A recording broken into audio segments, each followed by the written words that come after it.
All right, everybody, what's good? Salute. Uh, as everybody taps on in, um, I appreciate all of you guys for doing what y'all do. Um, y'all know what's up. Um, and again, salute to y'all as y'all come on in the building. You know what I'm saying? Salute. So let's talk about this, man. And like, share, subscribe. Shouts out to the LDBC. Salute to A Weapons. He read Midlife Music. Appreciate everybody to support the channel. If y'all want to, y'all get the Cash App, PayPal link in the chat room. Man, let's get into this, man, and talk about this series as the Golden State Warriors. I believe they'll win this series in 6 games, man. First of all, Ime Udoka, I got a lot of respect for him as a coach. I still think that his personnel with Jalen Green, just a guy I don't trust at all. In no big situations, I trust Jalen Green, and that is one of the main reasons why I cannot pick the Houston Rockets in this series. Is Jalen Green? That dude is so erratic. He can have a good game, and then he'll have 3 or 4 bad games in a series like this.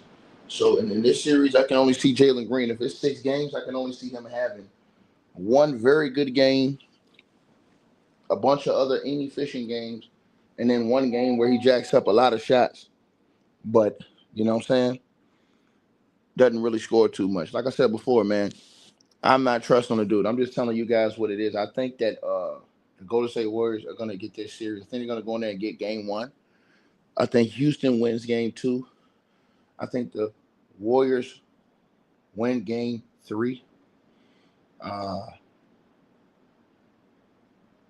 I think the Warriors win game four. I think the Rockets win game five. And I think the Warriors win game six at home and close it out. That's how I feel, how it goes.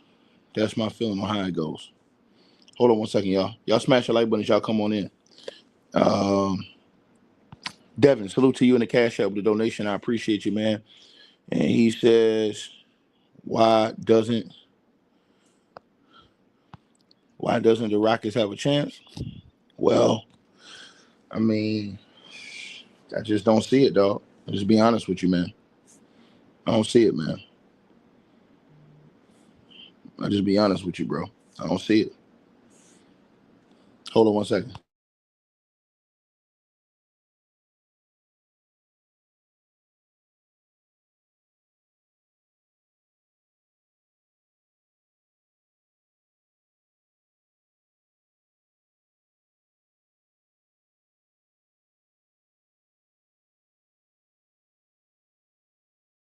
Yeah, so I'm just telling you guys that's how I feel about this whole situation.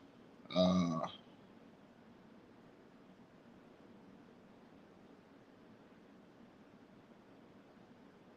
Hold on.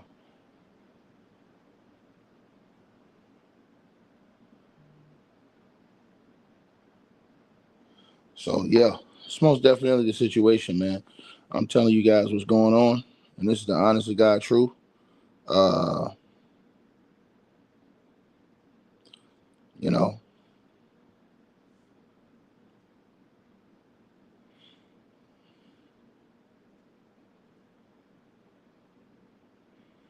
um,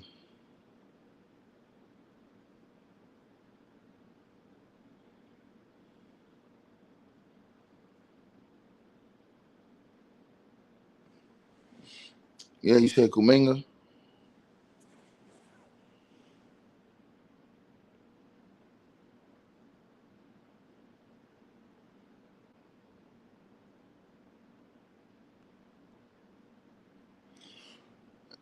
You said what? Well, they doing Kuminga dirty. They playing with his contract situation. They playing with his contract situation, man. You know what I'm saying? Um,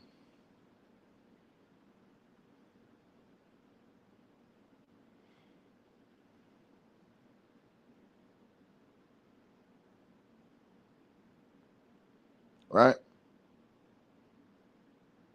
That's what they doing.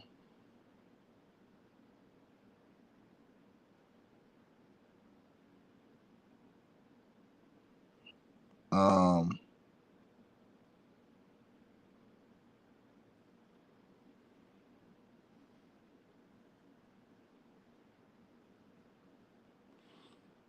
Yeah, Buddy Hield. He's not gonna have a big role. He's gonna have a small role. He's gonna be playing the minutes he played last night, like 11 and 13 minutes. He's not a big time playoff guy. He's a guy who may hit a couple threes. Uh, you know,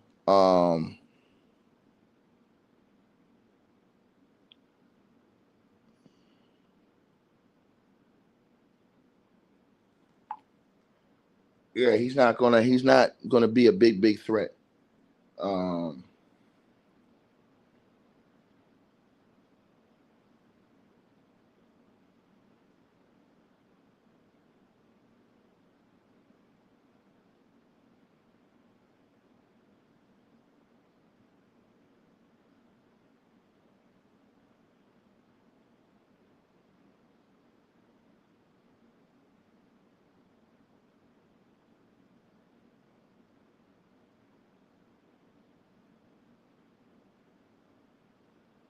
you know,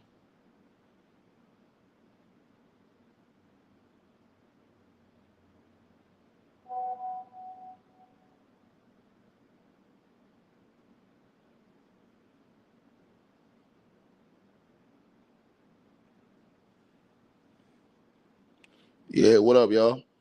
You talking about saying that I'm reading the comments, dog. Somebody said the Rockets in six. Nah, they're not gonna win. The Rockets don't have the experience to beat the Golden State Warriors at this point. The Rockets are gonna get a lesson taken to them. They're a young team trying to come up. Email Doka has them in the playoffs. They're not a team that's ready to go all the way.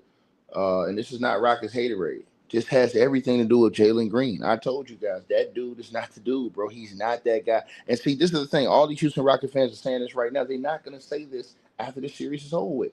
They're going to be saying the same thing I'm saying. Again, the Houston Rockets fans are going to be saying the same thing I'm saying, y'all. What am I saying? I'm telling y'all with a straight face that the Houston Rockets, they're not going to want Jalen Green. I'm telling y'all this. I'm putting everything I love on this. They're going to talk so bad about Jalen Green, it's not even going to be funny. It's not going to be funny, man. Period. He's not that guy. I've been telling y'all this. You know what I'm saying?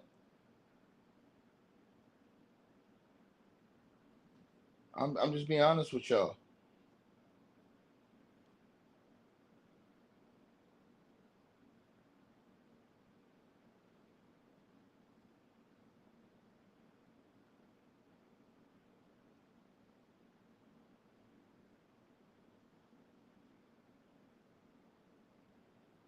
Right?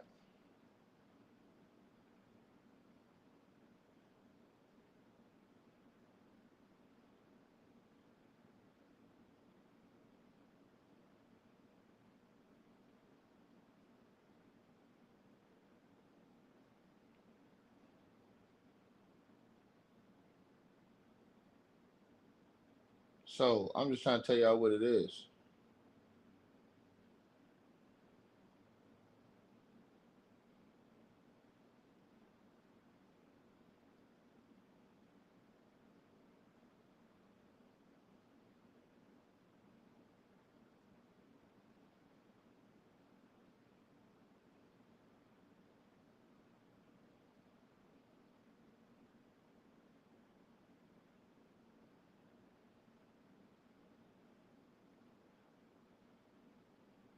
So I'm just trying to tell y'all what's up, man.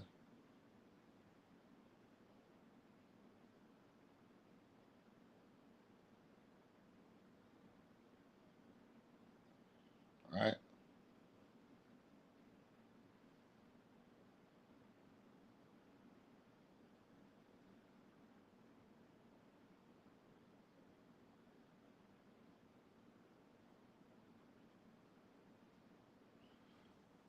What's up, y'all? Mass, what up, man? Let me let y'all in. Let me let y'all in. Hold on. Let me let y'all in, man. Salute everybody in the building. If y'all want to support, Cash App, PayPal link pinned at the top. We can talk about it right now. I got the Warriors in 6 games, man. I don't think the Houston Rockets. I don't trust Jalen Green. I'm just gonna just be honest with y'all. You know what I'm saying? Simple as that. And that's just how I see it right there. You know what I mean? That's exactly how I see it. Again, appreciate everybody tapping on in. Matt, bro, I got the Warriors in 6, bro. I don't think they go. No, Houston Rockets have experience, bro. I agree 1,000%, man. Salute to you, Ticket. What up? Listen, bro. I'm one of the biggest Rocket fans on social media. I'm going to be in the building at the Chase Arena for games 3 and 4. I'm an hour and a half away from San Francisco, California, so I'll be there. Listen, I'm a Rockets fan, but I can't go against my basketball acumen. And that's what's wrong with today's NBA fans. It's just they operate on pure delusion. They operate on fanism, and they don't operate in reality, right? From a basketball standpoint, not a fan standpoint, a basketball standpoint, the Golden State Warriors present a lot of issues, right? And these games are going to be nail biters, teetering back and forth, nick and tuck.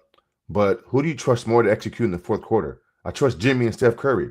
I trust the movement of the Golden State Warriors offense. I trust that even though the Houston Rockets have a much better defense, I trust the Golden State Warriors with Jimmy and Draymond just to make high IQ defensive plays when it counts the most. And I trust Steph and Wydell Curry, the best player of this generation, to show up and show out when it matters the most. What you saw last night from Jimmy Butler was a guy possessed, a guy who said, you know what, it's go time. How many times did Jimmy last night get to the basket, stop run, stop the bleeding, right? Shoot free throws, perimeter shooting, bully ball. Like, I saw a different Jimmy last night, right? It's go time. It's postseason. It's that time of the year. And so I don't operate being a Rockets fan. Yeah, I want them to win. Of course I do. I mean, I'm a fan to the core. But I know basketball, and I know what the Warriors present in a 7-game series. And when you add a guy like Jimmy, along with Draymond defensively, and then you couple that with probably the most inefficient backcourt in the league in Jay and Jalen Green and Fred VanVleet, these dudes can't make shots, man. Yeah, they talented. Jalen's talented, but you can't tell me that his IQ in the fourth quarter is on that level, or he's ready to do it on the big stage. They acting like Sagoon. Keep it real, man. Yeah, Alperen Sagoon. He cool, he talented, but the dude is soft. I do like Steven Adams, I'm not going to lie.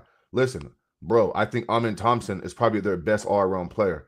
And if y'all going to hang your hat on, they locked up Steph Curry, and he scored 3 points or 2 points a couple weeks ago. Listen, bro. Right. Listen, a series ain't won in one game, bro. It's a 7-game series, and you got to do that 4 out of 7. I just think from an IQ level, right? It's different, bro. It's just different. And so for me, people see the Rockets as the number 2 seed, and they're just getting beyond themselves. To me, seeding doesn't matter, bro. Because you're the 2 seed and they're the 7 seed doesn't make you the better team. It just doesn't. That's not how I look at basketball. So I got Golden State in 6. It's going to be 6 great, awesome games. The Rockets are going to push them to the limit, and it's going to be an awesome series, bro. But I got Golden State in 6, man. Just being real. All right. Martavian, go ahead. I see you in here. Go ahead. Hey, what's up? Salute everybody. Salute Bears. Ticket doing a great job. It comes down to experience over non-experience. How many playoff games have Golden State been in? How many dogfights have they been in? They've done this. They've been there. They've done that. So yeah, the Houston Rockets, a young team, exciting team. I could even say team of the future. But unless Golden State just totally shit their damn pants, I don't see them giving up this damn round to a young team. Well, we haven't seen Houston been in the playoffs. We don't know what it's like when the games are tight, or it's an elimination game, or it's a game on the road. We don't know what Houston's like. We've seen this from Golden State. I know what I can get from Draymond. I know what I can get from Steph. I definitely know what I can get from Butler. But this is a weird matchup. It kind of reminds me of when Miami was playing the young Indiana team, and that one year that Indiana had the 1 seed and Miami had the 2 seed, and everybody was picking Indiana. But when the games got tight, Indiana showed their inexperience. And even though it was a super team, the team prevailed in Miami. over the young team. And I'll even say again, even with the young Chicago Bulls, when they had Rose, they didn't know how to close games out in the playoffs, and that came back to end up biting them. But Golden State, very experienced. The offense moves around like Mass says, less than a 2-point game or 2-point deficit. You have the potential that Curry can get hot at any moment in the playoffs. And I would take Curry experience and the fact that he can get clutch over anybody on Houston right now. Now, in a year, we'll see. They got to cut down the mistakes. They got to cut down all that talking. And I'm talking about Draymond Green because, Draymond Green can't swing a series momentum by his antics. But I say if not Golden State in 6, definitely Golden State in 7. Yeah, I got Golden State in 6, man. I just think that, first of all, Draymond Green, his veteranship is going to do something to Sengun in this series. I think Sengun's in for a rude awakening with all the stunts Draymond's going to pull on him. And then when you think about the rest of these guys, like I said, Jimmy Butler, it's just like Matt said, Jimmy Butler, it's go time, man. And I'm going to tell you something. I got the Warriors going to the Western Conference Finals. I got them getting through the Rockets, and then I got them beating up on the Lakers, bro. I just think the Golden State Warriors are built for that shit, man. Me and Matt, like Matt, we've seen Jimmy take a team to the NBA Finals a couple times. Right. That ain't even supposed to be in the finals, bro. Now you give him Steph Curry, Draymond Green, and guys like, and a coach like Steve Kerr, these guys who have been here, done that. Nah, dog. I'm sorry, man. The Houston Rockets gonna have to show me more than Jalen Green being your lead guy for me to really believe in that. And like I said, if they had a different leader on that team, as far as if it wasn't Jalen Green, if it was a different type of guy, I would maybe give y'all a better chance. But I don't see that, man. I see this as similar being to the situation where I don't even see it being as tough as a series. Remember that Sacramento Kings series, Mass, where they went 7 games? Yeah. I don't even see it being that tough. I see them beating Houston in less than that, to be honest with you. I think the Sacramento series would have been harder for the Warriors than what this series is going to be, especially with the way you see Jimmy's going to play. You know how Jimmy's coming, bro. Well, Houston can't score like that, and so their perimeter shooting is lackluster. I mean, Fred and Jalen is probably the worst shooting backcourt in our league. So they can get up that it'd be floor different if the offense was even with the defense or somewhat along the same lines as the defense, but there's a big gap between the Rockets' defense and their offense. And they're a jump shooting team, and they don't go through Sengun enough. And Ticket made a great point. Like, Draymond going to make Sengun catch the ball 18 feet out and make him have to put the ball on the ground. And that's not what he wants to do, right? He wants to catch it deeper, little baby hook shots and like little shit like that. And so I will say this, though, the Warriors have to gang rebound because the Rockets are a good rebounding team. They bring in Steven Adams, and he's a physical specimen, and he's going to push guys around and get rebounds. So, the Rockets do a good job at offensive rebounds and second chance points. So that's an area where they got to clean up. But, bro, like, did y'all see Jimmy last night, bro? Like, it was like he flipped the switch. Like, anytime Memphis went on a run last night, what did Jimmy do? He didn't settle for a jump shot, bro. He got his ass to the free throw line and stopped the bleeding, right? And so you can see the experience just oozing from Jimmy last night. And then, Steph just takes it home. And so, I mean, I think, listen, bro. I mean, we got to stop operating, off these analytical nonsense, bro. Oh, they're the number 2 seed. They have a top defense. So what? I mean, all that means nothing in the postseason. It means absolute nothing. Nothing. And so, yeah, Golden State in 6. And you're right, Ticket. This might be easier to get done than the Kings series because at least the Kings could put the ball in the basket. They had a point guard and an offensive system that kind of somewhat worked. You know what I'm saying? And so Houston ain't got that. So, yeah, we'll see, man. I mean, I got Golden State in 6. And Max, what's going to happen if they lose game 1? How they going to feel about adversity like that? We never seen them. We don't know. I mean, Jalen Green, you trust a guy like that situation? No. He's going to be a high-volume shooter, low efficient scorer. Right. I just don't see it, bro. He's not the guy. This series, in my opinion, is going to convince them to trade Jalen Green. This series is going to convince Ime to say, hey, man, it's not the guy I can do it with, as far as where I want to get. This is going to convince them to do that. And I'm going to tell y'all something. I'm looking at 2 teams. First of all, I'm already looking at the KD situation, which I told y'all is lingering out there. But I'm also looking at what happens with the Boston Celtics. If the Boston Celtics mess around and don't win a championship this year, I may be looking at Jalen Green type of situation. So you just keep your eyes out for these type of different things. I'm telling y'all that's going on. To this other brother that's in the chat, what you got, bro? I see you in here. To the brother, Cindy. What's good, Ticket? I mean, should I agree with y'all, man? Think Golden State in 6. Experience, man. Mm-hmm. How Yeah. far you think Golden State can go? I think they're going to the conference finals, bro. At least. Uh, that man, when they match up versus LA, it's gonna be interesting, man. Yeah, LA can't match up with them. Gonna be interesting. It's gonna Yeah. come down to rebounding versus LA and second chance point. Oh, well, then they going to win that battle then. Because they got all the rebounders on their team, the Warriors. Oh, they got out rebounded last game they played LA, and they still They, won, but they they beat got them, out right. rebounded. So they're going to beat their ass. I don't see them doing that now because they're going to play Looney more in the playoffs. That's a fact. That's a fact. Looney. Yeah. That's the one thing Steve Kerr does. He He can always go rebound to too, Looney. Ticket. You Yeah, seen he can rebound. Looney on the court last night. I like, hold on.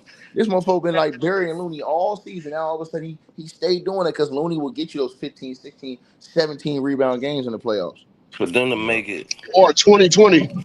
can Steph and Jimmy stay healthy and not get tired? What do you mean That's the stay only way they're gonna make healthy? it. We What do you seen mean Jimmy get get tired, bro? What When have you you ever talking seen about? Steph Curry Bro, this tired, dude's a bro? fucking clown, What? man. But get him, man. Get Nigga him, man. carrying a Get him, team, man. bro. When have you ever seen Carrying, Steph Curry tired, bro? this ain't the He's the most same Golden conditioned. State team, nigga. This not the same Golden State He's team. the most conditioned athlete in the NBA, bro. Like, I why would you get use the word that, tired but for he's Steph Curry? also 37, and this isn't the same Golden State Has he team. They got ain't as tired? deep. Have you ever They're seen him get not as tired deep as before? they won't work. What are you talking about, bro? They're not as Jimmy, deep, bro. it's not about being deep, bro. Like, It Steph is and about Jimmy being play a deep. Jimmy style. Butler and Hold on, Steph bro. is gonna get tired, my nigga, later on in these playoffs, bro. Especially, This is don't let crazy. this I mean, Houston Jimmy series go Butler plays 7 a style. games, Hold bro. on, bro. Jimmy And then Butler you got to plays a see style. LA. Jimmy Butler plays a style to where he's not exerting energy like that. Like, he's a very methodical basketball player. So therefore, he knows how to conserve energy. And then when you talk about being tired, bro, please don't use Steph Curry. I mean, he moves all Right. game long. So like, why would you even use that for these There's two a guys? reason why Steph Curry needed Jimmy Butler. That nigga was tired, bro. And there's a No, reason why LeBron needed Luca. no, Nigga, nigga. I That's ain't not talking why. about LeBron. We ain't talking That's about not LeBron. I why. know, but No. that argument goes both ways. Nigga, Steph Curry was tired and He needed was Jimmy still on Butler the because court, Jimmy nigga. Butler That nigga was is a getting good tired player. until he got Jimmy, bro.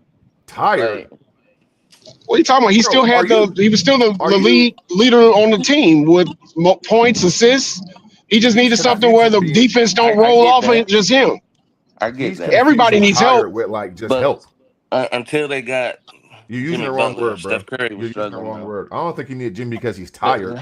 He needed Jimmy because Jimmy's a fucking my bad ticket. He needed Jimmy because Jimmy He's the is second option, a bro. postseason killer and And the he's a rest of good that team player. ain't all that. Has nothing to do Nigga, with being that's why tired, he bro. needed Jimmy. Like I don't know what the hell you watching, bro, but come on, this is crazy.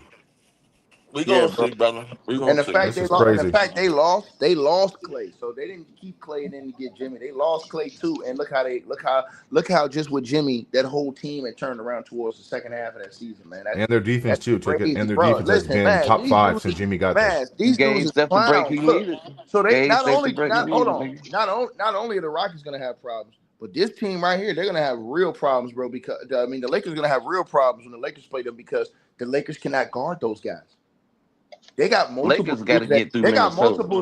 the Warriors got multiple dudes willing to defend on the perimeter. You got Gary Payton, Gary Payton's son, you got Jimmy Butler, those guys and Draymond Green, those guys are willing to defend.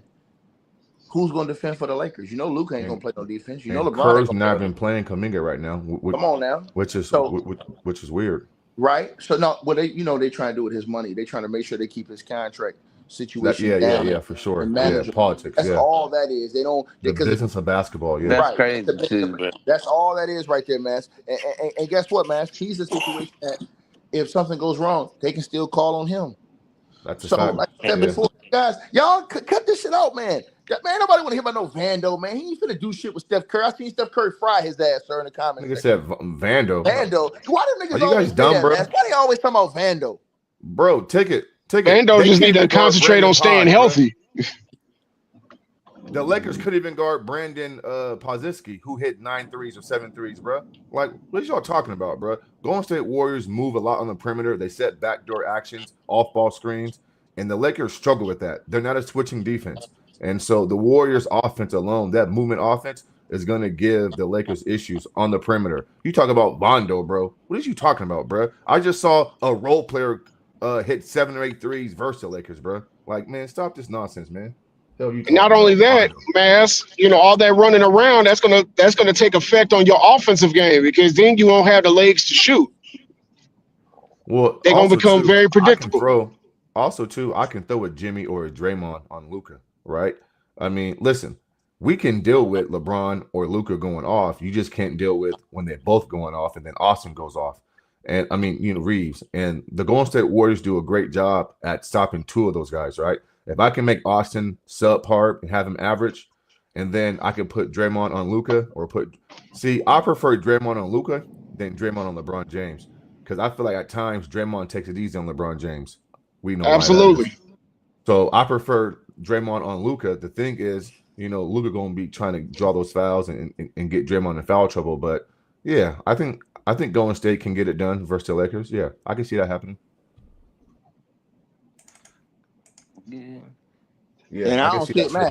Hey, man, I can see it happen. It's gonna happen. They're gonna beat them because the Lakers don't have the matchups. They don't have the guys defensively that can guard those guys. Right. Steph Curry is still a nightmare matchup for them. They have nobody that can guard him.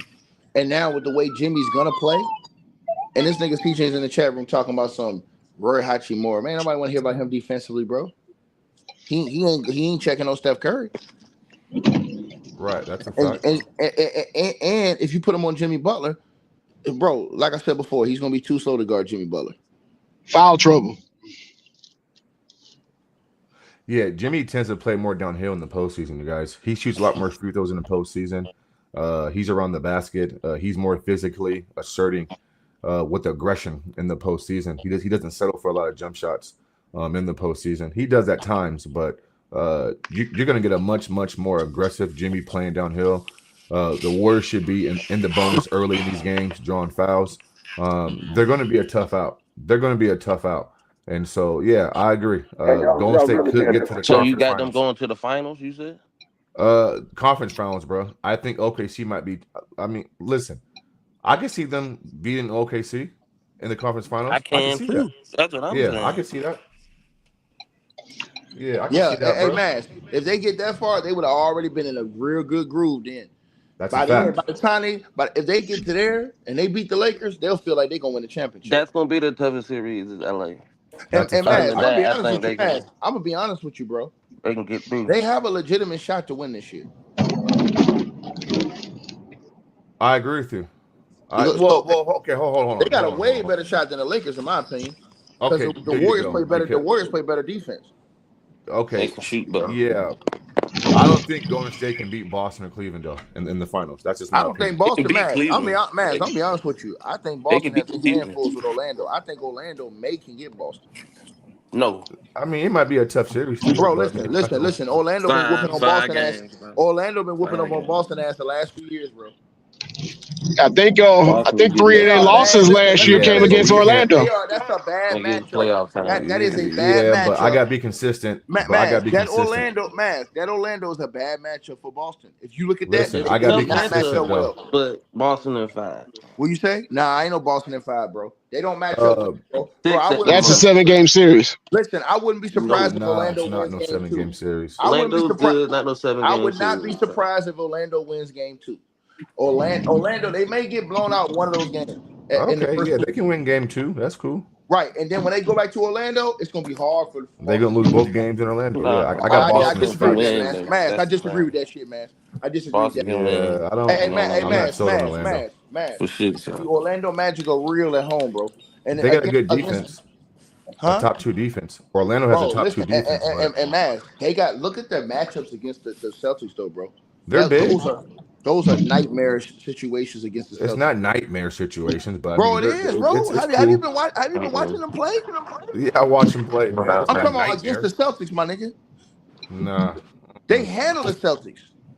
I don't care about regular season like that. No, I'm not saying that. I'm talking. I gotta be consistent. Let's talk basketball. I'm talking about for sure. The matchups, bro. The matchups are horrible for the Celtics. Look at the personnel. Give me the They don't have matchups. nobody. Hold on. They don't have nobody that can deal with France and what you call it, Paolo. Okay, I mean those are two good players. Okay, cool. No. Man, Yeah. those are two damn near all-star level players. Yeah. I agree. So you put two all-star players, and France is gonna eat in this series, bro. And that's Boston gonna be a has problem. better players. Jalen Brown is not gonna do to him what he did to Luka. I agree because he's not Luka. I agree with that. Right. But Boston This has is better players. hold on. So my point to you is my point. Slim 21. Brush your teeth, nigga. My point to you is, and I'll say this again to you, bro. I just like I said before, man. I don't listen. It's some teams that's out here faking. The Boston Celtics is one of them, and the Lakers is another They're one. not There's some faking. two. Yes, they are. Listen, what I'm saying to you. Those two teams are faking, bro. Man, let me tell you how I knew the Lakers was full of shit. When I heard Pat Beverly saying that Bronny's going to have an impact during the playoffs. Fuck out of here, man. Oh, I mean, I'm not buying that ticket. You know that. I'm not buying that, bro. I'm not buying that. I like Orlando. Top-notch defense, number 2 in the league, behind OKC. They're big. They rebound well. I question their shot making at times. You know, KCP's been okay for them at times, but I don't trust their shot making. As good as Pablo and Fran. Listen, I think Franz Wagner, to me, I think he's their best player. Honestly, that's just me. I think Banchero is second in command on that team, even though the media kind of tends to give it to Banchero. I think Franz is their best player. But Boston's too much, bro. They're just too much shooting. And I don't know if I can trust Orlando's defense to stay attached. Boston does a lot of drawing, kicking, and they create open threes. And listen, if Boston shoots it well for 4 out of 7 games, which they will do versus that team, it's a 5 or 6 game series. So, I mean, it's okay. Orlando's just not ready yet. It's cool. Nope. They're not ready yet. Yeah, they're just not there yet. They fucked You know up what when I'm saying? Banchero got hurt. They would have been in a better seed. Well, Place listen, I other mean, than Boston. Goddamn. listen, I look at Orlando, bro, the same way I look at Golden State. Don't think Golden State is your average 7 seed because they're not. Don't think Nah, hell Orlando is your nah. I mean, average yeah. 7 seed because they're That's not. what I'm saying. They're not really Yeah. a 7 seed. Like, Bro, Orlando should be like the top 3, 4 seed. Get off the tits, CJ. Don't nobody want to hear about no Vando and Dorian Finney-Smith and them dudes. Them dudes is bozos, man. The Warriors just beat them niggas. Bro. Shut up. they better hope they get through Minnesota. The Warriors just beat the Lakers, bro. What are you talking about? It's always an excuse when the Lakers lose. Like you Bro, can't just he's say the clown, the bro. Warriors He's the beat them. clown. He's the clown, bro. Right.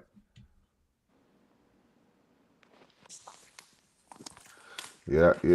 I mean, We're gonna see, man. listen, I think Minnesota has the pieces to make it interesting, but I don't think they have the IQ to win 4 out of 7. I don't trust Ant-Man late in the 4th. I don't trust. Listen, bro. Everybody talks about Alexander Walker and the other perimeter dude. I forgot his name. Yeah, McDaniels, bro. Luka man, stop it, bro. You feel me? We giving dudes defensive titles, and they can't guard a shadow, right? I mean, like this is crazy, bro. And so they'll put Rudy Gobert in pick and roll all night long.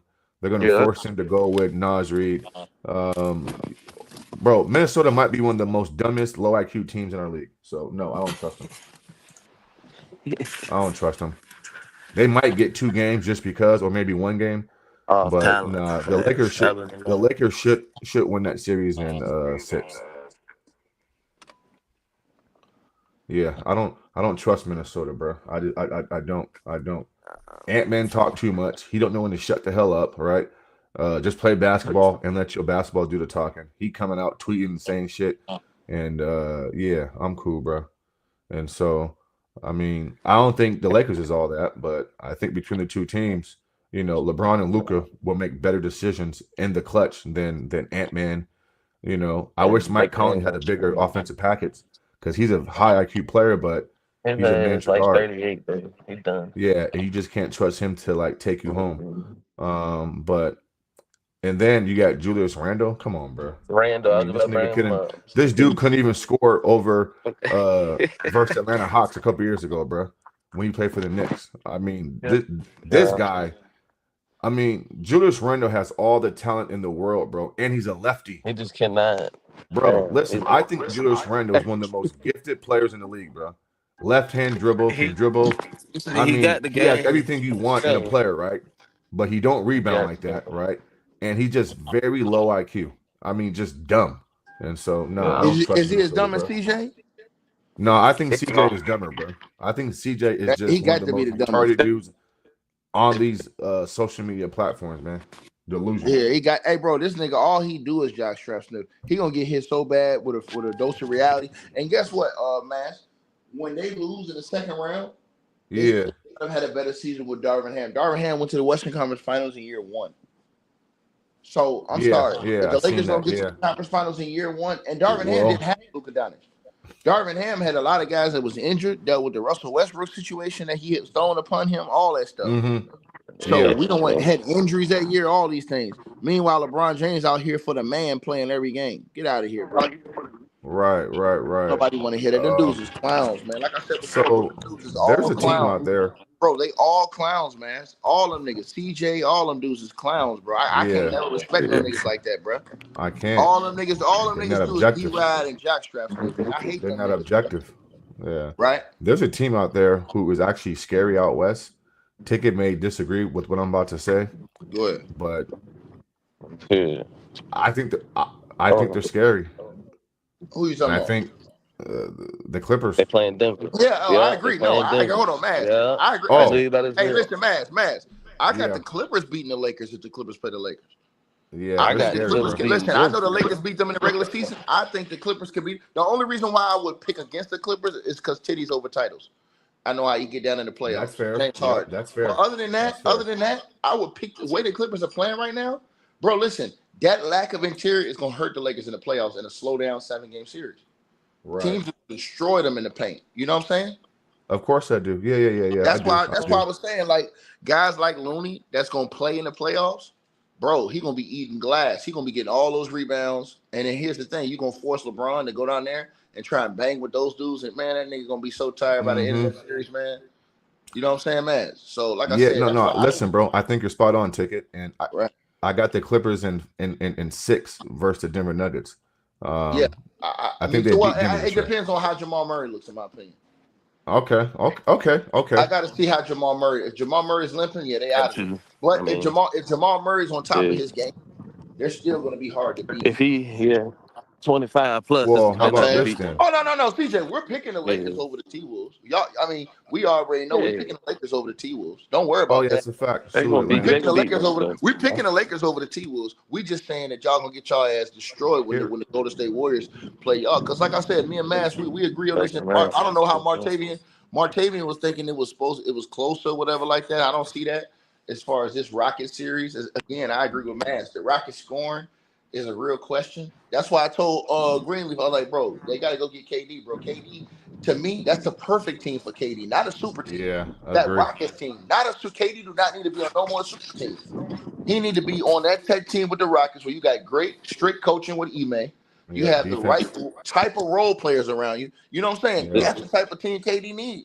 That was the type of team KD had before he made that stupid ass shit he did in Brooklyn. If he would have just stayed with that type of team, those are the type of teams KD have success with. Those OKC Thunder type teams. You know what I'm saying? Where you the thing is spread around. You got guys who are playing defense. You got a lot of different type roles. Yeah. Specialty guys. But again, Ibaka's and shit. Bro, with the Houston Rockets, bro, I'm sorry, I don't give a damn with Atlantean. I don't give a damn what Greenleaf. None of them dudes say them boys getting exposed in the first round, and it's gonna be mainly. Yeah, Atlantean ain't no real Rockets fan, man. He a James Harden fan, man. That's it. That nigga. Yeah, the minute Houston gets smoked, he gonna start running behind. Right. Yeah, Atlantean lived in Houston, ain't been to no Rockets game. Talking about he a James Harden Clippers. Damn, dog. I mean, I don't respect it, bro. I don't respect it, man. Hey, but Mass, why do these dudes have so much confidence in Jalen Green, though, bro? I don't see it. Bro. I don't know it at all. I don't see what Jalen Green does that has people saying, "Hey, man, you know." He does nothing. He's fast. He got a fast first step, but he's a bad shot. That's about it. Yeah, but in the postseason, the the paint is shrinked, and so you got to be able to get your perimeter game going. Yeah. And so, I mean, listen, he can create a shot with the best of them, right? I mean, he can get a shot off. It's just that he's not a good shot maker. Like, he's a low efficient player along with Fred VanVleet. I want to circle back just real quick to the Clippers and Denver matchup. If those games are close in the fourth quarter, that's where I think Denver has the advantage at, because I trust that two-man game with Joker and Jamal. They've been there. They've done it, right? It's like their bread and butter. I don't know if the Clippers have a go-to play or they feel comfortable, because sometimes I think they teeter back and forth between Kawhi and James. Who should dictate? Who should facilitate? The ball should be in his hands or his hands, and it's the Clippers are too indecisive in those moments, whereas Denver knows what they're running, whereas the Clippers don't. So I just want to make sure that I just say that. To the nigga, hey, this nigga in the comment section talking about we hating on Jalen Green, man. Go ahead, I'll let you get that. No, we're not hitting on Jalen Green, bro. I mean, we just saying the facts. I mean, if I say he shoots, you know what I'm saying, low 40s, then how is that hating? I mean, I'm giving you, factual information. I mean, if Jalen Green's not making shots, then you tell me, how is he impacting winning in any other way? He ain't playing no elite defense. He's not an elite rebounder. He's not an elite playmaker. I mean, he's a one-dimensional player, bro. All joking aside, he's not Amin Thompson, right? Amin Thompson ain't got to score 3 points a game without being impactful on the Rockets, right? And so, again, all we're saying is this. He's not an elite shot maker. He's not an efficient player, right? He's a high-volume shooter with low efficiency. And that just doesn't work on a team like this. Like, at some point versus the Golden State Warriors, while Steph is shooting and hitting 4, 5, 6, 7 threes, you want Jalen to be able to cancel that out just a little bit. And he's not going to. And so, again, I ask this question. If Jalen is not making shots or putting the ball in the basket, it's a simple question. What else is he doing to impact winning? That's it. Is he moving off the ball? Is he setting off-ball action, screens, pin down flares, curls, right? Easy baskets backdooring. Like, what is he doing? Now, if you get him out in transition, you got me there. Him and Amin, it's lights out, fast, athletic, explosive. You got me there. But we know in postseason basketball, transition opportunities come few and far between. And so, I mean, it's not hating, bro. I mean, have you not watched him all season long? The Rockets have the most inefficient backcourt in the league with Fred and Jalen. Like, these are facts. And so, I mean, if you can't make a basketball argument, bro, or rebut what I'm saying from that standpoint, and all you say is I'm hating, then I don't respect you, bro. Like, we talking basketball, bro. And that's all they care. Look at him. He's talking about what KD doing if he ain't hitting shots. Okay, rebounding, other things like that. KD's stat line normally is around 27, 7 and 5. Yeah, so he's doing something else, Eleni, and he's not that horrible of a defender either. Not like what you want to think. Let's just say that right now. KD's biggest problem is putting himself in those fake ass super teams. If KD has a team like the Houston Rockets, I guarantee you the Houston Rockets. Matt, I'm gonna tell you the truth. I would pick the Houston Rockets to potentially beat Golden State if KD was up there instead of Jalen. I agree. The way KD's playing right now, because the pieces, man, nigga, you smoking dope. Look at the pieces he got around him over with the Houston Rockets. Now you take a guy who's ultra efficient like KD. You give me that, because we know, man, they ain't got nobody that's stopping KD over in Golden State from getting 27, 28 a game. No. He's shooting over everybody over there, right? No. So you give me that efficiency with those pieces they got in Houston around him. I take them in that series. But nah, I'm not taking no Jalen Green. But it gotta be him. But it gotta be KD playing off the ball, catching in the mid-range areas and shooting and making shots. It can't be KD at the top of the key with the ball in his hands, because but his dribble game is horrible ticket right now. So it depends on how he knows where to use them. Okay, yeah. He said, "Yeah, no, you're right. Atlanta, you on dope." He's talking about KD can't get this team to the play-in, man, bro. Okay, dog. His team garbage. Actually, Kevin Durant has a winning record with the Suns when he plays. I mean, don't forget, the Suns lost all those games when he wasn't playing. So, I mean, y'all gotta go do the homework. What is this dude talking about, dog? Yeah, bro. To me, KD's biggest flaw is the super teams. If he with him on just a team like this, he'll do way better, in my opinion, bro. Way better, bro. And for Atlanta to say that, remember when he had a team like that in Brooklyn and they were balling, Mass? Remember they were balling? Yeah, yeah. This is after James Harden left. Remember, he had that little stint where they were just balling.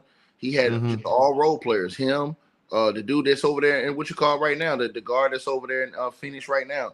He had all these guys. Joe Oh yeah, Harris and shit. O'Neal, Royce Yeah, O'Neal. Russ O'Neal and those guys. Man, this dude's a clown, bro. Yeah, KD does best when he's in a position where he ain't gotta be relied on to do everything. Just KD, I need you to come in and drop you a 27. Yeah, still play defense, still rebound. But listen, like we got guys around you who's gonna do all the dirty work. They're gonna defend, they're gonna rebound, and they're gonna take the pressure off you. And listen, I mean that's a good and bad thing because it's good because it takes a little off of KD. It's bad because if KD is who we think he is, the situation doesn't need to align always for you to get yours the right way. And I think Kevin Durant needs the perfect situation to win. And that's why he's taking a hit for me because like LeBron. Great players on that level ticket, it doesn't matter what you put them in, their greatness needs to supersede what's around them. And KD hasn't always done that. So, I mean, for me, it's good and bad, but I'm just being honest. Yeah, but KD done it, I'm thinking with a coach like Ime Udoka and then the other settings he have around him, I like that better than any other thing that I liked. Like, for example, if the Brooklyn Nets would have went and just signed Ime the first time, bro, they would have been in a whole different situation right now, bro. They should have left the league, and I'm rolling with Ime. That's what they should have did. Yeah. I agree with that, bro. Well, Fred even if he had to option. sit out, even if he had to sit a suspension for the rest of that season, I would still sign him. Let the other coach be the head coach for the rest of the season, and then let Ime take over after that. Because then you would have still had KD, Kyrie, and they would have still rolled on, and they would have probably been in a whole different situation right now as a team, bro. Brooklyn would have been the team. They would. That's a fact, bro. That's a fact, bro. I'll just be honest with y'all. That's how good of a coach Ime is, bro. You guys know that Houston's in a good spot, right? Because Houston can pick up Fred's team because Fred has a team option for $40 million. So KD's making around like 50 something. So you pick up Fred's team option and then you add in a draft pick because don't forget, they've already said that teams don't need to give a haul to get KD this year because KD's value is so low. So you pick up Fred's $40 million team option. He's on your books. You throw in a no-namer and then you get a draft pick, bro. And then you go get Matt, I still don't want Jalen Green, bro. But who's your second option, though, on that team? I don't want Jalen Green, bro. Matt, I don't want Jalen Green, bro. I got you, bro. I got you. I don't want him on the team. That dude, man, I don't believe in him, bro. I don't think he is that type of guy. You know what I'm saying? So y'all think KD to Houston will be better than him to Dallas, like they've been talking about? Yeah, because Houston don't got the injuries, bro. Like, I mean, Houston. Kyrie right, coming back next year. AD is softer than the tissue that you use to wipe your ass. But Jalen Green is your so-called best player. You trade him for a 37-year-old. He's not the best player to me, bro. To the brother who says, "Why do I hate Green?" I don't hate. Hold on. To the brother who says, "Why do I hate Green?" I don't hate Green, sir. I don't know what the hell you talking about. You said, "Why do I hate Green?" I don't hate Green. I don't hate Green. So I don't know what you're talking about. The man wears. I'm just telling the truth based off what we see on the basketball court. Yeah, I can't tell the truth based off what we see on the court. Basketball, bro. So let me ask you this question: I can't tell the truth based off what we see on the court. I'm going off what we see on the court. Right. So again, me and Maz, we gave you guys come with emotion. We gave you basketball talk when we talked about Jalen Green. Yeah. We told you basketball reasons why we don't believe in him in the playoffs and what he brings to the table. I'm sorry, bro. I don't just because the dude jack up a bunch of shots, that don't impress me. Yeah, me neither. Yeah. They got to be some shout out to Dub Hunter with a donation to Cash App. Salute to you. It has to be some winner behind it.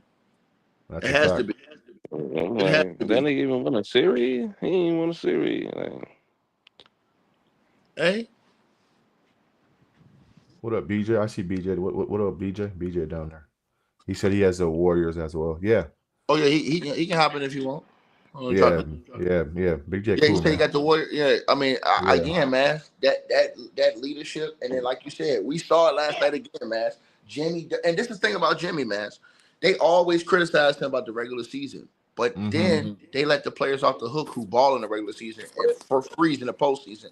We want to see our guys step up in the postseason. Jimmy always steps up in the postseason, bro. Yeah. He Yeah, always yeah. stepped his game up a notch in the postseason. I saw a switch last night. I'm sorry, bro. I mean, I saw a change Did you last see night. I that, saw a bro? switch. From the Yeah, I jump, saw he it, bro. came out that jump. From the Man, if he jump. doesn't do that, they lose last night, bro. Right. And it's not just it's the way he uses his physicality playing downhill, drawing contact, observing contact, dishing out Jimmy don't ever. contact. Yeah. He just plays with a different, fervor than I mean, listen, you can tell he's like, okay, it's go time. Like it's time to go.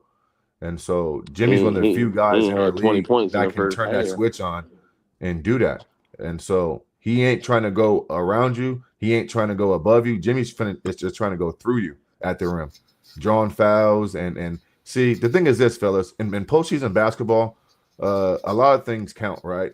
Like you saw when Memphis made the run, what did Jimmy do? Okay, give me the ball. Okay, get to the free throw line, stop the bleeding, stop the run, give my guys some rest. Like there's ways to like conserve your energy and stop runs. And so yeah, I mean Jimmy was full. He ready to go, man. Real quick before I go, have you guys even talked about the Milwaukee Bucks?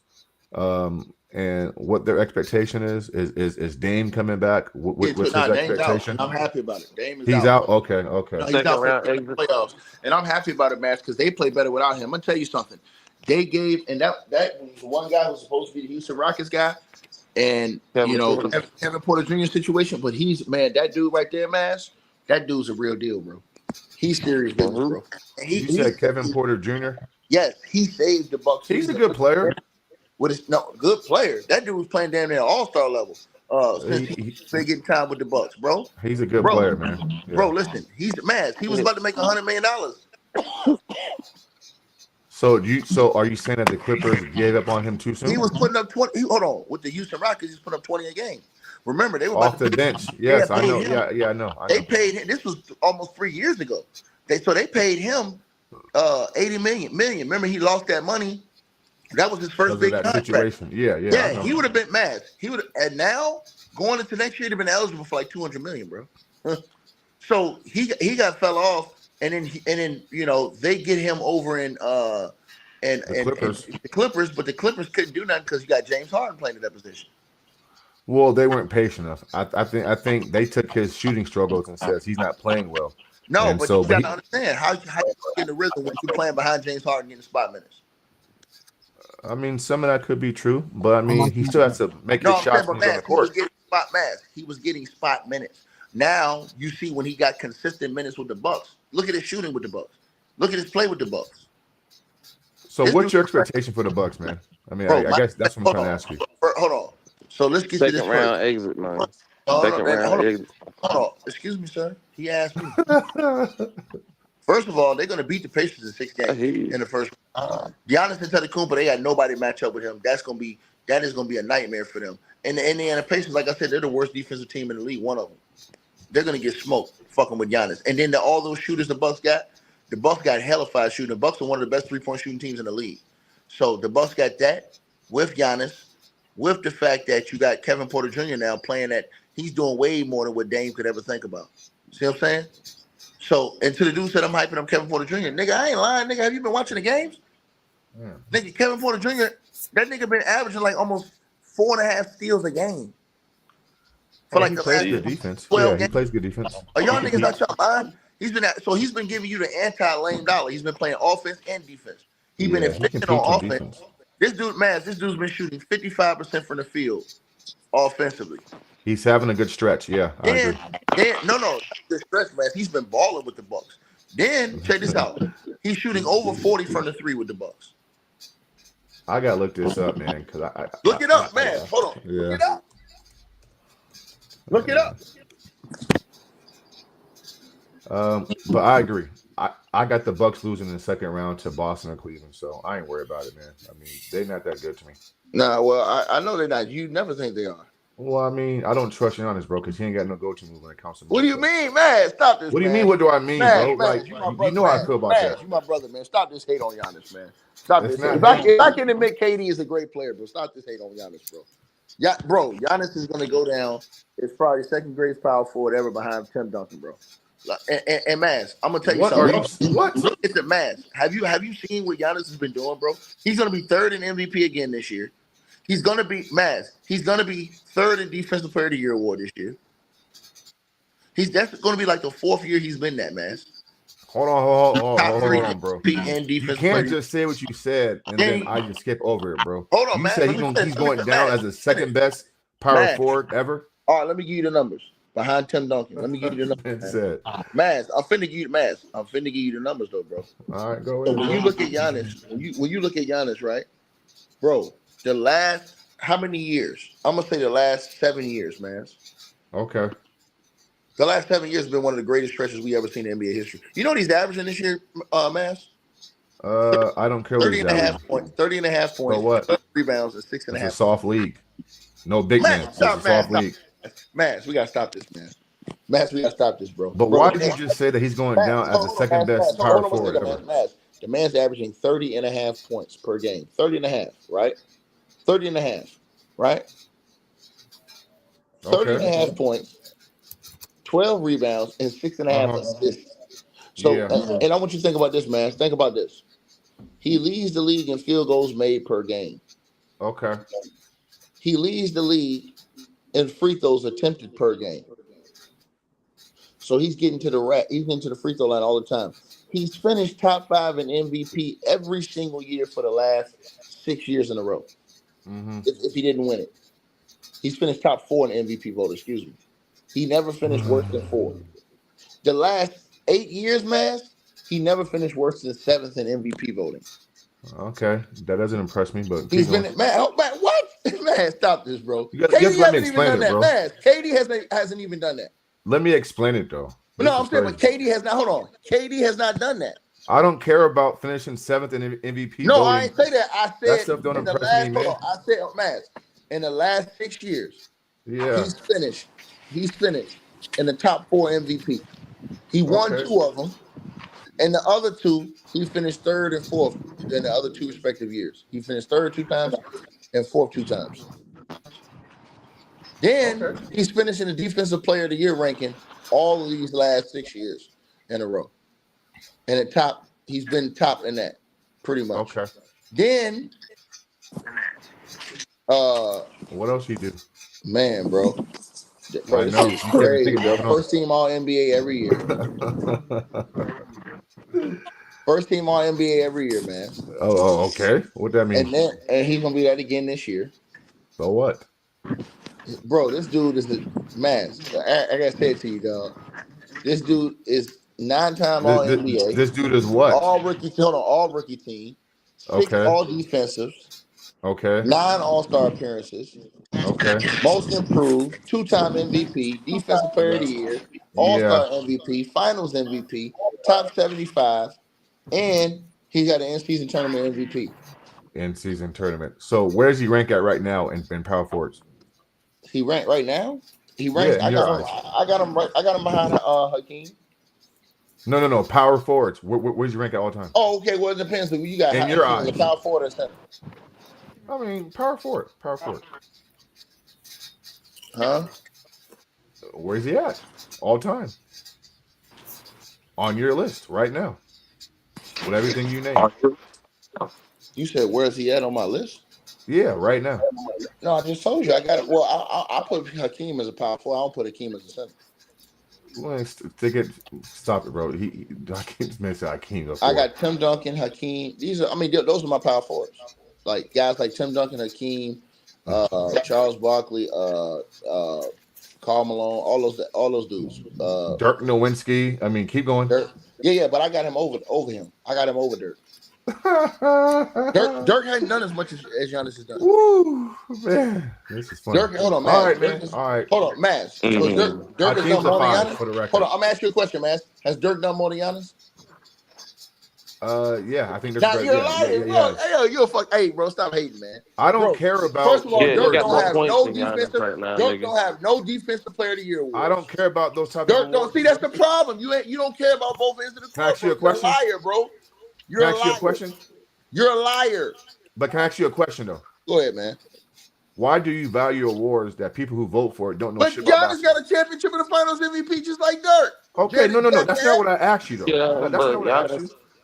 Bro, hold on, let me say this to you. So Dirk has a Finals MVP and one MVP.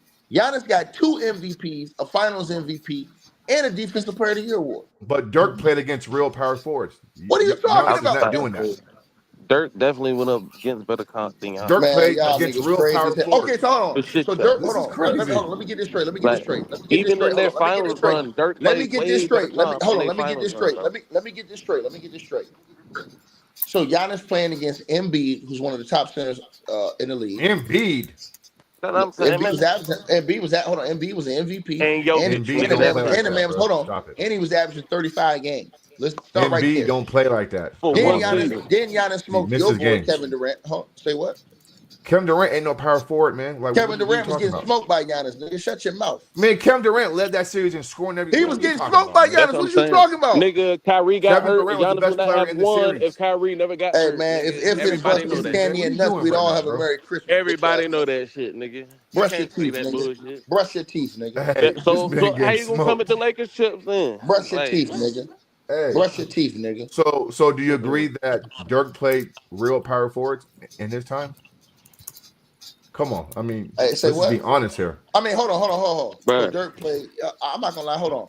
Dirk played all those power forwards and was losing until the 1 year he won.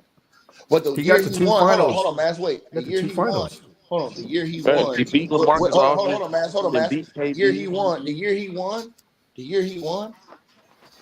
You could equivalent the power forward talent because who did he beat that year he won in the power forwards?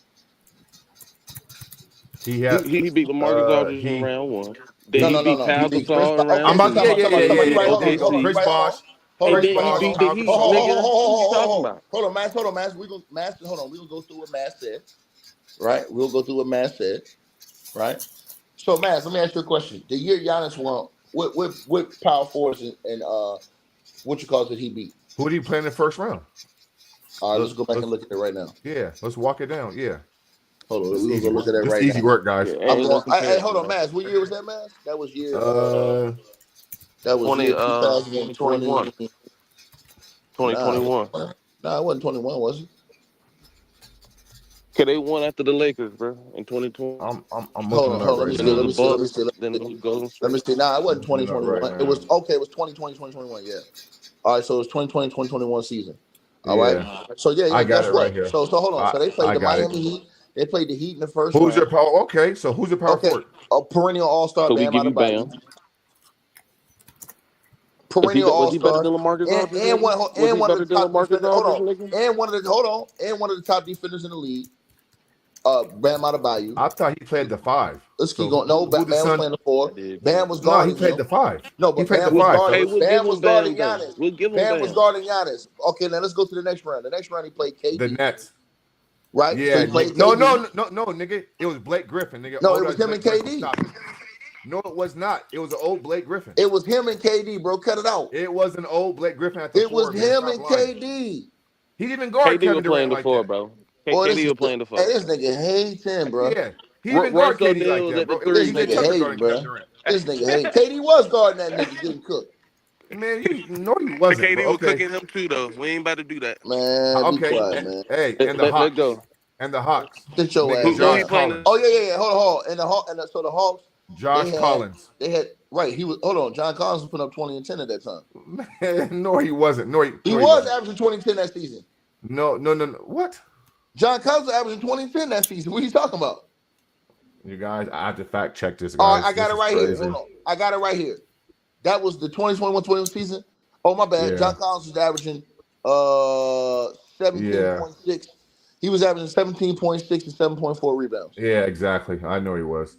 So he wasn't a scrub. No, he wasn't a scrub, but those players you named don't compare to the then he played fours. the team that you said they wasn't gonna beat in the NBA finals. Soft, yeah, he killed soft Ayton. No, I was 8 soft and 8 average that year. Hold on, that year, 8 and average. The same numbers that Josh Collins did. No. 17 and He averaged 11. 17.2 and 10. Yeah. Yeah. I know what he averaged, bro. Yeah, Right. I know what he averaged. Right. So now look at that year that Dirk won. So the big man Dirk played was Chris Bosh, who averaged 17 points a game that year. Hold on. Chris Bosh is better than any power. No. I'm saying no. But Chris, we're looking at the numbers. You went by the numbers. What do you? So Chris Bosh, on the Miami Chris Heat, Bosh, what do you mean? Hold on. Chris Bosh. Yeah, he won that. He won that. Hold on, Chris Bosh. Okay, Pau Gasol. Hold on. What year did Dallas win the championship? 2011, 10-11. Dallas, nigga. I just told you 10-11 season. Yeah. Okay, yeah, you're right, man. You're right. All right, so they played Portland in the first round. Okay. Right or wrong? Yes. All right. So they played. Second round was OKC. They played LaMarcus Aldridge. Second round, who was OKC? No, it wasn't. Second round was the Lakers. You're right. Okay. Yeah. You know what? You're right. Pau Gasol. They beat the Lakers, and Pau Gasol played like shit that series. It doesn't matter. He's still Pau Gasol was washed up, nigga. He's still Pau Gasol. Was washed up. Phil Jackson was punching that nigga in his chest. Pau Gasol averaged 12 points a game that series. Phil Jackson was punching that nigga in his chest. He was nowhere near the same. That was the end of Pau Gasol. So now let's keep going. That was the end of Pau Gasol. That was the end of the Lakers. That was when Kobe was hurt. That was the end of the Lakers. Then they played OKC. Who they had? Kendrick Perkins. Not impressed. Then you play Miami in the finals. That's the same as what you call it, Chris Bosh, like you said. So yeah, nigga, he didn't go through no world beaters that year as big. So nobody want to hear that. Like I said, Giannis has done more than him. Period. Everybody got Giannis stuff for you, man. Everybody got Giannis over him all the time. Over who? Over Dirk Nowitzki. Everybody got Giannis over Dirk Nowitzki. I ain't gonna lie to you. I don't probably. I got Dirk over Giannis, bro. At least here. like I got Dirk over Giannis too.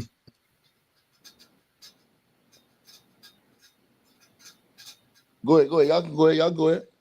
What y'all got on this, Freddie? Y'all go ahead. Right. I mean, just comparing that, because I mean, right now, if you want to say like the MVP, that's some that Giannis got one more MVP over Dirk and whatnot. Mm-hmm. But at the same time, in like defensive player of the year. But at the same time, though, I gotta give more credit to Dirk because Man, not only that, more credit. Hold on, I can't give more credit to Dirk, nigga. Why not? Giannis Antetokounmpo, bro, has won multiple MVPs and defensive player of the year. Dirk Nowitzki did not play defense. The fact that Dirk didn't play defense, that ends the conversation. Yeah, I mean that's the only caveat. That ends the conversation. That man played one side of the court. That goes against everything Maz praises on YouTube. Praised Dirk was getting out the West though. No. He was going against the best in the West. Hold on, you're not hearing what I'm saying to you though, sir. What I'm saying to you, sir, and I'm saying it again, bro. I'm gonna say it to you again. That man played both sides of the ball in the elite level. This man is tops in defensive player of the year awards every year. Dirk is never that. Matter of fact, Dirk wasn't even a top MVP candidate every year. Giannis is. Giannis the top 3 or 4 MVP candidate every year.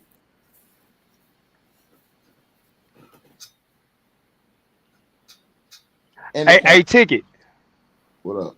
Question for you. Like,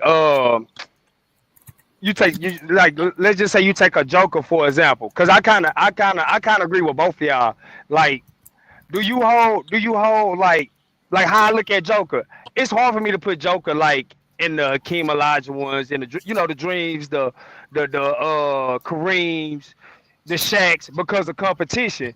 Do you kind of like, you know what I'm saying? Do you kind of like hold it against them a little bit for the competition? Like knock it against them a little bit. Knock it against who? Like All right, I'm back. Shit. Like look at Joker for example, right? Joker got what, 3 MVPs and the 1 championship. Like, okay, he got more MVPs than Hakeem Olajuwon. You know what I'm saying? Than a lot of these great centers and whatnot. But do you hold the competition that he got the MVPs in? That's a fact, compared bro. to the ones? You know what I'm saying? What do you mean? I Who don't. you talking about? I'm just Mars. Hold on. So hold on. So the year he won the MVPs, you got LeBron in the league. You got Kevin Durant in the league. You got Steph Curry in the league. You got James Harden in his prime. All these dudes in their prime. What? Russell Westbrook in his prime. But and Dirk, you had Tim Duncan. Wait. Bryant. Listen what I'm saying though. I want you to listen what I'm saying though. When y'all said it about Giannis, all them niggas y'all praising is in their primes. No, they're not in their primes. No, Nigga, this is hold on. Giannis won an MVP 4 or 5 years ago. LeBron James averaging 30. Oh no, bro. Kevin He's talking Durant about Joker. 30. Steph Curry He's talking about 30. Joker.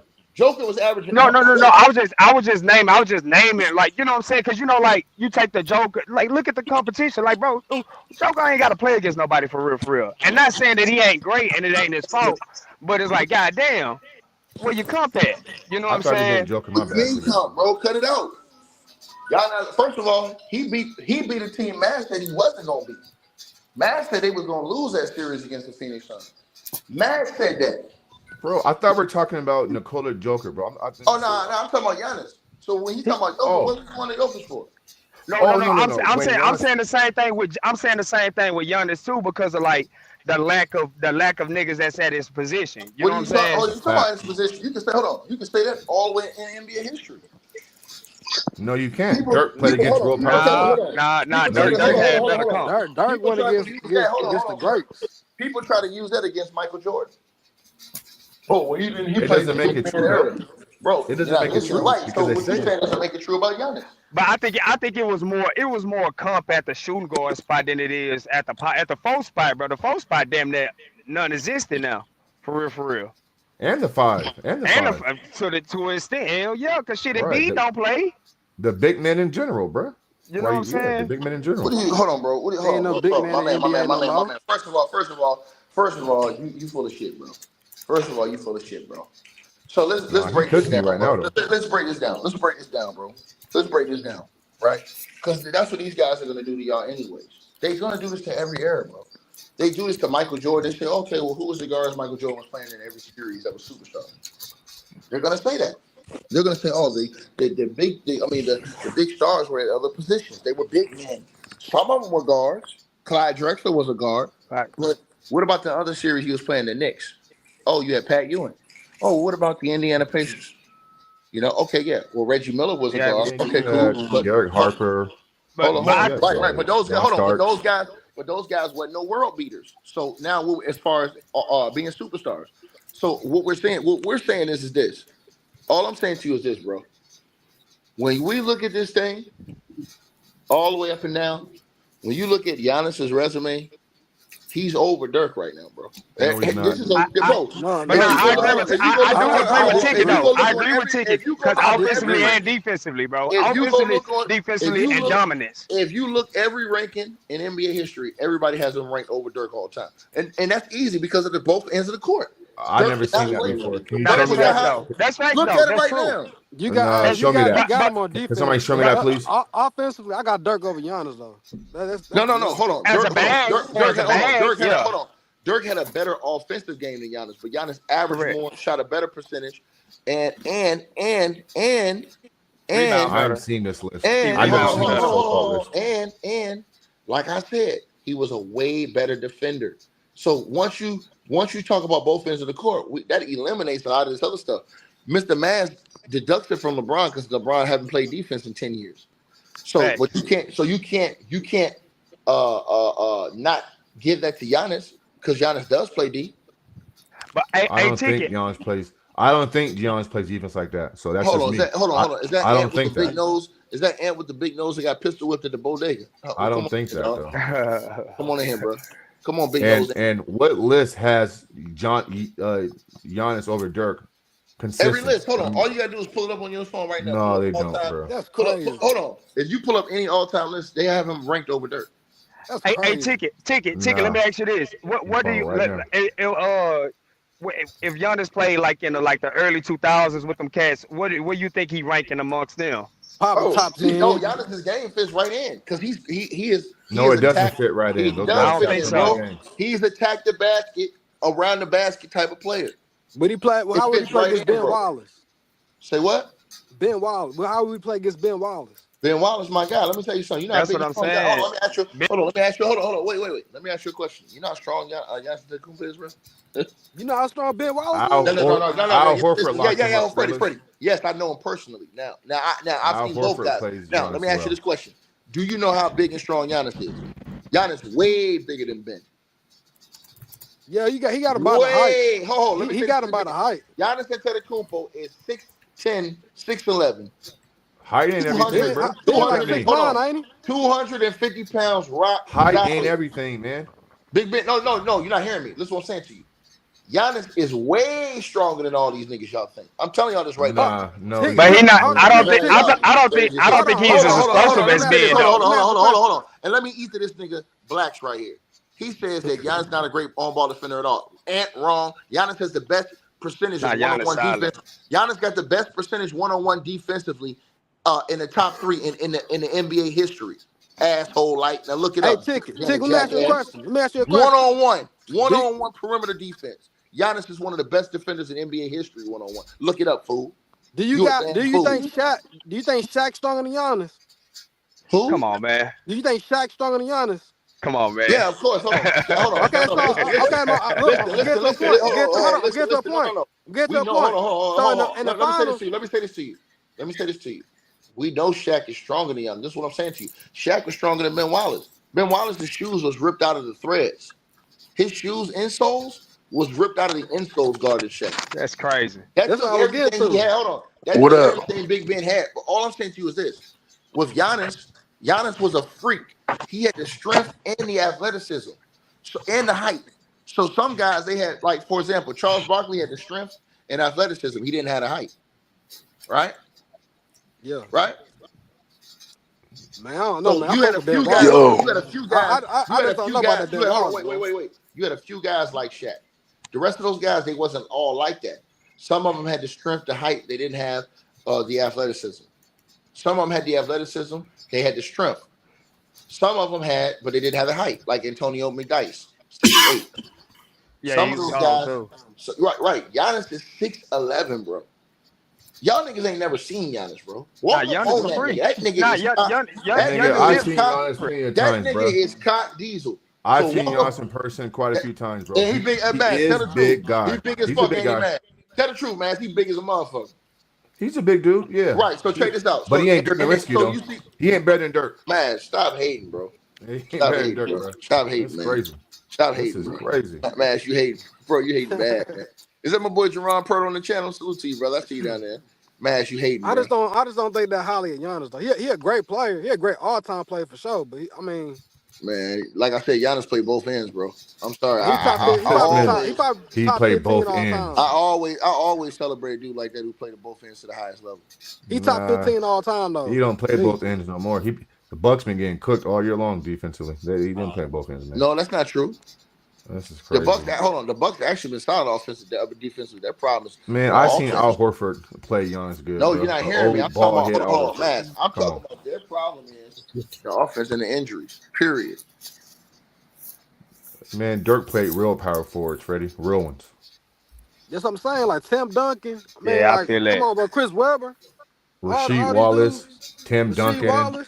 Abdul Rahim, Sharif Abdul Rahim. I mean, real power forwards. And them cats was on the lower tier of the, you know what I'm saying, of the All-Stars. Right. Yeah. You know, Sewell. It was some niggas, bro. Right. Yao Ming. They ain't all-stars, but they're superstars though. Yeah, right. They weren't Zach super. Randolph.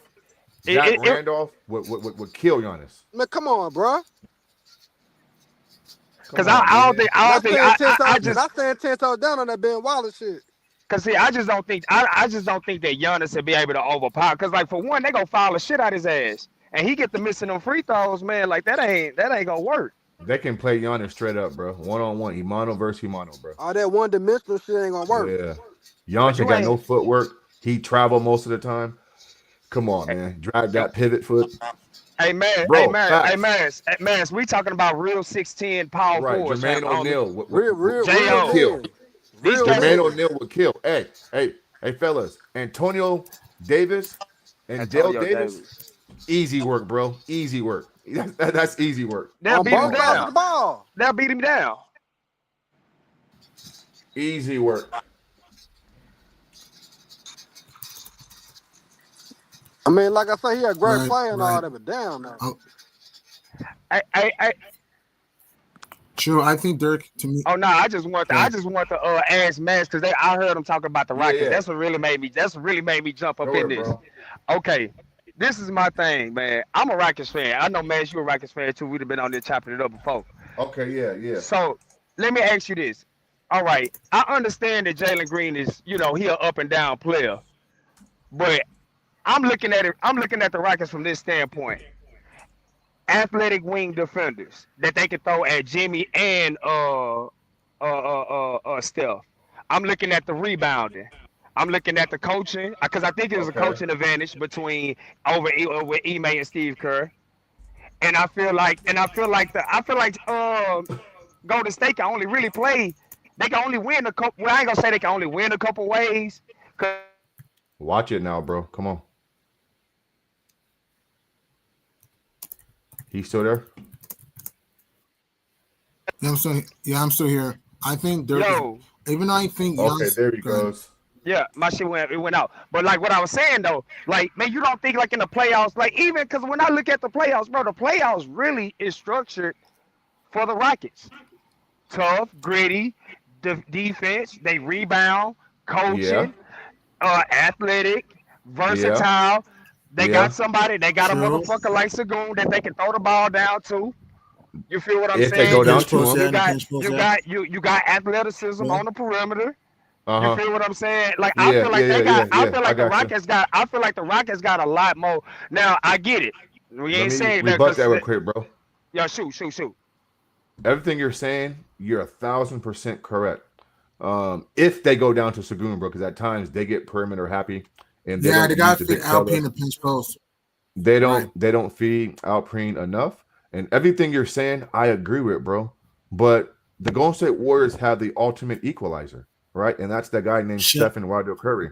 And sometimes players come along in which it doesn't matter what scheme you throw out there, offensively or defensively. It comes down to the moments, the fourth quarter winning time.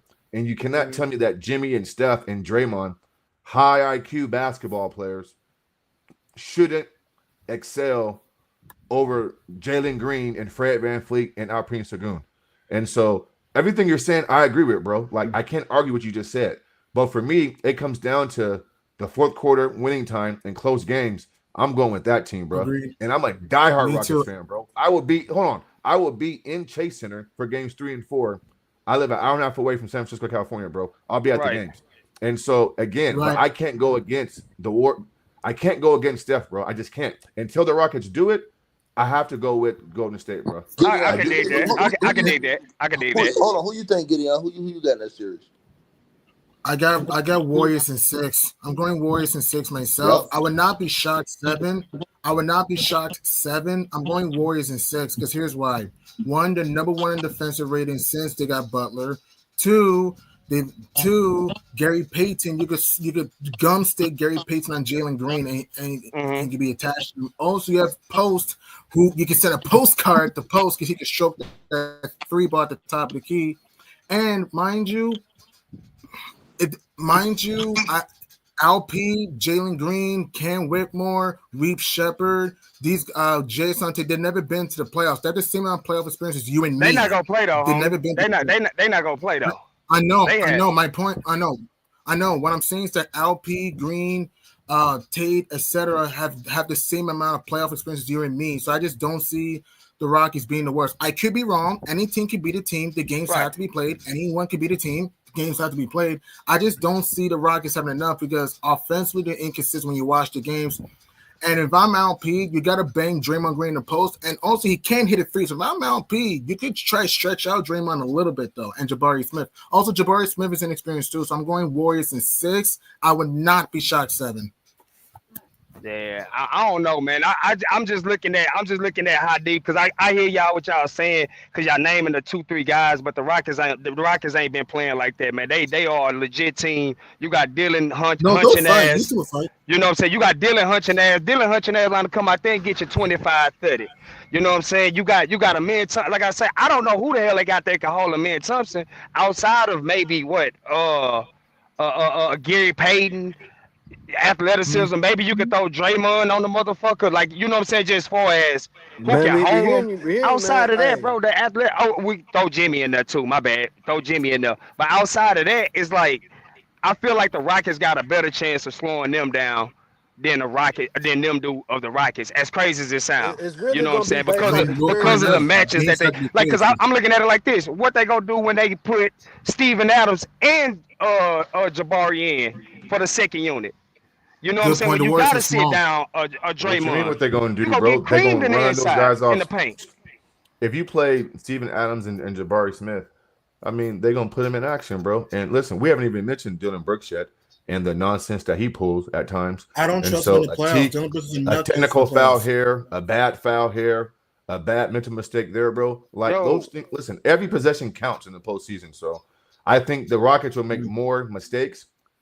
This may come down to which team makes less mistakes. And I just think Golden State will make less mistakes when it matters the most. Right. And speaking of mistakes, though, I know some of you guys have the Bucks being the Pacers. I'm gonna stand by this. I got the Pacers. Here's why I got the Pacers. One, they're better in block. One, they're fifth in block shots. Also, Indiana's ninth in steals, and also Indiana has 7 guys that average double figures. So, and Indiana's 7th in bench scoring. Milwaukee's 13th. I know Kevin Porter's boiling right now. I don't know how Kevin Porter's gonna look in the playoffs. That matters because playoffs is a different game. And you can put T.J. McConnell, who's a solid defender, to Kevin Porter. Gary Trent, I know Trent's a better three-point shooter than Ben Mathurin. Mathurin is more athletic, and Gary Trent chokes in the playoffs. Dude shoots 37%. And Kuz is a light switch. One game he's hot, one game he can be colder than an igloo. So Kuz shoots 42%. So for me, I'm going Pacers in 6. People may disagree with me. That's just my belief, and I'm going to stand by it.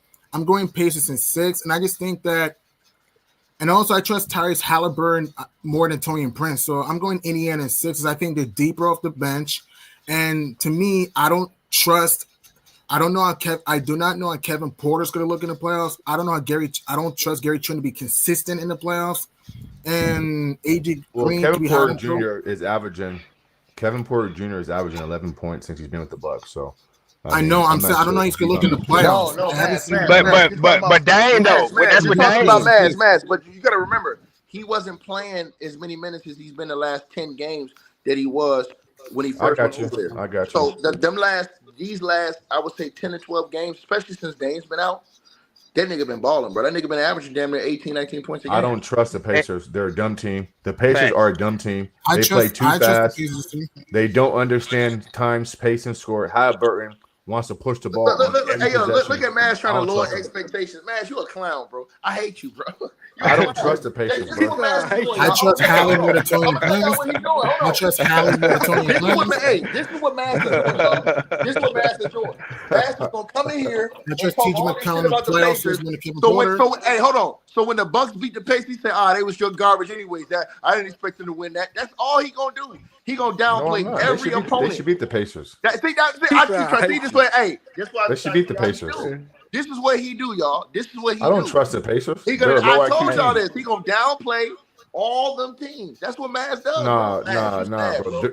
Their measuring stick is gonna come in the second round. The Bucks measuring stick is coming in the second round. Hey, so James, y'all play Boston or Cleveland. So James, they in here calling Maz a hater because he said that he picked the Golden State Warriors over Houston, and because he don't trust Jalen Green. They say I'm not calling him a hater. I'm not calling him that. In the comments, they saying Maz is hating on the Houston Rockets because he don't trust Jalen Green. Nigga, I don't trust Jalen Green. What you think about that series, James? How you see that series, bro? Salute T Price. Salute everybody. Top of the morning, top of the afternoon. Salute James. Man, hey, bro. The Rockets don't have that much experience the way Fred VanVleet struggling. I don't see them getting that serious. And after what I seen between Django last night and Steph, that should be an intriguing matchup. Now Ime Udoka get them boys and tuned in and start to believe in themselves. They're making progress though. I expect a tough series, but I still give it to the more experienced team. And like I say, when you think about what Django and Steph has become over there for those last couple of games they've been playing, they hit a couple of struggles, lost on a couple of buzzer beaters, but they're still. When you talk about the Houston team, I still think they got a lot of growth to do. But I'm gonna go with the more experienced team, but I ain't gonna just say they're gonna just dog walk them. Now, I will say this about Houston: watching them sit their players the last 5 games when they had the number 2 seed in lock. The second and the third stringers look good. Now, if you mix that with the 5 people the starters that they took out. Let's see, bro. Playoff is a different monster, man. If they slow down, I think Ime can keep them above flow so to a certain extent, but eventually the Golden State Warriors and the veteran experience should outlast the young James, pups. you said it last night. I seen that shit in Jimmy Butler last night, bro. I fuck with Django. I ain't tripping off of that. This nigga Jimmy Butler gonna turn. I said, bro, the way he came out in that game last night, I said, yeah, this nigga serious. This playoff shit serious, bro.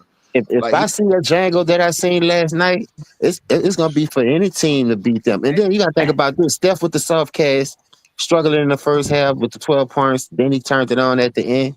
Jimmy went to cruising after that because you gotta think about it. All right, I'm gonna let Steph get off. He's seen Steph high. That's what I like about Django.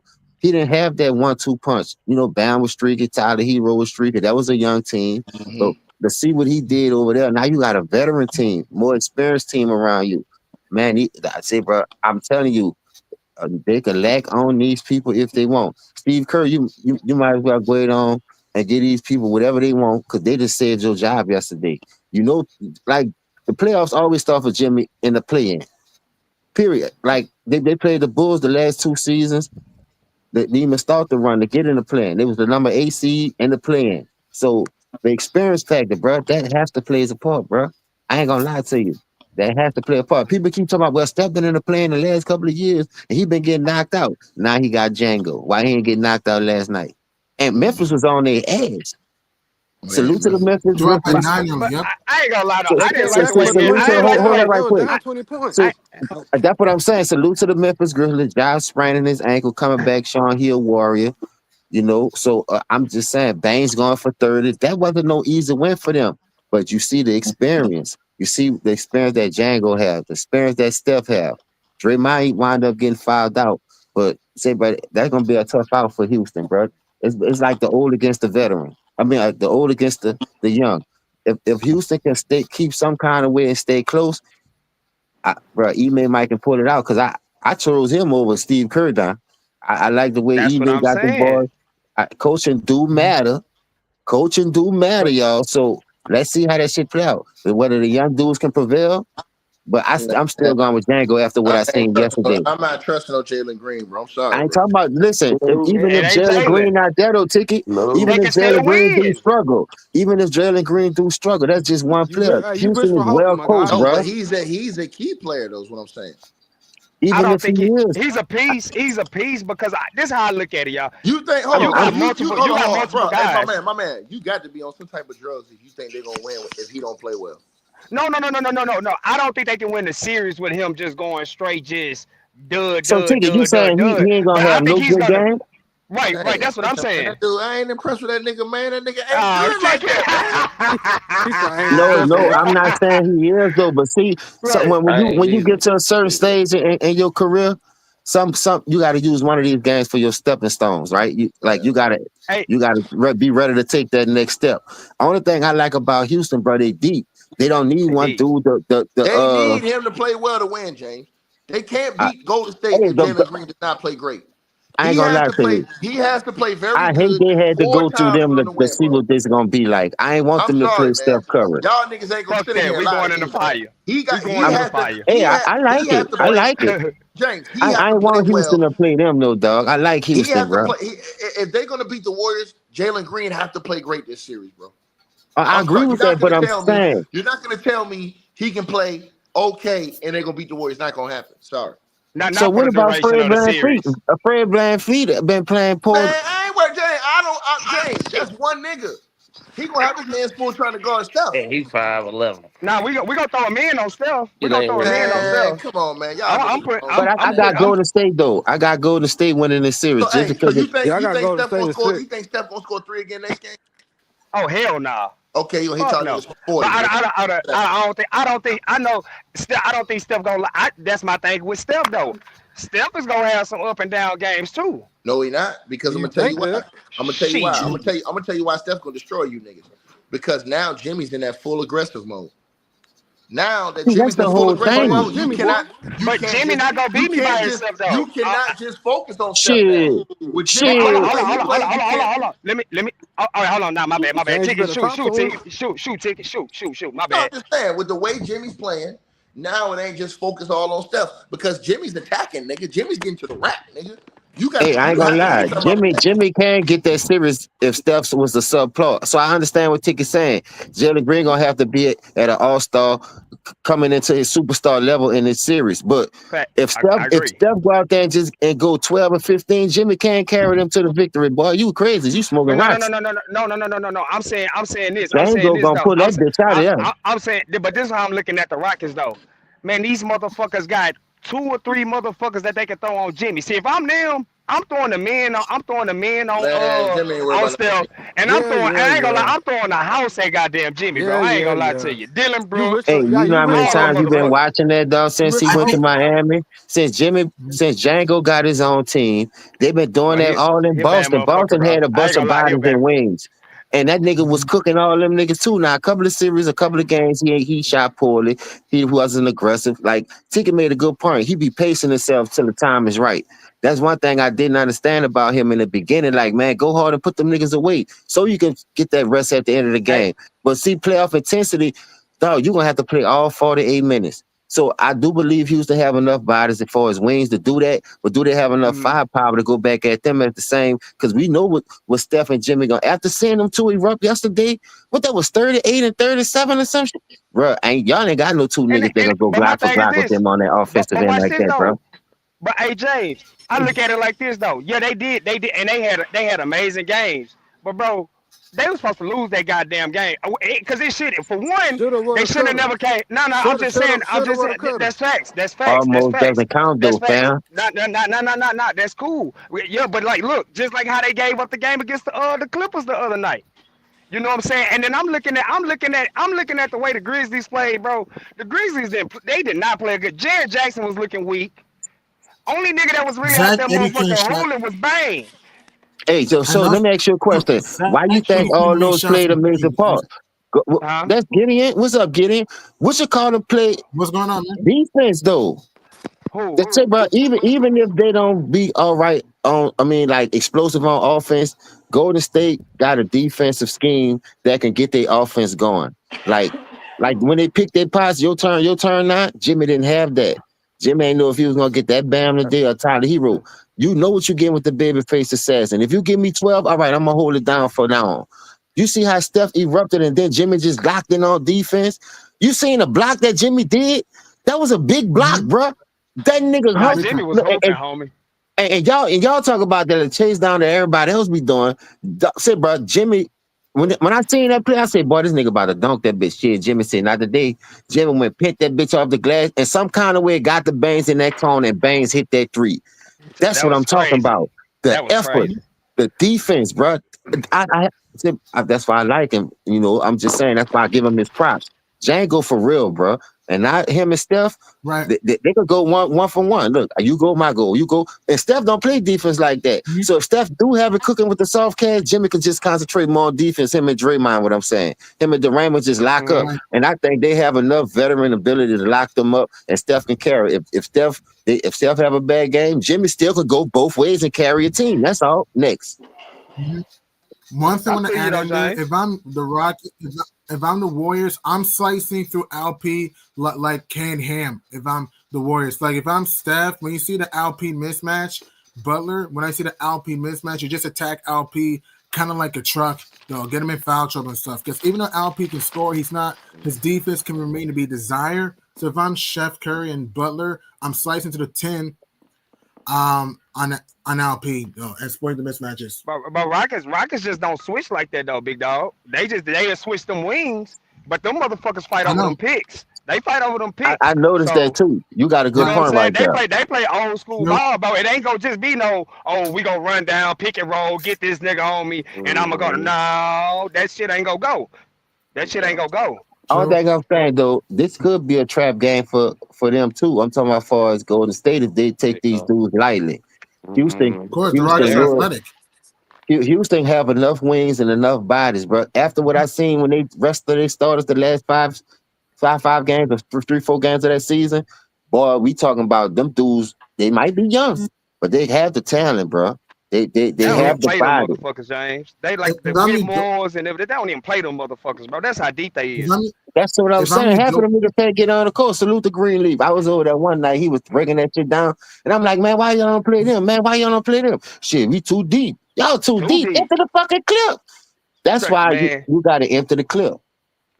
but if I'm the it's so Rockets, though, tough. It's so tough because like you gotta play a man. You gotta play Dylan. You gotta play them mhm, boys 25, 30 minutes. So it's like Hey, it leave the Cam Whitmores out of there. They throwing. They play Van Fleet a lot because Van Fleet is the veteran. He gotta mhm. he gotta get the team get the offense together or whatnot. So you gotta have him on the floor.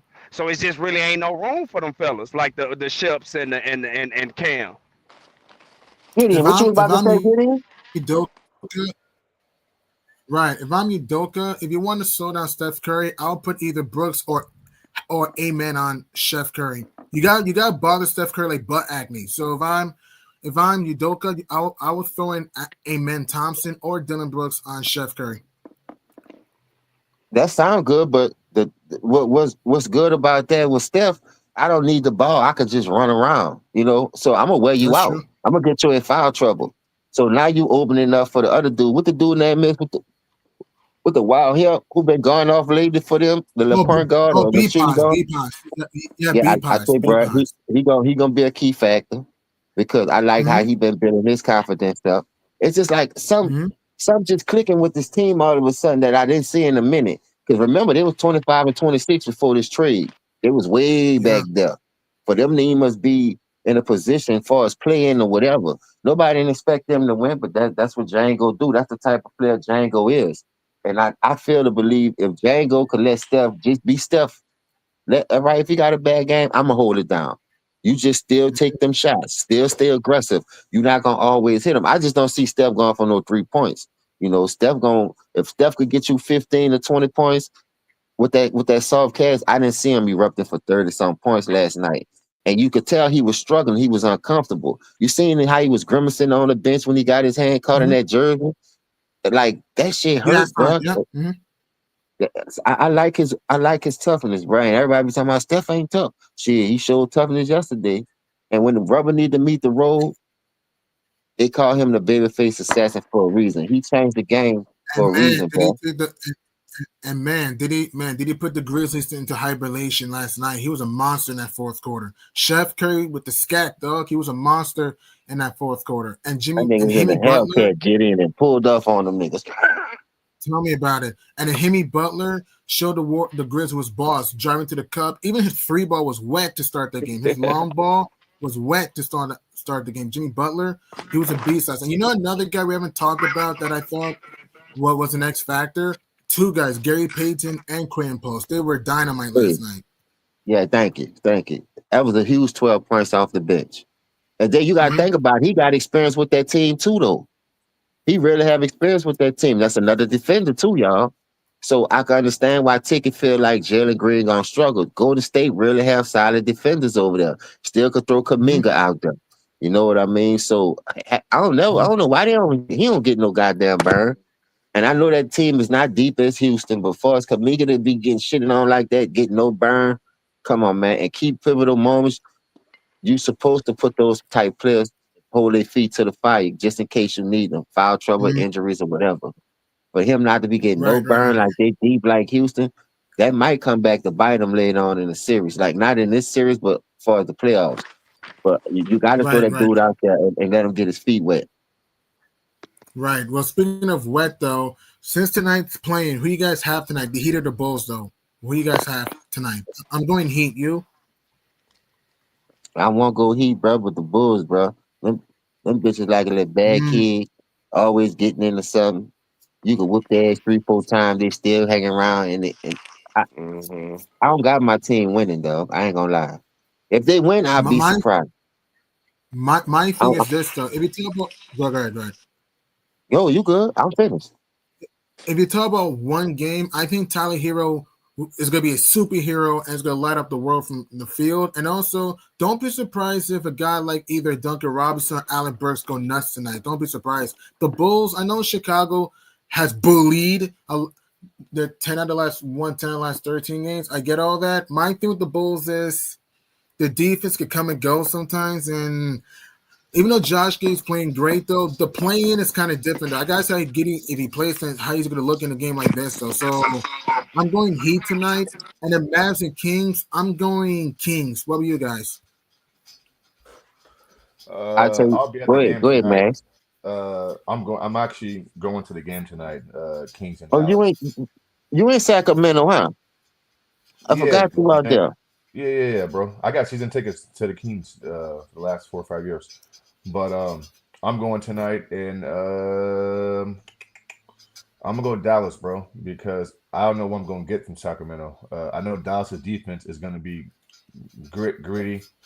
I think AD is gonna be a problem, and I don't trust Zach or DeMar, bro, just to make shots. Now Zach's been on a heater lately. I mean, he's been hot. I know what you. But Yeah, I don't he's been trust hot at injuries too. And then True. I'm not sure if Malik Monk's playing. I think he's out, right? He's not playing, is he? No, there's no Monk. There's no Monk. Yeah, there's no Monk star. There's no Monk star. Yeah. Yeah. So I don't know, bro. So I'm gonna roll with Dallas, but I wouldn't be surprised if the Kings won. But I'm gonna go with Dallas. Hey, you believe in AD could carry this team right now? The way they constructed? Because this similar to reminding me of what he played, how he played in New Orleans, and the type of team he had in New Orleans. Now it's your turn to lead and show you can do it, nigga. Kyrie down. They was talking about you needed this, you needed that. That's all folks sure. You ran the role play and got your little cheat ring in the bubble. Well, when you gonna lead your own team now? He has a much better supporting cast in Dallas, James. Like his front line is so good with Dallas, with Lively, Gafford, and PJ. He didn't have that in New Orleans. But he doesn't have the perimeter defenders he had in Rondo and Jrue Holiday. So it's give and take. But listen, I think AD can win tonight with this team, but can he win long term? No. I don't think they have enough to win long term. And so if they win tonight, then can they beat Memphis? That's a pick'em game. So I probably would favor Memphis, but we'll see. I just want to see. I guess. Oh, go ahead. Go ahead. No, you're about to. Go ahead, you good. Go ahead. I'm gonna go after you. If the game is close, I know Zach and DeMar could be streakier than Kawak sometimes. And my thing is that if the game is close, I trust Zach and DeMar to lock it down, to get it done. Because Clay, Clay can hit big shots. Clay could be inconsistent like a light switch. So you don't know. I don't know what to get from Clay. Because remember last year, Clay Thompson scored the same amount of points as all of us, and as a lab rat. The dude scores no points last year against the Kings in that plane. I don't know what I'm gonna get from Clay. I don't know what I'm gonna get from Max Christie though. AD comes and goes. If the game is close, I trust the Kings more. Yeah, hey, that's Clay Thompson can get open more than he can last year at Golden State. When they were trapping Steph last year, James and Gideon, with what the Kings are doing. Dallas has a lot more options that they can go to. And so I think Clay will get open shots tonight and in the future if they advance. And so I'm not worried about Dallas getting open shots. I'm just worried about, do they have enough firepower offensively to compete? So they got Spencer Dinwiddie. They got Dante Exum. They got Max Christie. Huh? I'm saying Exum's hurt though. Damn, I thought he was playing. I thought he was back. No, he's horrible. He's hurt. So that's gonna make it a little bit harder. So what I need AD to do is get your ass on that block and dominate, because I don't think they have a big and Sabonis on you anyway. So you should be out there eating much thirsty like a vampire to drink blood, nigga. Because at one time when you was with the Lakers, that nigga had you 0-10 down there. You was scared of this nigga or something. So this should be a revenge tour for Anthony Davis. I want to see him do well. I see, since he got in a new arena around new people, got a new site, he got his little lover back a little bit. So get your ass on the block, make him collapse, swing that bitch around, and see where it works. Like Matt said, you got help now. You was crying about you ain't want to be the 5. Now you don't want to have to be the 5. You got Foles, you got Gaffey, you got Lively, you got pieces around you that can help you stay consistent and tuned, engaged into this game. I need you to be at least 35 and 15 tonight for all of you to get your chance to win. That 13 shit that you did on that Luka revenge, You should have just felt just as paid as Luka. Why you wasn't cooking them niggas? What nigga they had over there that had you just scoring 13 points like that? So that's why I be trying to tell y'all. I watched this for 5 years with this dude in New Orleans. What Anthony Davis we gonna get is yet to be seen. So I just hope he come out and do good. As far as like I say with my Bulls and with my Heat and the Bulls, y'all know I like Miami, bro. I like what we doing. I like Burks. Like when we do play together, we look good. We look good, but we've been losing on buzzer beaters this last week in the playoffs too, and like going into the playoffs the last couple of weeks. That shit bothers me, man. We shoot too many goddamn threes. We got two big men that we can really play for to get better 3-point shooters. Get our 3-point shooters better shots. But I don't like Eric Spoelstra, bro. I think he old now. It's stale. We just need some new coaching in there. Pat Riley sit up there drooling from the mouth like he in a wheelchair on this order. Like, it's something about this team, bro. We don't have Django no more, too. That's an X factor. We had Django the last couple of times we was in the plan. Now we about to play without him. You saw what he did with Golden State. So nobody not scared of us without Django. We do have good pieces. If we're going to come out and shine and we're going to come out and live by the three, or we're going to play through our big. Because normally when we play through our bigs, and I like the dude Ware, or whatever his name is, number 7, I like his upside, bro. Yeah, We need to go through him. Yeah, huh? What his name is? Yeah, Getting? Khalil Ware. You a basketball? Yeah, Khalil Ware. Who, what, where, when, and how? Yep. Yeah, that dude, he's a total mismatch. I'm gonna see if Eric Spoelstra gonna use him and Bam, because I don't think they have enough bigs to mess with us. That will get Tyler Hero better shots. That will get Duncan better shots. That will get Burks better shots. And the dude Mitchell, man, keep grinding, bro. I've been liking you ever since you was at Oregon. I was like, man, this little nigga here got hard. He ain't scared to get in that paint and bang with the trees. He plays sided defense. They do have a piece that can get the job done, but I just don't believe in Eric Spoelstra in this rotation. Like, this nigga lives the big man for some reason. So we got to play through our bigs and not live by that 3 so much. If we play through our bigs, I give us a chance. But if we go out there and try to match the intensity with that up and down, just shooting threes all day and without utilizing our bigs, because we got 2 of them, man, we're in for the world of trouble. That's why the Bulls came back and beat us last time. We had the Bulls like by 19 or something. Last time I'm watching that shit, I'm going to pull my fucking hair out. And I almost had a ball spot like the fucking role player, man. I can't be stressing myself out watching this badass basketball, bro. I hate when teams beat themselves. Mingle, what up, man? What you got on this? You hear James here cooking these clowns? Mingle, you there? You on mute? So get it. You like New York? Yeah, I'm a Knicks fan. Yep. What you think, hey, bro? I'm a Knickerbocker fan. Yep. Hey, man, I got Knicks y'all. in 6. We're gonna have a handful with the plucky pieces. True.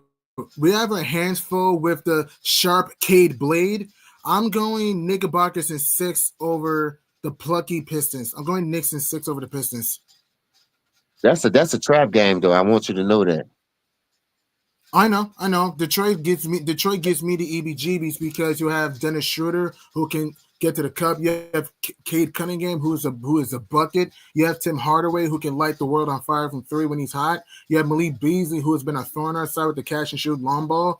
And you have Toby you have Tobias Harris who can hit some big shots. So Detroit gives me the EBGBs though. And you have Jalen Duren. We might be in the Duren danger zone because he could fly to the rim. Here's what's crazy: the Pistons are doing this without Jaden Ivey, without the poison Ivy, and Jaden Ivey. That's crazy. They're doing this without Jaden Ivey. That's crazy. They're though. Gonna so be a with team that, to reckon with. Big time. When they get Ivy back, they're gonna be fierce like lions. So I'm going Knickerbockers in 6. I would not be shocked if it's 7. I think that's a big trap game, bro. If y'all can't get out there, boy, the Knicks.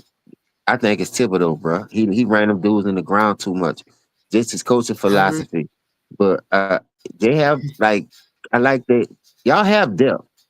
What's up with y'all center? The dude that's always in and out the lineup. What his name is? Mitch. Oh, you talking about Mitch Robinson? Y'all got him? Mitch Robinson.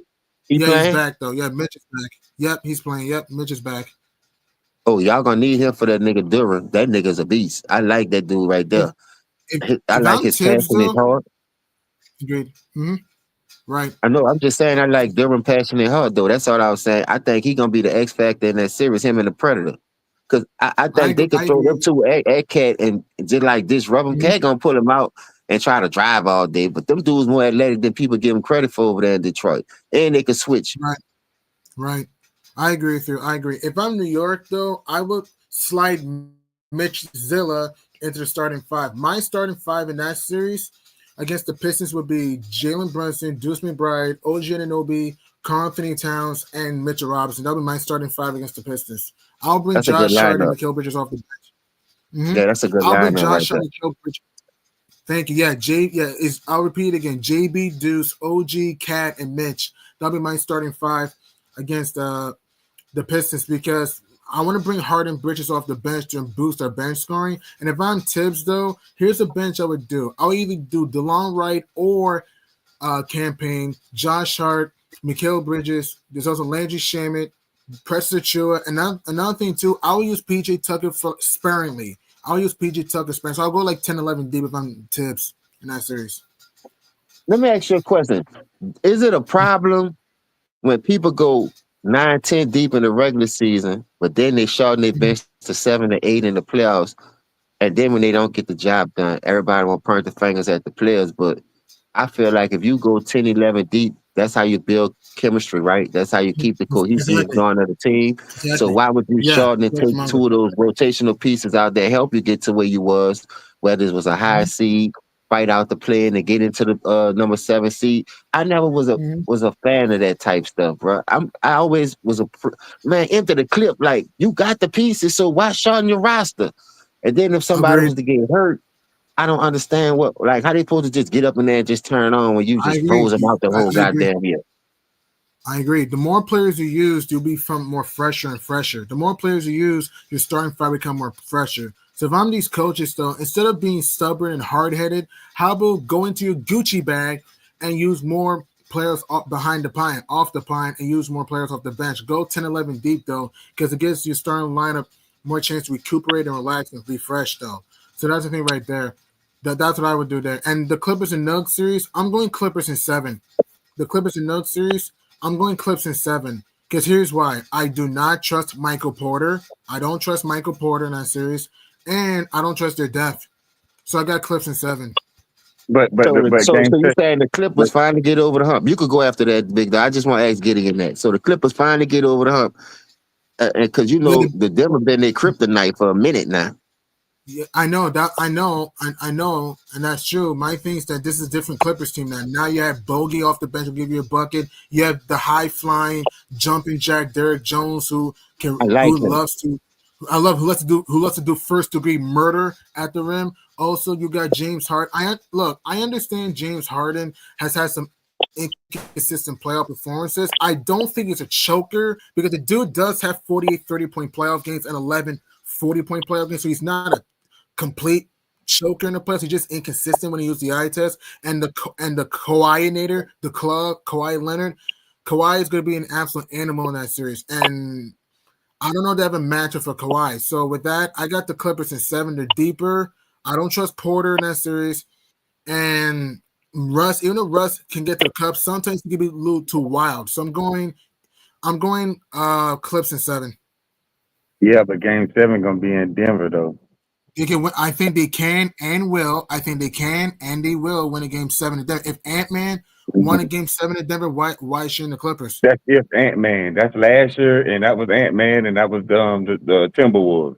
Clippers what's up, nigga, baby? What's up, Jester? What's going on, my guy? Listen, man. Listen, you easier said than done. You sitting here saying that. Don't make it true. So what I'm saying is, I don't think if the Clippers don't beat the Nuggets in 6, I don't think they win that series. I got to be honest with you. If the Clippers don't beat the Nuggets in 6, I don't think they can beat the Nuggets. Because if they go to Game 7 and they got to go back to Denver, I don't think they can beat. I don't think they can beat Denver. Any team can beat a team anywhere. Any they team can beat a team. But I don't think they can though. Because you got to understand, playing in Denver is a different level. That altitude, every other team ain't got that. You know, Denver got that to their advantage, that altitude. Then you got to get used to playing like that and all that stuff. And So hey, I Justin, you know saying his if the Clippers don't knock them out in 6, it's yeah, over for them. that's what I'm saying. If the Clippers, I got the Clippers winning the series too, but they got to beat them in 6. Because if they go like Game 7, I don't think the Clippers can beat them in the 7. I don't think they can beat them in 7. I said Kawhi that did too. I ball out said in game it's the first time Kawhi Sheetrock gonna have a healthy playoff run in a minute. So this is his turn to get his revenge since the bubble. If they Yep. don't get this done, bro, damn, bro, I don't know what else they need to do. And like Gideon said, they put more pieces around them.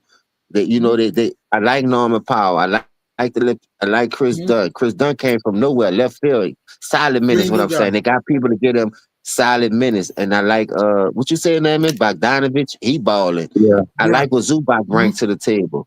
So Derrick I'm Jones. I'm starting to lean toward. I was mad when the Heat got rid of him, bro. Like we done had half of these niggas in the league, but they just don't know how to keep. But they talk about Heat culture, man. Fuck that shit. That shit out the window. Nonsense. Django gone. Fuck a Heat culture. Yeah, I said it. But anyway, I don't think. I think the Clippers need this more than anything, bro. If they don't get it, where do they go from here? Do we get the same James Harden playoff James Harden that we've been seeing the last couple of years, or do we get that James Harden when he was with Inconsistent. Houston? Huh? Yeah, I know what you mean. Right, I know what you mean. Though. I know what you mean. Though. If the beard could just be consistent and could just That's what stay I'm scared consistent, of. dude, you do lucky. Same thing with Nigga, I you know what think you we mean. gonna get Same that thing with James Michael Harden, Porter. nigga, or we gonna get the new James Harden we see right now? Because he have been balling. I gotta give him his props. Salute that lad, and that's his dog. You feel me? But when the I can't playoffs say start for Kevin some Harden. reason, I I can't just say Kevin remember Harden is. like a lot of bad taste. Like that nigga ain't. Go ahead. You're right. My thing is that aside from Jamal Murray and Nikola Jokic, who do you consistently trust for Denver? Because even though Aaron Gordon's athletic and he can hit the three, sometimes he can be wishy-washy here and there. And Michael Porter, I don't trust Michael Porter in that series though. Oh, they got a new Doodoo Brown. They got Christian Brown. Doodoo Brown. Yeah, Christian, he's nice. Christian Brown's solid, yeah. I just don't trust And their then you depth gotta though. think I don't about it. trust Russ should feel play too. I just was playing with you niggas. And y'all, I don't know what happened with that situation, but looked like he's James starting Harden to has get the love of the basketball when he played with Kawhi now. And the Clippers. After the Lakers did what they did and dragged him through the mud and all that. But Russ is gonna be on a revenge tour too now.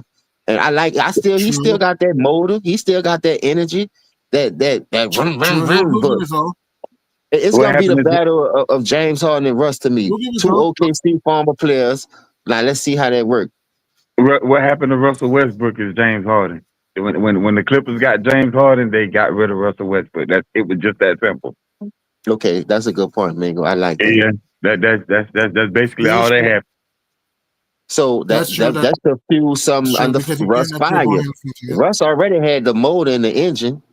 Ain't nothing wrong with his transmission. Spark plugs hitting on all cylinders. So if Russ take this shit personal and like come out and play his game that we know he can play, I think he unlock a lot of shit for the Clippers that we think. I mean, for the Denver Nuggets, because I understand he lost Bruce Brown, KCP, Jeff Green, but they still they still got their big four over there, which is Aaron Gordon, Jamal Murray, Jokic, and the other dude. Michael What the Porter. dude name? Michael Michael Porter. Michael And now Porter. you add Russ to that.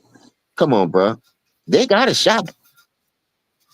No, they have a shot. The games have to be played, of course. When you're playing the game, every team has a shot. You have to play the games, though. My thing with the Nugs is I don't trust their defense consistently. Like their bottom 10 in defense, their defense comes and goes at times. And if I'm Harden and Kawhi, I'm tacking Murray and Russ on switches. And Porter on switches. So if I'm Harden and Kawhi and Powell, I'm tacking Porter, Murray, and Russ on switches and slice my way to the 10. I will. And get Joker in foul trouble. Get Joker in foul trouble on the Clips, though. Get him out So there. you Get think that Serbian Zubac could get beast. him in foul trouble? I like the way It's Zub going been to be playing tough, though, lately. because Jokic is... Sure. Could? Yes. Could? Yes. Is he going to? I doubt it. could, yes. Is he going to? It's going to be tough though because Jokic is smarter than smart like an owl. So it's going to be tough. Mega, what you got He on there, could. Mega? I don't know. Well, I'm gonna say it like this. I mean, I agree with him on that. Zubac need to try to get Jokic in foul trouble. That part is He true. has to. Yeah. But at the same time, though, will he accomplish that? See, that's yet to be seen. I don't think he'll be able to accomplish getting Jokic in foul trouble. I think Jokic is smart enough. His IQ is high enough to not pick up stupid fouls like in certain situations. You see what I'm saying? I agree. And he can stretch out Zoo too. Not just that, he can stretch Yeah, out Zoo too. and also one thing about Zoo is when you draw him out of the paint. One thing about Zoo is when you draw him out of the paint, like I think which the niggas gonna try to do, cause Michael Porter Jr. can shoot, Aaron Gordon can shoot, Jamal Murray can shoot, hell, even Jokic can shoot. So once they draw him out the paint, that may open up lanes and stuff for these guys to get to the basket. Good point. Good point. Good point. You know the five, right. I want to say one thing. If I'm Ty Lue, here's what I would do. I would put Derek Jones on Aaron Gordon. I would put Kawhi Leonard on Michael Porter. He's too small. I ain't gonna lie, get it. Derek Jones too small, bro. But now, if you talking about a slam dunk contest, I give you that. But we talking about basketball now. We ain't talking about no All-Star weekend where you dunking against me. I think Aaron Gordon too big.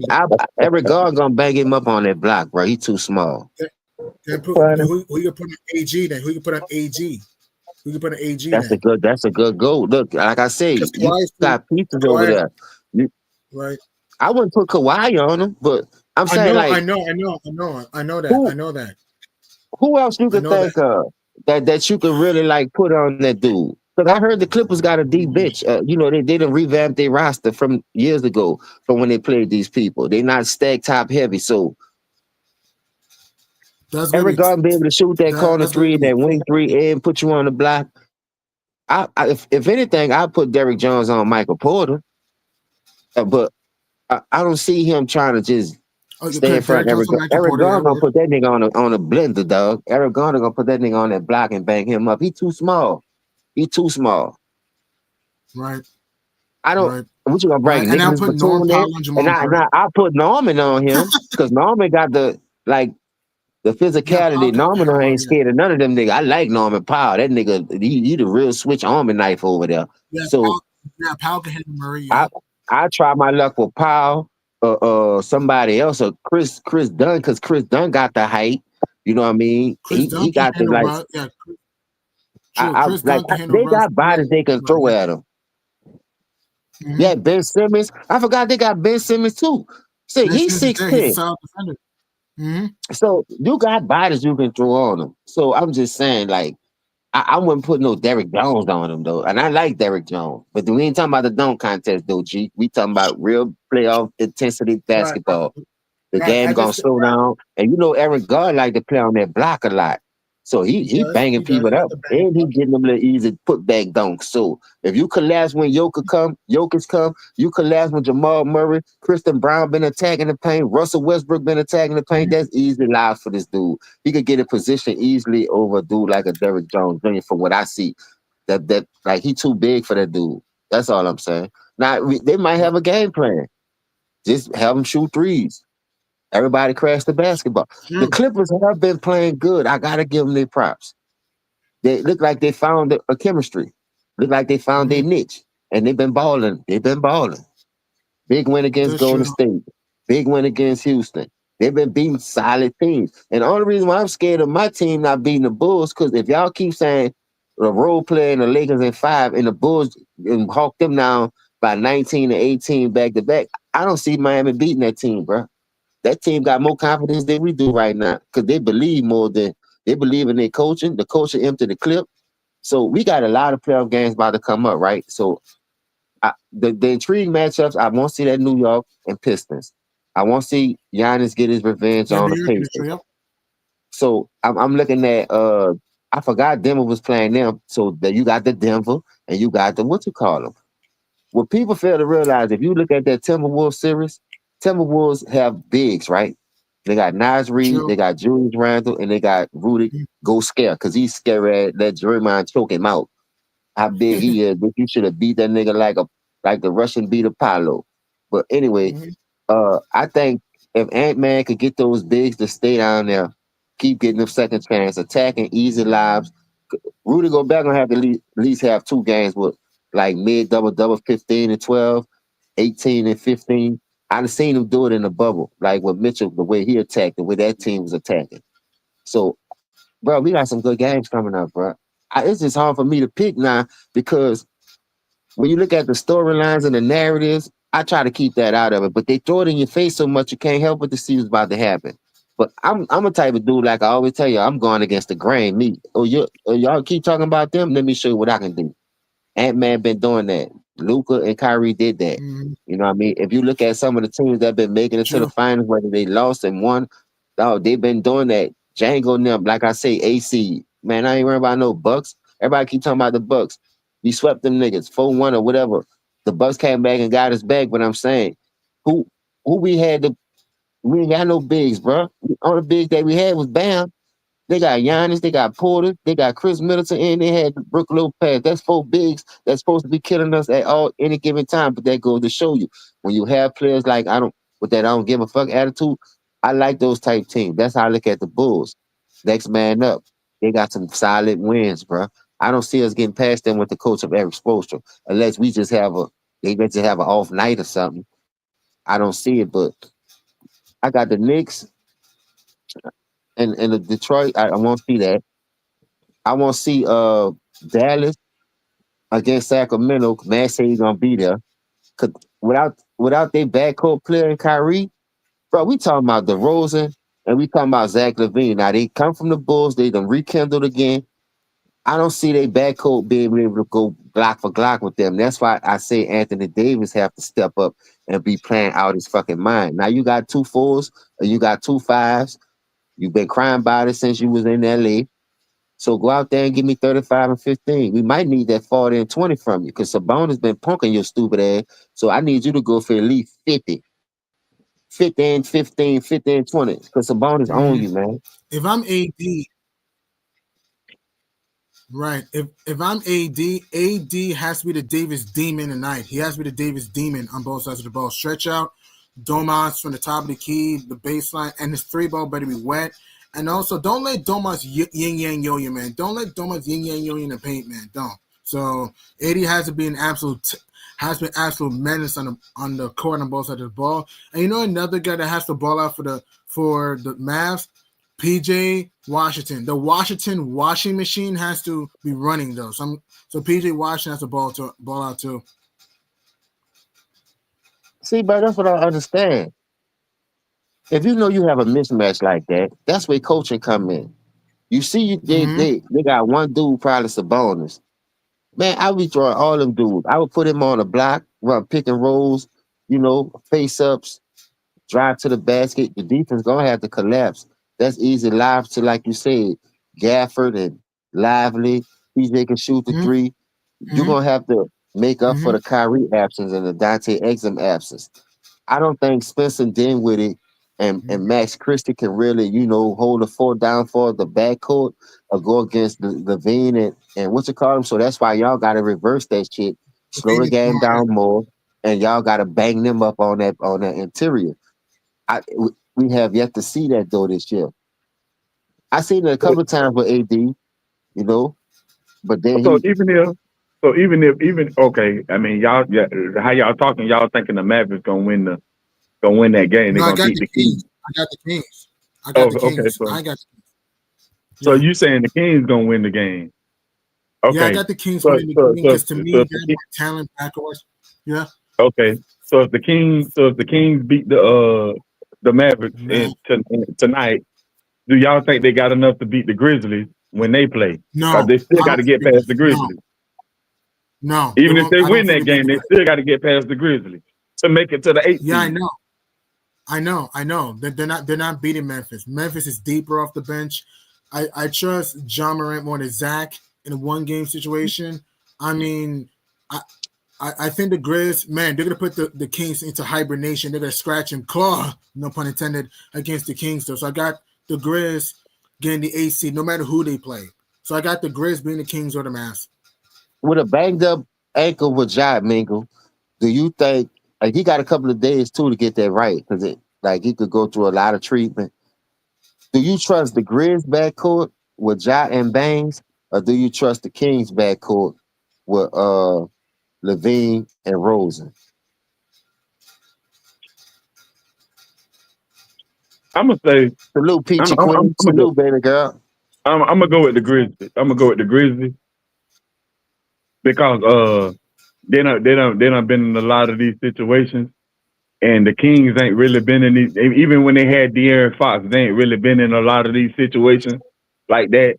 You know what I'm saying? But I think Ja Morant and Baines, I think they done been in these situations, so they would know what to do in those pressure moments like that. So I would take Baines and Ja Morant over Zach LaVine and DeMar DeRozan. Who you got, Gideon, as far as backcourt?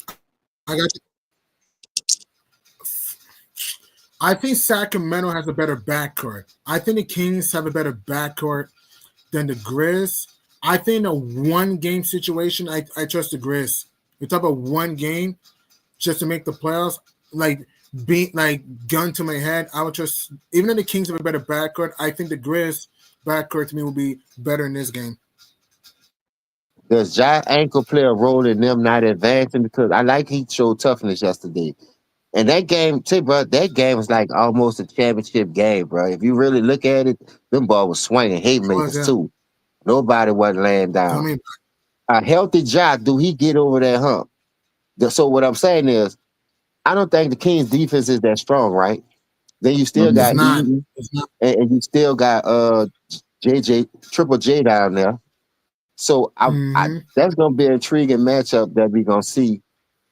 I'm gonna go with Memphis just because of the experience, and I think Ja got a lot to prove. And say, bro, it's something about that dude Baines, bro. That dude got ice in his veins. If you get what I'm saying, I ain't say veins. He got ice in his veins. That nigga be shooting that thing, boy.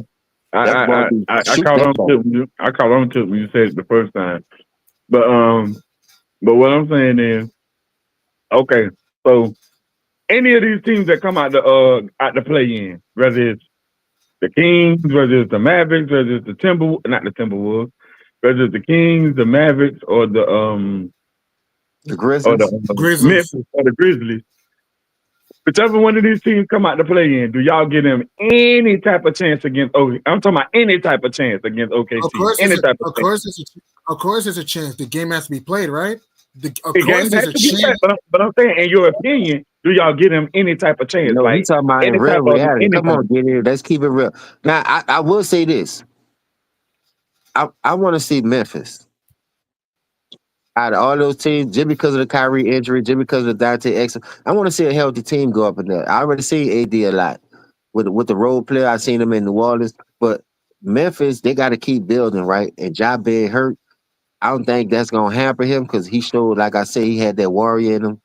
But say, bro, I'm telling you, if somehow Memphis could get up in that thing, they could be dangerous. Because you know why? They got that big in Zach Edey. They got that big in Triple J.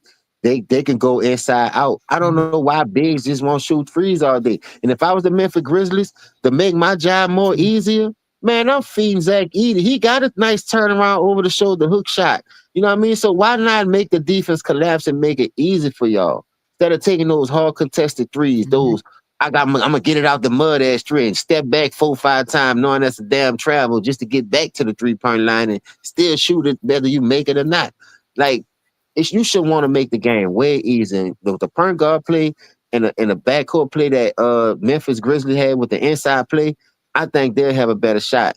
I would want to see that game more than the Kings or the Mavs. I'm just being honest. Right. I think the Grizz have the best chance to get the Thunder the just deserves. Do I think either team will knock off OKC? Head to the nah. I do think the Grizz have the best chance to get the Thunder to make the Thunder sweep.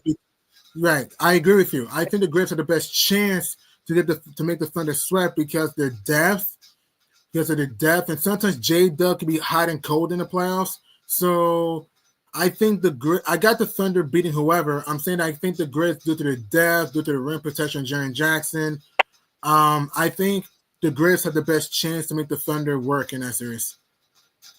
The Thunder also got a lot of depth too, though. Gideon. Yeah, they do. No, they That's do. why They they number do. one. They deep over there. They deep, and they I deep agree. with the I first agree. round picks. Shit, them they got picks all the way to 2030. Look like first round picks too. Trust me. Nigga better be happy they live to see that motherfucker around in I agree. 2030. All right, let me. What the Cavs gonna do, bro? Who the Cavs playing? The Cavs Anybody play They believe in play the the the Cavs? Orlando Hawks Magic. or the No. They play the win out of the Hawks. no. The Cavs. No, yeah, you're right. Yeah, You're the right. Hawks, the Boston Bulls, played and the Heat. Orlando Magic. Boston played Orlando Magic. You're right. Y'all You're talked right. Yeah. about that series yet? What y'all got on that series? Because we have yet to see who's gonna win this one, so we're gonna go to the ones that we got locked in already. Orlando, Yeah, Celtics-Magic. Celtics and Van Magic. Carroll, Well, whatever that nigga Celtics gonna name beat is, them. bro. He coming, man. He coming. Celtics gonna destroy the Orlando Magic. I ain't saying that, but I I'm got just saying the Celtics. way they've been playing, you can't say that. And I remember Aaron Gordon them getting the game off him in the bubble. This dude, Van Carroll, this cat right here, bro. This nigga got some. Yeah, he got his big boy pass on, and that He team ain't better be the scared of power nobody. predator. And I True. like the way that Here's the team thing. constructed, dog. They young. Yep. They are young and feisty. Well, the power predator better slice up the leprechauns. I'm going Celtics in 5. Look, Orlando has a shot. Obviously, the game has to be played. Look, if I'm the Magic in that series, you know who I would start? I would start Jonathan Isaac at the 5 and put Wendell Carter in the bench. And I would start Anthony Black because I think Anthony Black can try to mangle Jrue Holiday. And I think Jonathan Isaac is a better offensive threat when he's right than Wendell Carter. So if I'm Jamal Mosley, I would start J.I. at the 5, put PB, Paolo Banchero. They also call him PB. Put PB at the 4. And I'll start Gary Harris at the 3 and try to put him on Jaylen Brown because I don't think Franz Wagner would mess with Jaylen Brown. And I'll put Franz Wagner at the 2 against Derek White. So if I'm Jamal Mosley, I would put J.I., Jonathan Isaac at the 5, PB at the 4, Gary Harris at the 3, Franz Wagner at the 2, and then Anthony Black at the 1. I like Franz Wagner. I thought what's the name was starting. I thought KCP was starting. And they got KCP over you there. can have KCP in there also if you want. You can have KCP in there if you want. I would go for more veterans type lineup. I don't really know too much about them. I do know they're young, and I've been watching them the last few years for like they're a feisty team. And when you got teams like that coming in, they got a lot to prove that want to show they belong there. But people don't be scared of nobody like no fucking Celtics old lads. The Celtics been the Eastern Conference championships and only got one chip. Like 5. They'd have been like 4 or 5. That's what I'm saying. Like, they done had they run. They shoot too many threes. Them dudes gonna get out, catch that shit out the river and run on their old ass. That's how I'm looking at it. I don't trust Joe Mazzulla. You live by the 3, you die by the 3. And I've seen teams get them trouble, like for real trouble. Now, the addition of KCP, championship veteran. You got veterans that you can mix in there.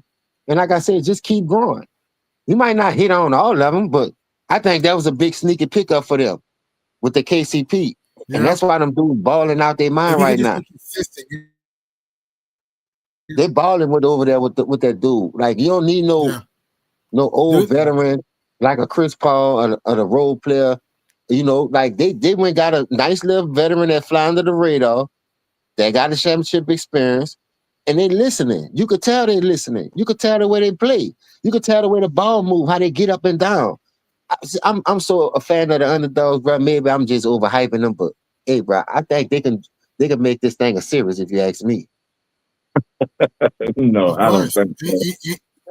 They could. I don't they got the size, boy.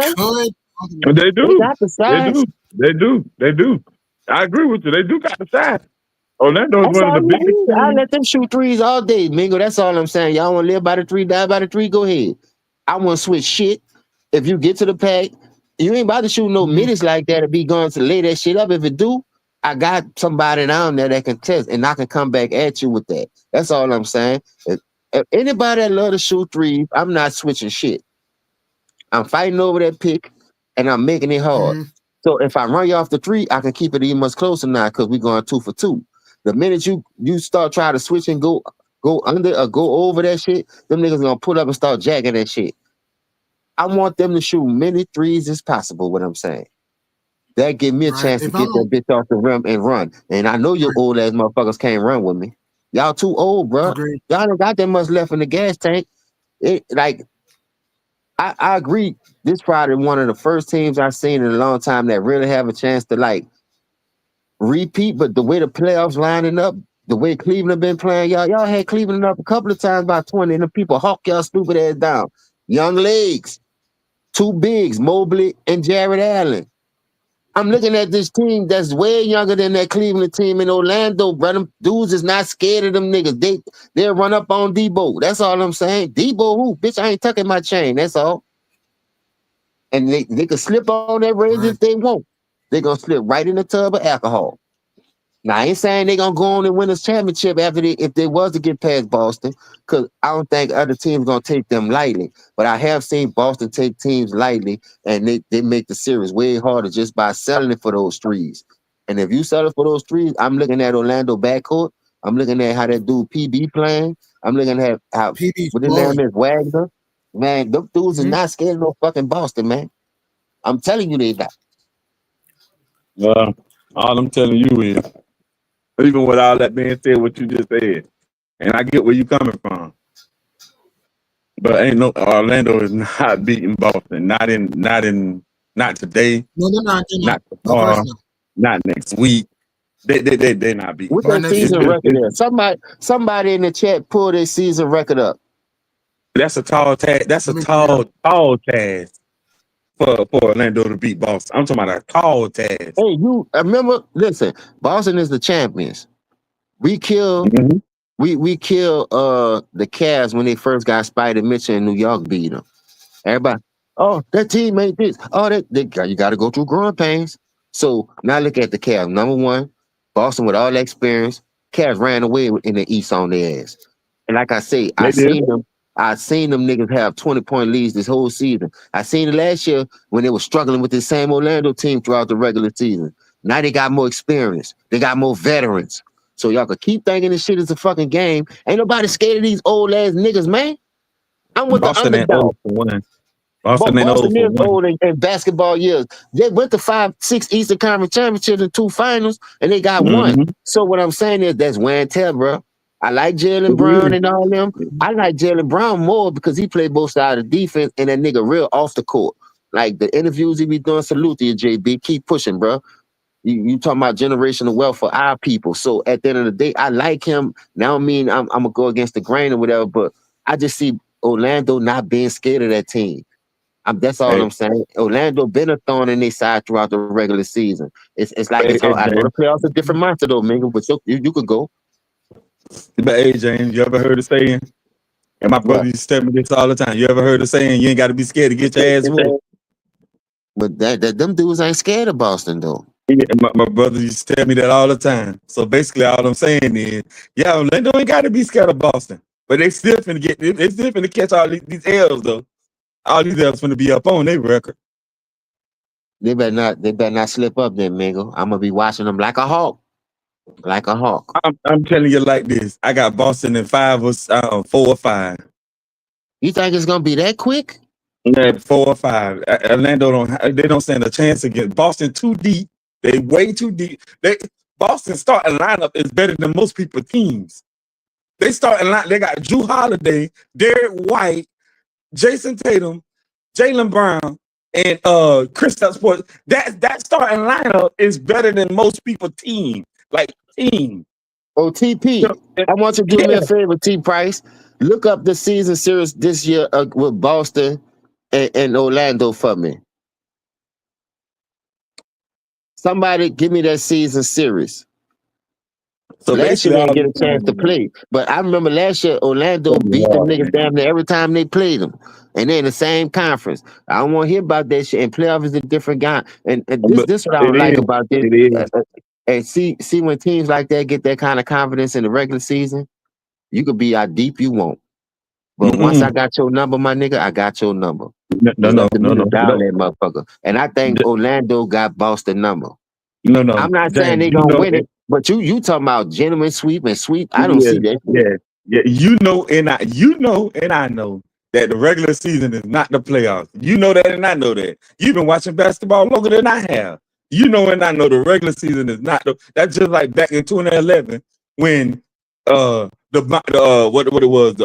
Chicago Bulls swept the Miami Heat in the regular season. Swept them. They didn't win a game. Got to the playoffs and they got beat in 5. The Heat beat them in 5. That's when they had LeBron and all of them, of course. But all I'm saying is, basically all I'm saying is that to me, the regular season means something, but to a certain extent. Only thing the regular season mean to me is seeding. It don't mean that for the playoffs. You can't determine the playoffs on the regular season. Because But you gotta watch how the games wind out. I could agree with you on that Miami and Chicago, but you gotta watch how the games play out. You gotta see how close these games be. Like, what was the outcome for us? Whether I was down, then I come back, how I had to come back, how we puppies, like we ain't supposed to be in this fucking position. First of all, y'all supposed to be this so much veteran experienced team. All these Eastern Conference Finals, can't get over the hump team. Now you did it. You got your ass whooped, then you come back and won it. So what I'm saying is when you look at a lot of these teams, the way they're building their team to a need and not for a want. And the reason why I say that, because Boston should have way more rings than that. If you've been to all them Eastern Conference Championships, nigga, y'all team was deeper than ours, but how you let one man in Django keep knocking you off your throne? Keep beating you. So with that being said, I don't give a damn about regular season neither, but when it comes to these young teams, when I'm watching them in regular season and how they got to get through all these obstacles because all these veteran teams, people making moves like the Drew Holiday, the Porzingis move, you know what I mean, bringing them over there. We a small market. They taking away from the small market. For us, they must be in the same motherfucking category with y'all and like I said, we put our suit on just like you. That's how I'm looking at that Orlando. That's how I'm looking at the Cleveland Cavaliers. Like them small market teams.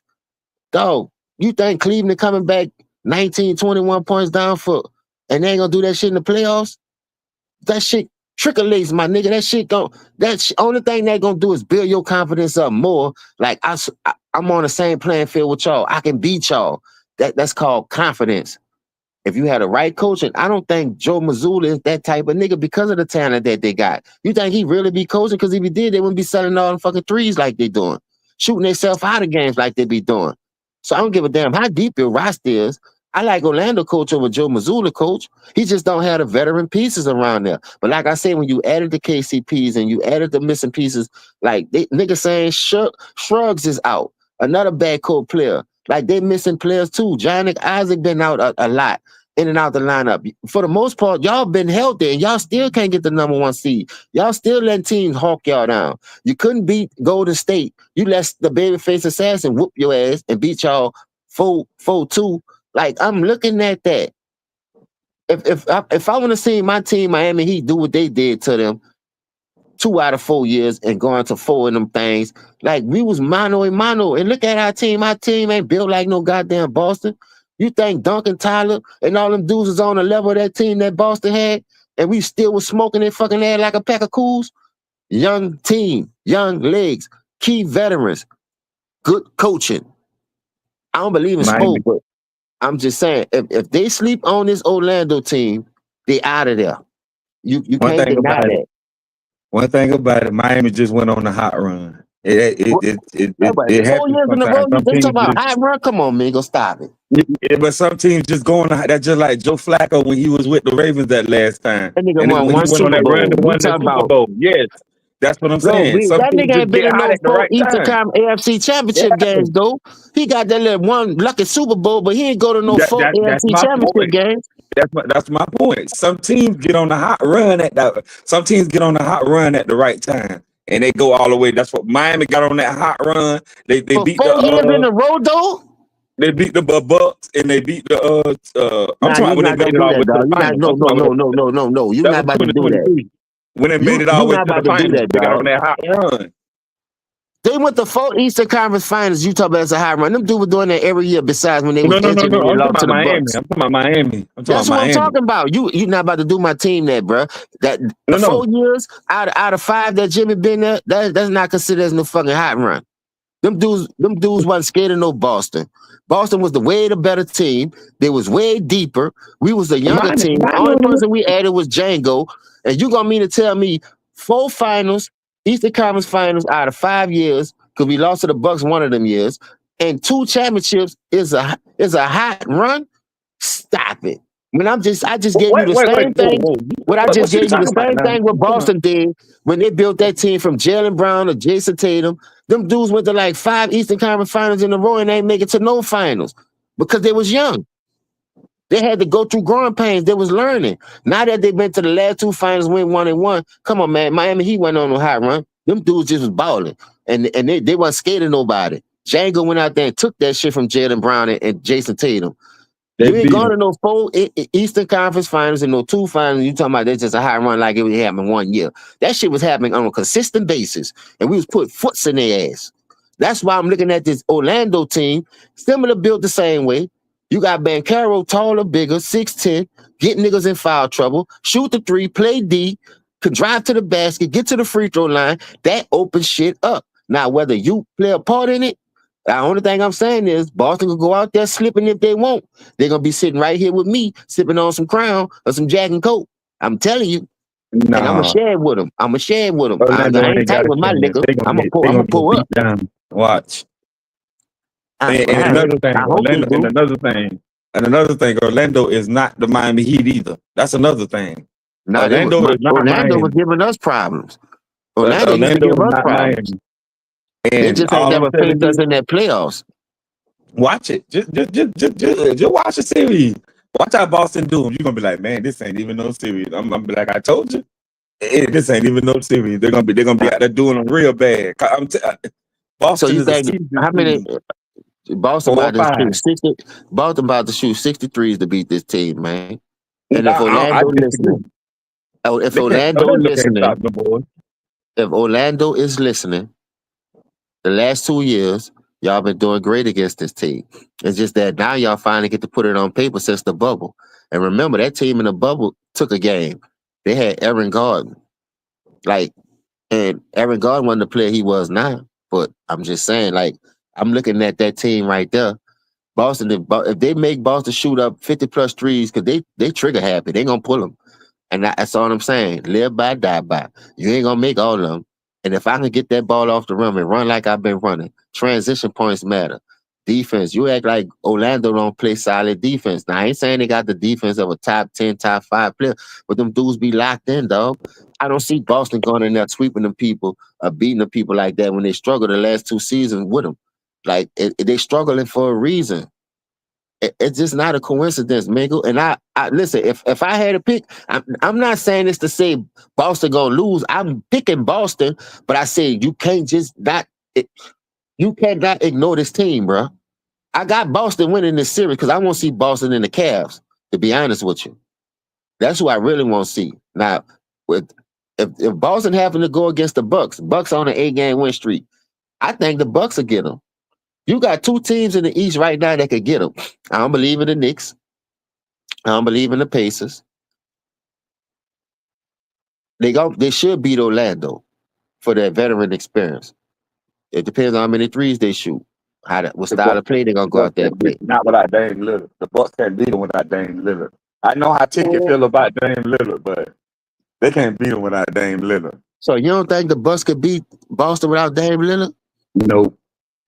Oh my God. No. Giannis ain't gonna be able to beat those guys. Coming at him like that, like I said, it's got that starting 5. You got the starting 5, plus the guy that's coming off the bench. I don't think Giannis gonna be able to take Boston down. With just that, he gonna need that extra score, like a Dame Lillard or somebody like even Chris Middleton. Chris Middleton ain't even there no more. No, so, but if you look at the way the Bucks is constructed, you don't like that piece that Kevin Porter Jr. brought up? I like that. Kevin Porter Jr. was a really good piece. So was Kyle Kuzma. Kyle Kuzma be even trying to help out a little bit. but they're gonna need that consistent 25, 26, and that's what Dame Lillard was. 25 in the playoffs, you're gonna need that consistent 24, 25, 26 points a game. And that's what Dame Lillard was. Without that, I don't know if they can. I don't know. Boston can score and they can score fast. They say Because Joe all they guys Mazzulla. can shoot. I seen Joe Mazzulla crack under pressure. And that nigga ain't no good coach. That team just deep. You think it's That's him what I'm coaching? saying. You think it's him out? Them dudes just shoot threes all day. Anybody go out there and shoot threes, they ain't coaching to me. I don't give a damn about no Joe Mazzulla. He sound like a motherfucking mozzarella stick, you ask me. Joe Mozzarella. That's what you should call him.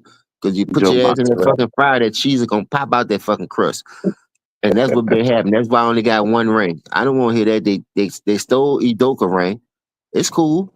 It did. Nah, I agree with that now. I agree with that. That team, Boston just stacked. Damn, anybody could coach that fucking team. That nigga ain't doing nothing. And like I said, he was getting his ass whooped. Django was busting his ass up by himself. Them niggas got Jaylen Brown, Jason Tatum.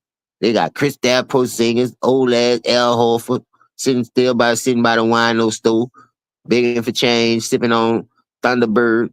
That team is just well constructed. They deep. They've been building that team, and that's why I do give Boston a little credit because they did it the right way. They one of the ones who just stood on business. Look, I ain't gonna break up my core, my team. I ain't gonna go at none of these old ass veterans trying to get no Anthony Davis or no Kevin Durant. Them dudes built their shit from within, and I respect that. But I also seen them get their ass whooped from within because of that badass coaching that he put out there. That team was already constructed to win the fucking championship. Joe Mazzulla, that nigga don't get no fucking credit from me, man. I put that credit on them players for sticking together, not want to bust that team up. They, like, you know how Mingo, let me ask you a question. This how they trying to blame Mike Malone from getting fired. You think if it was Jason Tatum going like, man, we about to trade Jaylen Brown and try to get you a veteran up. Man, nah, man. I know them dudes don't want to win like that. Them dudes be want to get it out the mud. And that's why I do like Boston. You dig? They're out the mud as team. That core been together. Now, you pick up on the Holiday, of course, Zingas here and there. But majority of that team that they got, that team been there for a minute, at least 3-4 years. So they went through their growing pains. They lost to Golden State after it was up 2-1. They went got it done. People say injuries are part of the game. If you look at the last couple of years in finals histories, a lot of people was hurt on the championship run that won that motherfucker.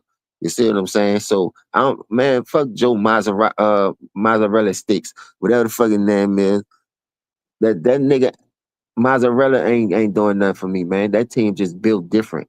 You got real solid players over there. Drew Holiday was the biggest sneaky pickup for me. And look at he won with the Bucks, then he went one with them. Now I say if I was the Bucks, that was the dumbest mistake that you could have ever fucking made. Because now you had to pick up on Kevin Porter Jr. Now, what if you would have had them two? I let Chris Middleton go. But looking at the Bucks, the way they constructed, them 8-game winning streak is not no goddamn fluke, bro. Without Dame Lillard, they might need a scoring punch here and there. But I like the way that team built too. I like how they revamped their offense, how they revamped their whole roster. But that team they can run up against Boston if they want, or Boston run up on them, should I say. I think the Bucks can get them bitches, dog. Boston is beatable. I don't know why people think Boston ain't fucking beatable. Wait. Wait a minute now. I ain't never said Boston was unbeatable. They can I ain't talking about you. I'm just looking in the chat, and they saying this Joe Mazzulla cat. Mozzarella sticks ain't about to do nothing, man. That nigga don't make no adjustments. The Miami showed you that. He just be sitting over there. He got a receiving headline like he be stressed out, need a cigarette on the sideline. You understand? Boston team just have veterans like Mingo say. Them dudes came up together. They drafted Jaylen Brown. They drafted Jason Tatum. The core of their team that's still stuck there, they hit on their free agents. What? Al Horford still playing, Mingo. What the fuck? This nigga still playing. He is. So I will give him the edge against Orlando. That nigga about old as LeBron. Still like that. That's what I'm saying. So I'm saying I do give Boston the edge in that perspective, but only thing I'm saying, you can't sleep on that Orlando team. Them motherfuckers ain't about to lay down. And them young teams, they coming. You don't see no old teams got that number one spot. Boston old now in basketball years. They is coming. I agree with the younger teams coming, like a OKC, and you got the Rockets. I agree. I agree. They are That's the coming. only thing I was trying to say too, Mingo. I'm just trying to like be a realist out behind. Because if you think about it, look at Denver, look at the Lakers, look at the Clippers. But the young team OKC got the #1 spot. Look at They do. Boston. Boston been running that shit for the last 7 years. Eastern Conference, Eastern Conference, Eastern Conference, Eastern Conference, Eastern Conference. But who got the #1 spot? The Cleveland fucking Cavaliers. Yep. See what I'm saying? So y'all keep sleeping on these fucking hyenas if you fucking won't. I bite a nigga face off. As I'm coming out there, I don't give a fuck about your pedigree or your history. Them dudes is #1 for a reason. Playoffs, yeah, it matter. Them dudes got playoff experience. You forgot Jamal and Spider went for 50 apiece twice in that fucking bubble. Like, we seen this shit, bro. Like, I don't see why people don't want to just get these young dudes, these young hyenas, they fucking flower. And then they gonna talk about some Joe Mazzarella sticks. Stop it, man. Ime Doka was doing that shit with that dude, with that same fucking team. You ain't then I'm gonna take another nigga team. Ain't like you built that shit. You riding another nigga fucking wave, man. I look at him as a Steve Kerr ass fucking coach. That's Mark Jackson team, nigga. I won't hear that shit. And the players came up together. And now they got old. You got off some of your pieces like Klay Thompson. You moved a couple of pieces around, and Django done brought you back to relevancy. That's all I'm saying. I don't see no other player don't do no shit like that. Django led his own team. He got a young team at that. You don't need to bust up your whole core. Just get you one killer, one superstar, one / all-star, and watch him rise with that team. See if he can be a leader. I do like Boston, how they constructed. And I'm not saying that they're going to all them Eastern Conference Championship for a reason. But coaching do matter because you can see they ain't getting over the hump because the coach ain't telling them stop shooting all them fucking threes and let's play our real fucking game. If Boston was to play their real game, yeah, I'll give you that, Mingle. But Boston shoot too many threes for me. They're just like everybody else, shoot themselves out the gym. And you can keep playing with these young teams if you want. And I agree, they do shoot a lot of threes. Boston definitely put up a lot of threes. But the thing I is, remember one game they put us shoot out about 63. That's it, man. I'm about to go to sleep, man. Yeah, they do. They put up a lot of threes, but the thing is, they be hitting those threes sometimes, or a lot of the times. They be hitting them guys. Like, they put up a lot of them, but like I told you, they whole starting five can shoot threes, including Porzingis. They whole starting five with Drew Holiday, Derek White, Jaylen Brown, Jason Tatum, and Kristaps Porzingis. They all can shoot. They whole start. How many teams in the NBA you can say that their whole starting five can hit a 3-point shot? Then you got guys coming off the bench like Peyton Pritchard. And then you got the Sam Hauser guy. Then you got the other dude coming off the bench. I mean, like, they whole team can pretty much. So let me ask you a question, Mingo. You just made a good point. So see them getting back to the finals? I actually see them. I can see that. Wait a minute now. The Cavs is a different animal. Now I think the Cavs can give them problems. Now that's the team I think can give them problems. It's the Cavs. I'm just trying to see that. Like I can see them getting back. They have one of the better shots for the experience and what they just went through. And by them finally getting over the hump, I can see them going back there off that, just that alone. But what I tell people, coaching do matter. You know, I'm not just knocking Joe Mazzulla, but I just don't see. I think it's more of the team, the way the team constructed. Like they are deep. They deep as a mug, bro. And they got more veteran skilled people than you give them credit for. Like I say, the Al Horford, the Drew Holidays of the world. So coming off the bench, you got a good mixture.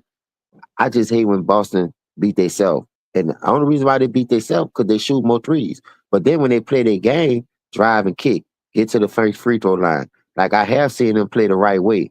And I will give you this, bro. When they do play the right way, how deep they are, the veteran experience, them motherfuckers is hard to beat, especially when that 3-ball dropping. And the only reason why that 3-ball be dropping because they start playing the right way. They be attacking the basket. The ball move. It don't stick. It ain't just no ISO all the time. Dribble, step back 3. And that's when they get themselves in the world of trouble. So let's see what Boston team we gonna get, though. Let's see what Boston team we gonna get. And Yeah. I done seen about 3 different Boston teams this year. And I be like, damn, what the fuck? Well, the only team I think can give Boston trouble is the Cavs. Because In the the Cavs, in the East. Just like Okay. the Boston Celtics deep, the Cavs also deep too, especially with that pickup of DeAndre Hunter. That was an awesome pickup. When they did that, and I saw that pick, that trade, when they picked them up, I was Yeah, like, that bro, was that sneaky. was perfect. I was like, that was perfect. That was perfect. They needed him. So What they the needed hell to help their Atlanta bench was out. thinking about? I don't know what Atlanta was thinking about, but that was done for them giving up to DeAndre Hunter. But hey, the Cavs got him now, and I think that was a good pickup. DeAndre Hunter he's a good player, a really good player, and I think he can help that Cavs team. When guys like Donovan Mitchell go to the bench or Darius Garland go to the bench, even a Coro go to the bench, you got a guy like DeAndre Hunter that can come in and take up that slack. Yeah. So Salute to that was a everybody good still in the pickup. chat, man. Glad y'all still hanging with us. Hit that like button. It's all good. Somebody say Isaac Okoro can handle White. And Drew, I see that. And my Allen thing and is, Mobley will lock Porzingis and Al Horford down. I don't know. I don't know about locking them down. I think they can they probably can mess with them a little bit, but I don't know about locking them down. Locking them down? I don't know. I don't know. 'Cause like I said, they whole starting five can shoot threes. And you're not gonna just keep giving up wide open threes like that. Jared Allen can't shoot threes. Evan Mobley, he can shoot threes a little bit. But that's gonna draw Allen out of the paint. Then that Porzingis can shoot threes. That's gonna draw Allen out of the paint. So that's gonna Somebody open say up they the paint think for the Bucks Jason can Tatum. beat Boston and Cleveland. You said a bus. Who that was? Yeah, that dude. Millionaire. I saw that Millionaire too. said he think the Bucks can beat Boston. And see what people fail to realize that Michael Porter Jr. That Kevin Porter Jr. pickup. He played both sides. That nigga is sneaky, bro. That was a good pickup. It was a good pickup. It was a good They pickup. needed that because Dame don't play defense, and I was Dame get surprised. cooked. I was Dame do surprised the get cooked. Clippers even gave him up. I got your TP. You already know I'm off today and tomorrow, so it's all good. What's up, Double Tech? What's up, Hannibal? But I ain't gonna. What's up, Teddy? Bro, check this out. One more matchup I want to talk about, bro. And I'm not gonna lie to you. See what the fuck? I just had it on tip of my tongue. Who all playing right now? Pacers Knicks. No, it's Pacers Bucks. Oh yeah, Pacers Bucks. So it's Knicks. What's the name? The Knicks in Detroit. In Detroit, yeah, that's what I'm talking about. Knicks in Detroit. That's what I was. Yeah, that's it. I think that's gonna be one of the best games, bro.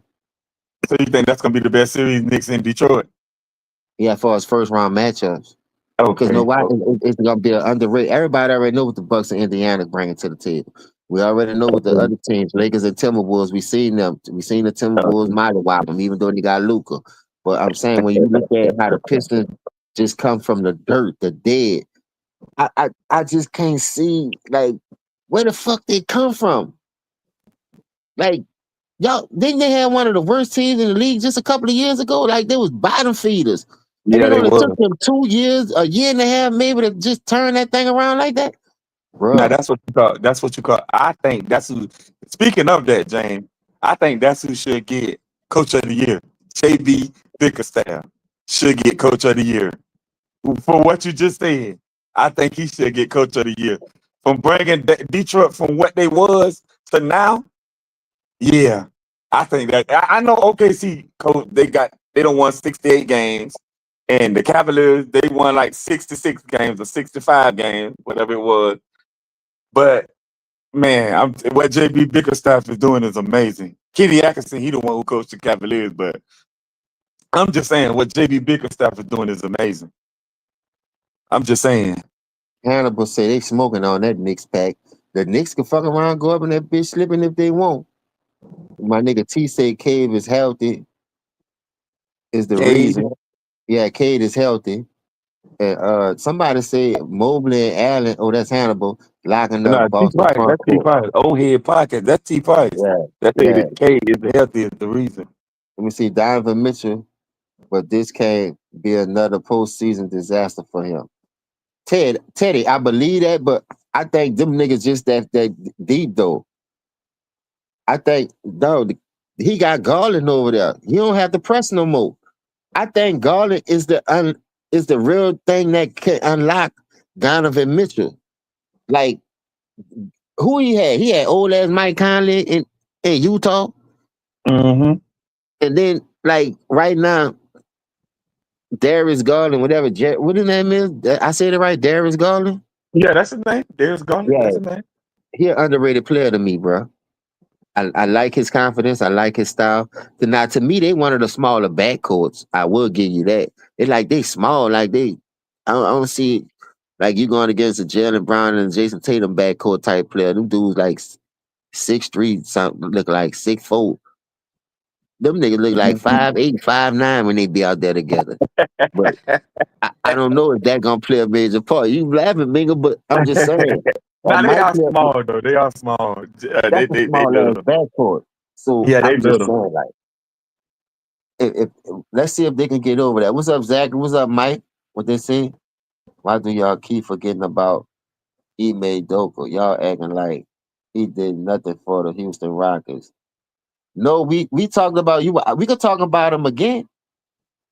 Look, I'm giving them a shot. There's a lot of people that's not giving them a shot. Only reason why I'm saying they do have a shot because of coaching. You know what I mean? And they're younger. Right. These young teams, what I keep telling y'all, is not scared of these old teams. So if I'm gonna come now and y'all gonna use y'all veteran experience and slow the game down, only thing I'm gonna get in that scat pack or that Hellcat, and I'm gonna run you old ass niggas out the gym. And just let the cookies fall where they fall. I don't give a fuck if they slowing it down or not. So that's what Houston do have to the advantage. And what people fail to realize, I'm in H-Town. Salute the Greenleaf. All the H-Town fans, Atlantean and all them. I watch this team, bro. That team ain't scary. And they go deep. And when I say deep into their bench, yeah, Anointed say they 5'10". Yeah, but that's a small ass backcourt, bro. Yeah, they small, bro. They little. But I do give Houston a shot. I do. I But really my give thing Houston a is, shot. he said both is 5'10". Anointed said both is 5'10". So how tall is Derek White and Drew Holiday? They what, 6'4", 6'3"? Yeah, that's what I'm saying. That's a big ass backcourt. Okay. What you gotta say? Warriors will get smoked by the Rockets due to Draymond Green holding them. Draymond Green holding the team hostage. Yeah. Kurt wants Jody want to sabotage I don't like Durant, dog. And I told you Kurt not a good coach. I don't like Kurt as a coach. That team was already built before he got there. So what the fuck he did? Nothing. He just riding the coattail of another nigga. So I do agree with you, Mike, on that. But I don't listen. No, we can't say that, bro. I mean, Steve Kerr is a decent coach. I mean, he ain't what they say he is, but he's made some changes to that offense. But listen, man. I'm the biggest Rockets fan on this thing, bro. Right? It starts and ends with me, right? I thought you was gone, man. Salute, boy. You back in the building? I was. he was on mute. He probably was on mute. Working, James. But all right. Listen, man. I'm the Rockets spokesman, bro. Right? Half these niggas Go ain't ahead. never been to a Handle your Rockets business, game, man. bro. Cook. You feel me? Listen, I done flew to Houston and been to a Rockets game. I'll be at games 3 and 4 in San Francisco, California. I'm an hour and a half away. So y'all need to be asking me about these Rockets questions, bro. Not these fake Rockets fans who can't afford nosebleed seats. The only real Rockets fan I know really is Greenleaf. That's my guy. But Atlantean, come on, bro. He a Clippers fan. So come on, man. We gotta get some order in this joint, bro. Atlantean. Oh Lord. But He throwing shots. Shots fired. I don't know, you guys. I mean, listen, I want them to win, Migo, but I don't trust them in winning time, James. I mean, listen, I think Jimmy and Steph and Draymond got too much experience, and I think Houston's going to make a lot of mistakes in the high pressure moments, whereas Golden State is going to make mistakes, but it's going to come down to which team makes the least amount of mistakes. And I just don't trust that shooting backcourt, bro, with Jalen and Fred. They just can't make shots. Like, see, that's my thing right there, man. Yeah, go ahead, James. No, I'm just agreeing to you. They struggle right there. Fred VanVleet ain't been the same since Toronto for some reason. But go ahead. That's what I say. I think the backcourt gonna play a part in that. Yeah, that's a fact. And also too, I can see Draymond doing a good job on Sagoon, pushing him out 18, 15 feet from the basket, forcing Sagoon to put the ball on the floor, and that gives Draymond the advantage with those quick hands and things of that nature. So I don't think Sagoon is going to be a dominant force at the rim, easy hook shots and etc. He'll get a few here and there. The only guy I'm worried about really is guys like Tari Eason, Amin Thompson. Like the Warriors can't let the Rockets get out in transition because if they're playing fast, then they're hard to beat. But in a half court set, I just trust Golden State more, bro. So I expect the Warriors to get it done in 6. And if it is a 7th game in Houston, the one team that can go into the Toyota Center, I know half you Rocket fans ain't even been to Houston Toyota Center, don't know how the shit look on the inside. I do. I was there last year talking to, or 2 years ago, talking to Pascal Siakam on the floor. It's on my video. So, you know what I'm saying? So, but again, I think Steph and the crew can go into Houston and get it done if it takes a game 7. I mean, we did see Steph drop 50 points, at the Golden One Center here in SAC. I was at that game too. And Steph dropped 50, James, in a game 7 in Sacramento. So, the higher the stakes, then the better Steph you get, bro. I ain't worried. Going to stay in 6. And Hannibal said Garland is 6'1" and Spider 6'4". Man, them niggas look small like a motherfucker. They do Maybe look it's the little. TV. They Maybe it's the definitely look TV. little. What's up, man? What's up, Real T? So Maz just broke that bitch down to the T. But I'm with Maz. I'm Ticket already don't believe in Jalen Green, but I'm trying to see if their backcourt gonna come to play. If their backcourt come to play, we get that little streaky Fred VanVleet that we got in Toronto on that championship run with the Claw. See, some people can't lead their own team. That was a good pickup for them, and everybody's seen it, but they hit on Jalen Green. He a streaky player. He up and down, supposedly, but I just seen him ball out too and go berserk and have that confidence and that shot just be falling from everywhere. I like how he attacked the basket, and I like how he get to the rim, get to the line. Like he not scared of the smoke. To me, it's more of a confidence. Like, can he keep building off that confidence? Like, I think his confidence just be up and down, like a meter. 1 minute is up, next minute is down for whatever reason. So I like the way their team built. The Houston Rockets are deep. Like Matt say, stop them from running. Because if they get out on you, I'm telling them legs be running, boy. Them niggas young. And they number 2 for a reason. And they had to fight through adversity too. They wasn't always number 2 the whole season. They was up and down throughout the whole standings. But when the rubber needed to meet the road. And I like huh? So, Mr. Mons, let me ask you a question. You say Yeah. you the person to come to if I need to know anything about the Rockets. I'm the spokesman for the Rockets, bro. Nobody else, man. Okay. So the only person that hold on, bro, just because I gotta be honest here. Greenleaf is the first spokesman because he's the real Rockets guy, but I'm second in command, bro. But go ahead, bro. Okay, so this is my thing. I done heard quite a few answers on this question, but I'm gonna ask it anyway. Okay.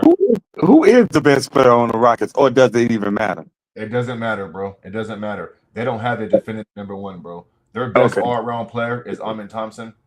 He's a swift Army knife. He has excelled. He has propelled into that role.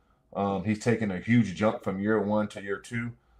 If you ask me right now, who's the best player, I'm gonna say Amin Thompson. The casual fan is gonna say Jalen Green because that's who ESPN promotes. But other than scoring, Jalen Green does nothing else to impact winning. Alperen Sengun is a very, very good player, but he's a little inconsistent. But really, it doesn't matter, right? This team reminds me a little bit of that 04 Detroit Pistons team. They have a roster full of guys who can contribute. And so, they're one of the rare teams in the last 25, 30 years, Mingo, where they don't need to necessarily have, like a stand out alone best player. They do it by committee. I mean, they've had a lot of injuries this year as well. Yeah. And so they don't need to have like a bona fide superstar. They do it by committee. And I'm gonna be honest, bro. Like that recipe of doing it by committee it's not a bad recipe. I mean, it works for them. And so I don't think they need to get into all that, right? I don't think there's a pecking order per se. There is, but there isn't. but I don't think their players need to be worried about that. Just go out there and just whatever Ime wants you to do, just go do it. That's how I look at that, Mingo. That's a good assessment. But I Yeah, think like coaching that matter. explains. Coach, and when you have great coaching, you don't need that. He got them players believing. I know that much. And Ime don't get enough credit how he turned that team around. And then look, he did it in what, 2 years? Last year was his first year, I think, I believe, if I'm not mistaken. So to be in that number 2 seed in your second year, wasn't no superstar, all-star caliber player. I think only one or two players made the all-star team. And as it is, since he been there, like, come on, man. That speak highly of real coaching. Now that's real coaching, ain't not that Joe Mozzarella stickhead ass nigga. We talking about real coaching. That's what you say. All right, I can go anywhere. I done built Boston up. I got a bad shake. Now I'm over here. It don't take me that long to put this old school back on the car. I mean, back on the road with that 450 in that thing, with them dunks on that bitch, and we gonna just ride it out. We're gonna let the chips fall where they made. And I like the way Houston constructed because you can't key in on no just one nigga. You can't just take one nigga out the game. That ball swing, everybody be cooking hot as fish grease. So that is a scary thing. Because if we all know if Django don't go off, if Steph don't have a great game, they're gonna lose. That's a Houston have the fact, George. body. That's a fact, bro. That's a fact. Houston have the bodies to throw at them, especially wings. They may be young, but the coach have all the experience to keep them in tune. So I just hope and pray that Django and Steph come out there and don't take these young dudes lightly. Cause I'm telling you, I love the hyenas, man. Ooh, I love them, and I like where we going at. The NBA gonna be in a better place, so let's kick these old ass niggas out the way, for real, bro. And let's get back to real fundamental basketball. Like, man, you know how we do. Superstar, all-star, two niggas. You don't need gut your whole team. And I like what Ime building, bro. Like you can't deny good coaching, bro. No, you can't, and you can tell that the Houston Rockets, and again, my guy Greenleaf is first in command. I'm second in command with this Rocket shit, bro. Because I gotta give Greenleaf his due.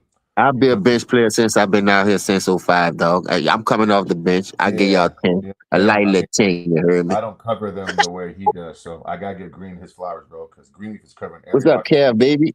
On the schedule, but when you look at the Rockets play basketball, bro, isn't it clear that they take on his personality? Because Ime is feisty, he's gritty. I actually met him a few times because he was here in Sacramento for a short stint. He came in on a trade, and then they released him shortly after. But he was here in Sac like years ago, not long. And so I saw him out on the town one night, and he's a cool dude. And so, but he definitely has old school values, and so that team takes on his personality. And so, there's a reason why they're there. That they're a top 5 defense. There's a reason why Dylan Brooks, who already had that little in him, is even more. You feel me, like that. And so, listen, Amin Thompson is a throwback player, right? He's a swift army knife, right? He can do a little bit of everything. Those are the kind of players that I miss, right? I can't stand these one-dimensional, so-called specialists. And so, and check this out, fellas. The Rockets are number 2. They've had injuries. Their offense isn't where it needs to be. They have a pretty damn good defense, and they can still get a lot better. Imagine if they just had like somewhat of a above average shot maker, because they don't have that. Just imagine how good they would be. And so, yeah, bro, Ime is a throwback coach, and the Houston Rockets with Raphael Stone. Yeah, I love Terry Eason, bro. Like the Rockets are allowing Ime to coach this team, right? Because guess what? Listen, it's funny how when you win games, things don't get looked at the same way. Y'all do know that Ime Udoka has came out at times and done the exact same things that Mike Malone has done. He's called players out. He's been a little bit. He's ruffled some feathers this year and last year. He benched Jalen Green last year in multiple fourth quarters. Yeah. But when you have an organization that backs you and allows you to implement what you do as a coach, then this is what you get. And when you got organizations who don't know shit about basketball, like the Denver Nuggets or the Memphis Grizzlies, right? or even the Lakers with Jeannie Buss in them, and you allow players and to dictate who's your coach, and the players can go around the coach and go right up to the front office, then you get dysfunction. And That so the nigga man Rockets is don't have cooking that. today. What you had your oatmeal today, boy? What you had? Some weed or something? No, I'm just speaking. I'm just talking, James. You, You know, you bro. hot as fish grease, man. Go ahead, man. Yeah, Take over, no, man. I'm just saying because we're coming off of a stretch where we've seen coaches, take the hit, but we're not holding these players accountable. And there's something to be said, at the top, right? Owners own, GMs get players, and coaches coach, and you can't step on each other's feet. And so the Rockets have allowed Ime to coach, and they've allowed him to have structure and discipline and criticism when warranted. Now, Ime knows when to pull back, when to go forward. Like there's a balance with criticizing and appreciating and giving compliments. Like go watch Ime during a TV timeout, bro. He ain't playing around, bro. You can't make a mistake and then you walking back to the goddamn bitch. Like for example, like Doug Christie in Sacramento, whole ass nigga. I know him, right? Fucking DeMar Salute, DeRozan, man. DeMar Go ahead. DeRozan, and these clowns on the Kings make a bad play. He's clapping and slapping those dudes on the butt, saying, "Yeah, man, great job." How in the hell are you slapping an NBA player on his butt and high-fiving after a bad play? Go watch Ime Udoka after the Rockets make a mistake or mess up, bro. He's hot as fish grease. It's like, where's the accountability at, James? And so that's what I'm talking about, bro. You feel me? And I so like how again, you broke that down. But go ahead. I'm gonna talk I'm when being you honest finish. though. Listen, guys, when I go to games, James, those are things that I look at, bro. Like I don't go to watch games a lot of times because I see these guys play before. I'm looking at TV timeouts. I'm looking at how coaches and assistant coaches operate. I'm looking at coaches' demeanors after, a player or two does something bad, don't get back on defense. I want to see how that player is treated when the cameras ain't around, right? The TV Yeah. timeouts. And go watch Ime Udoka and the Houston Rockets when players are walking back to the bench. Just look at him, bro. Like he ain't high-fiving, he ain't clapping. He like sit your ass down, and I'm about to get into you because that's not cool. I'm not cool with that. That's not what we do here. And so most organizations don't back that, but Raphael Stone and the Houston Rockets ownership group, they back it, bro. I'm gonna go on mute for a little bit more, but go ahead, James. All right, check this out. I'm not gonna lie to you. You made some good points. I see that devil, the veteran of Dylan Brooks. You know he a hard nosed defender. You feel me? So let's just say this for the sake of an argument. He may say, "All right, one of you bitches gonna have to beat me, but I ain't gonna let both of you beat me. We still gonna do us." So who do I put Dylan Brooks on? Django or Steph? Dylan Brooks is a great defender. I'm not saying he gonna shut him down and all that, but he can make it hard for him, make them work throughout that series. Okay, you got that. You got enough wings over there to throw. And what you call it made a good point too, because they keep saying about Draymond. I don't like the Raymond, bro. I'm serious. What's up, VIP? I don't like the Raymond. I think he cost them a lot. I think his antics always put them in bad situations and make it hard for them to come back and win. So when you look at that from the aspect, I get a coaching check to Houston. Houston do have defenders. And what makes them so scary, everybody seems saying Jalen got to do this, Van Fleet got to do that. But when you do it by committee, nigga, bruh, I've been out here a long time, bruh, in H-Town. In the last 2 years, I've been watching this team since this man took over. It's something different in the waters. I'm talking about when you have your young players believing, man, bruh, I'm talking about this city is on fire right now. You could go outside right now and see a rocket shooting in the air, probably. That's how hot it is from that bitch going. You know how that rocket before it take off. That's how this fan base is amazing. So that gonna play a part in it. You got home field advantage, man. Only thing I'm saying is they could go out there, and I respect Django. You know I ride for him, bro. I like Babyface Assassin did. Stay with one team, went through the grind, got your full range, the same amount as the role player. That's why I call you to go to this era. But you cannot sleep on this team. Go out there underestimating this team. I'm like on living color. Never underestimate the power of the handicap. Because y'all think they handicap because they don't have those superstar type players or that number one scorer. But when you do it by committee, that what makes it even much sweeter. When you do it by committee, that what keeps me in tune. That what keeps me hungry. Man, we could play with these dudes. We belong on the same goddamn court. You don't want to get a young team no confidence like that. And like I say, I got bodies and wing players that now I know Django. I know Steph, they gonna get them, but we just seen Steph score 3 points. We just seen Steph score 2 points in the season, like in the same season. Like, so it's not impossible, like it can't be done. Then I'm dealing with a hand injury. It's the playoffs. I slapped that bitch on purpose. Me. I'm just saying. A hard foul, anything. Not to be mean about it, but yeah, man, I'm playing chess, bitch, not checkers. You know what I mean? I'm trying to win too, nigga, by any means necessary. I'm every time I see that hand, I'm swiping down hard on that thing, trying to knock it off. You feel me? And I seen the stress that he was in when his thumb got caught in that jersey against the Memphis Grizzlies last night, but he still went off. That goes to show you he's a real warrior. You know what I mean? So it's I just That's don't a want them to fact, take James. this. That's a fact, James. I just don't want them to take this team lightly, dog. Because if I That's could use fair. Dylan Brooks and take at least make it hard for one of them, I give my Yeah, team a shot to win this game, and their confidence just only gonna get bigger and go through the roof. And like I yeah. said, I love what Django doing what he did for Golden State and Steph Curry. Because everybody else could get help with that man. So I salute to them. But y'all go out there with the bullshit if you want. That's another young team. That's a young hyenas that's gonna run and I'm telling you, they're gonna be nibbling at your ankles, your knee bones, your elbow. Like you hit your funny bone, you can't get it off. I'm telling you, they biting ears like Mike Tyson. Them dudes is not about to lay down. And if you look at the structure, the way the NBA been going these last few years, it's a young team that been number one. And not they learning as they go. They get knocked out eventually, but they first they're in the first round. Then they get to the second round. Then next thing you know is the Western Conference final or the Eastern Conference final. Then the next thing you know, they're in a championship game like Boston. They taking the right steps. What I'm saying, they're not cheating the process. And bruh, salute to Ime, bruh, for getting them dudes to buy into that shit.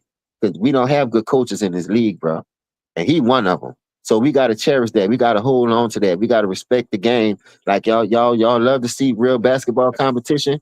This what we talking about right here. So we have to put respect on these people. We just can't go out there and say because Golden State got this, Golden State had that. They've That's been here, fair. they've been there.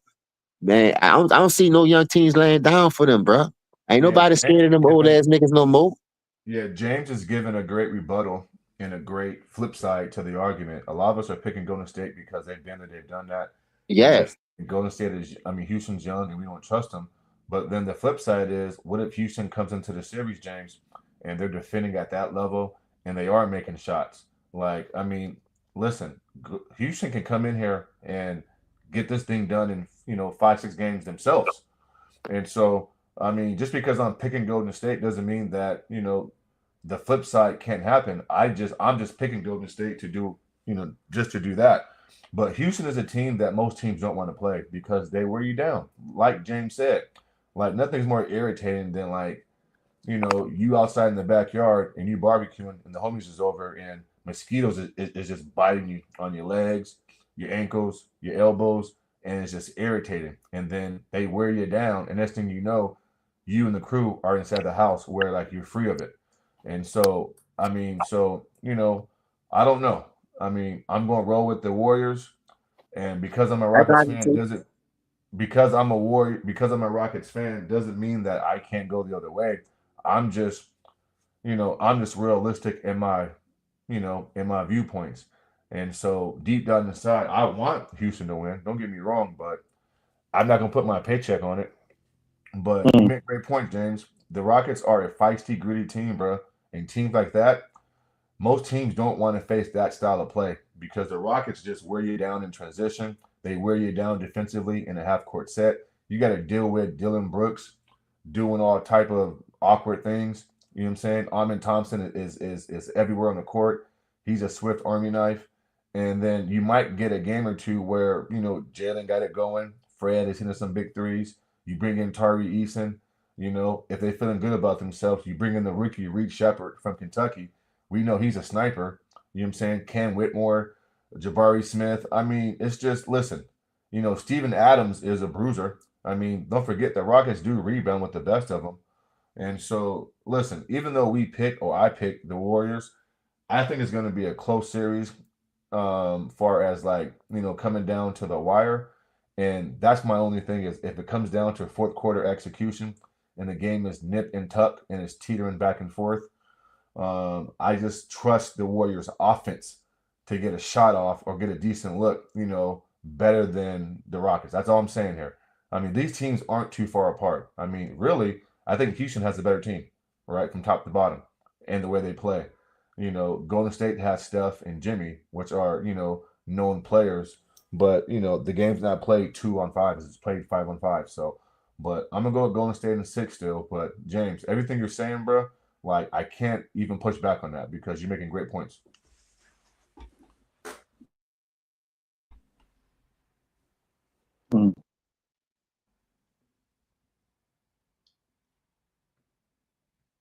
Yeah, you're making great points, man. You're making great points. But yeah, man, this is my favorite time of the year is postseason basketball, playoff basketball. Here's where you separate men from the boys, guys who want it and guys who don't want it. You feel me? I love fourth quarter playoff basketball because that's when we separate the big dogs from the chihuahuas. You feel me? A lot of guys don't want that pressure in the fourth in a big playoff moment. They don't want it. You feel me? And so, like tonight, Dallas and Sacramento, right? I'm hoping and praying for a close game, and I want to see how Zach and DeMar, operate, right? I want to see AD in that moment. What up, Anthony? And so we're gonna see, bro. We're gonna see. Yeah, my guy Anthony. Yeah, what up, man? So I ain't saying you in a minute, Ant, bro. What's happening with it? Your Pacers, yeah, y'all got a hard one, bro. How the fuck you become a Pacer fan anyway? I guess they ran your ass when they whipped you with that pistol out there. You ran to Indiana, huh? But it's all fun and games, baby. That's how I come. But hey, man, let me ask you a question. That's nasty work. Yeah. And go ahead, James.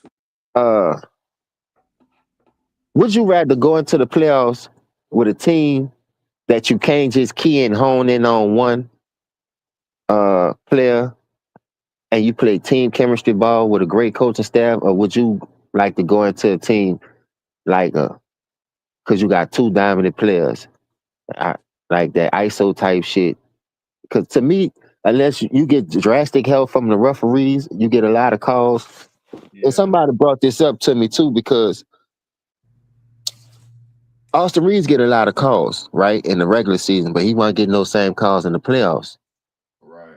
So watching a team like a Boston, a Houston, a Cavs, like why do these type teams don't get credit for doing it the right way? But then when a nigga cheat the system and skip steps and get coaches fired for their personal reasons and hire they boys and shit, like why those teams don't get enough praise? Because like I said, the last couple of years, even us all this year, you know how we came up on sports? They had highlights of every game. Now that's the only thing to talk about is one or two topics. Either this or that. We don't get the highlights of every game. We don't get to see all these other young players where they had a good game. You had a couple of people score 50-point games. They wasn't talking about them. And they just talk about, sports right now is narrative driven. Like it's about the money. What's sell? It's not about the product anymore. And I really have a problem with that. And I think that's where these young teams, they starting to look at that shit. All right, if you ain't gonna talk about us, if you ain't gonna represent us in the right way, like y'all do all this other fugazi, always in the media for all the wrong reasons, we gonna make a name for ourselves. And that's why this could really be a trap game for the Golden State Warriors because of coaching, because of their style of play. And I don't believe in Durant. And if you ask Durant to go score, get you 30, 40 points if they take out Jimmy or take one of them dudes out, who is the other scorer that's going to be able, even when they go to the deep and further rounds, like say they get past Houston, all right, it get harder and harder. It gonna ratchet up more and more. So teams gonna look at and some teams take out what the last team did in the first round and they implement it in their shit. You know what I mean? In their game plan. So Yeah. say E may come out there and he put up a good game plan, but they go down blazing. And just can't get over that hump. 'Cause like you said, they don't have that who gonna get you that go-to bucket when you really need it? Do that style of play that Ime showing us right now, still be able to win championships, or do you really need that nigga that can like get you over? Because I haven't seen this in a long time, bro, and it looked like we getting back to fundamental basketball. So do you want to Well, see? that's a good question. Listen. That's a valid question. It's what you prefer. Give me two above average offensive players, or two dominant offensive players with guys around them, and then in the fourth quarter, they take you home. Or do you want more of a complete team who doesn't have the solidified number one, but they get it done by committee? I listen. It depends, James, because the Rockets' backcourt don't shoot it like that. And so sometimes these games come down to shot making, right? It's Yeah, Imano versus Imano. Get out my way, and I'm taking us home, right? And so I don't think now Jalen can be that guy if he has it going. I mean, he can create a shot versus anybody. I mean, you can't guard the kid. He's cat quick, he's fast, athletic, explosive. I get it.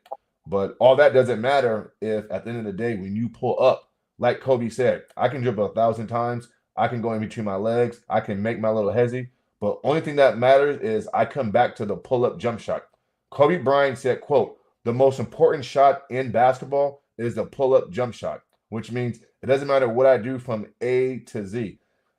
When I pull up, does a shot go in? Yes or no? That's it. That's all I care about. I don't care about the moves. I care about does a shot go in.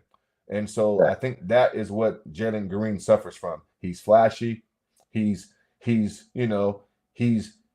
nice to watch, right? He moves a certain way on the court, but more times than not, the ball doesn't go in at a high rate.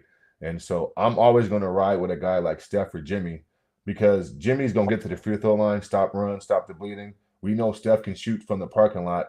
And so in this era, the times right now, I don't think the quote unquote '04 Piston style, right? Because they didn't have any legitimate star players either. I that's don't why I think that brought it up. I don't think that works, bro. I don't think that works in this style of play because even back then, the listen, the Pistons were allowed to be physical, hold, grab, push to a certain degree. The Rockets can't impose their defensive physicality on the Warriors because the refs are going to call fouls. There's favoritism. There's sports betting, and so there's point shaving. All those Okay, things okay, play a factor to me. And so great we can point, say what great we point. want to say, but listen, those things matter, James, right? I mean, Yeah, I do. politics behind this, that shit matters to me. And so they're not going to let the Houston Rockets be physical, bro, to do the same thing that the Pistons did back in '04. And so, no, I think in today's era, maybe depending on depending on the matchups, if it was Houston versus the Memphis Grizzlies, and you got Ja and Desmond Baines as your top two dogs, or Jaren Jackson versus this all around team, I think it would work. It would work versus that team. But other than that, nah, bro, it's too much to overcome for a team like Houston because of everything that kind of plays into it. That's a good assessment because, like it's all about money. Like you say, betting. That's the worst thing they could have did to me because not everybody got to say so and who really win when a better team don't always win. And I always said that, like, man, keep the betting out of it, man. May the best team win. I'm a firm believer. I put my pants on, lace them up just like you. So if you was to keep the money out of it, I don't think we'll be having what we got going on today. But because of the betting and what they doing in this world, and they think a nigga crazy, I know it's got something to do with it. I can't say like that it don't, but certain games that I be watching, I be like, oh hell no. Oh hell no. This shit ain't right. And it makes it hard to watch. So when you get a team that's doing it the right way, like a Houston, like I say, I named a couple of more teams. You got great coaching. It's like everything perfect. but them teams don't never win because of the shit that you saying. I think that's a problem, bro. I'm just keeping it real, dog. That shit shouldn't be like that, man. Cause them dudes go out there and put their body on the line just like every fucking body else. You see what I'm saying? So why not let just rock out? Like if you want to do it to get the standings and to get certain matchups in the playoffs, to build the ratings, that's something different. But once you get that, man, take that shit up out the game, man. Because I think these young dudes put the same amount of work in and blood, sweat, and tears that a team would do it if they cheated to get there. Demolish this team, that team to get the player that they came up with playing the AAU basketball. So, right, that's why I always tell you it'd be hard to watch sometimes. But when you get this type of basketball, man, that's like old school. It's like not really too old school. It's just fundamentals. Like you don't have that number one that start. Look, we do it by committee over here. Everybody got to pull their weight. Your team may fall down, pick them up, dust them off. Man, we get them next time. We still got time left in this game, and that's why I think coaching plays a part. We don't have a lot of great coaching in this league. So when I look at that too, I be like, damn, man, how the hell these niggas ain't getting no long-term scholarship? How the hell he done got fired when he just went to the Eastern Conference Finals, or the championship, or the Western Conference Finals championship, and these niggas still getting fired? Too much player empowerment. And I think that's bad for business. I'm glad that Steph and them don't be rocking like that, even though Django did what he did this year, and he been doing it throughout his whole career. But it goes to show you a lot of that have to play, like, come from both sides. They say, oh, he jumped out of Chicago. He jumped out of the Timberwolves. He jumped off from Philadelphia. He ran for Miami. Now you see why some of these players do that who had a love for the game. Because I always thought Django had the love for the game, but he feel like if I'm underappreciated and undeserved, I'm gonna go get my money somewhere else. And I do agree with that in somewhat. But what kind of example you set for a team that you just went to 4 Eastern Conference Finals with, 2 championships with? And I seen you cost us a couple of games in some of those finals, and the one that you took that bad shot selection when we could have beat Boston ass again to go to another NBA finals, but you settled for 3 when it was a clear 2-on-1 fast break.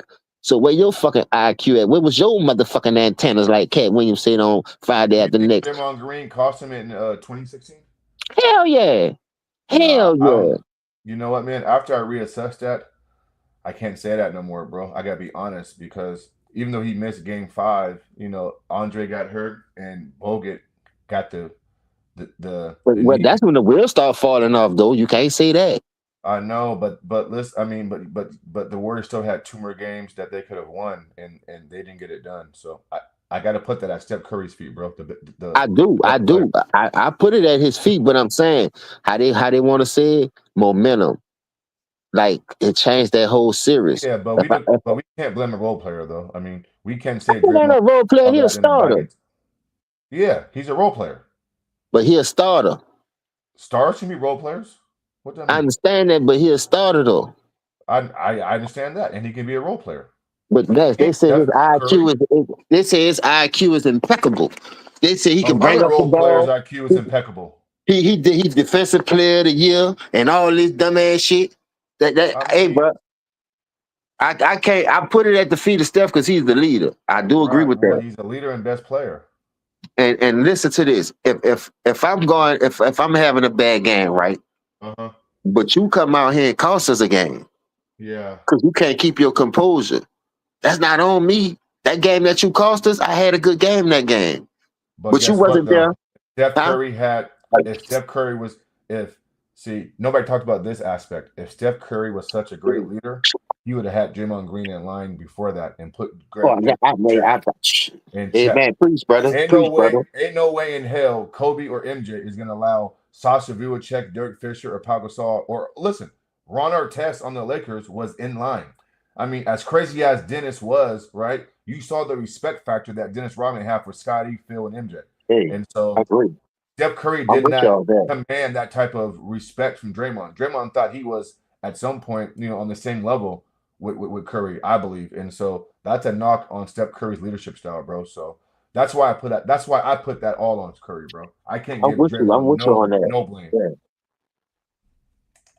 I can't give Draymond right no on the nail too when you said that.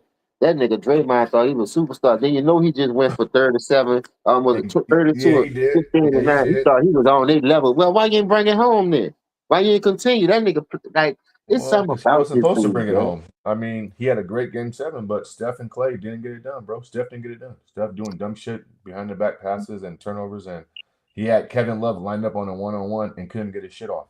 And so it's just, but yeah, So man. you think the Raymond could get his shit off like that, like a 1-on-1? Nah, I don't look at him as that type player. I just look Nah, at not a him one on. as an No, energy no, guy. no, not a 1-on-1. I mean, obviously Draymond don't got that type of skill set to do that. But a lot of people say, "Oh, Draymond cost him." No, he didn't, bro. No, listen, bro. Great players overcome stuff, bro. Like Well, I Dirk feel you. Nowitzki overcame not having Karan Butler, right? Yeah, Jordan Michael overcame the '98 season when Scottie only played 44 games. They still won 60 games. MJ still finished Game 6 on the road in Utah when Pippen had an alien back. And so we got to. I mean, listen, bro. Like superstars do super things, and they're asked to do things that like. Let's be honest here, James. It's not fair, but okay. But you're getting paid all the money, and so really, it is fair because that's why you're a superstar. Superstars do super things, and so even things that seem impossible, these superstars. That's why I hold Kobe and MJ on such a high pedestal because they never made an excuse, bro. They would never say, "Oh, our test got suspended, so I can't win a game 7 or blah blah." What? Whatever my team needs me to do, I'm going to do it, bro. I'm going to pick up the slack. That's why I'm Kobe and MJ. And so I can't let Steph or guys like KD or LeBron off the hook. I can't do it, bro, because I've seen two guys do it at the most elite level, and they made no excuses. Zero. I saw Michael Jordan in Utah, Salt Lake City, one of the most racist arenas across the country, bro. Right? In the country. Pippen can't even walk straight. And you saw what, you feel me, MJ did, bro. Give me the ball and get the hell out my goddamn way. I'm taking this home. Period, nigga. Because guess what? If we lose, hold on, James. Because if we lose, nigga, they blaming me. They're not blaming Scottie Pippen. Hey, Curry, they're blaming you, nigga. I'm blaming you, bro. I'm not blaming no goddamn Draymond Green if the fucking Warriors lose. I'm blaming the best player.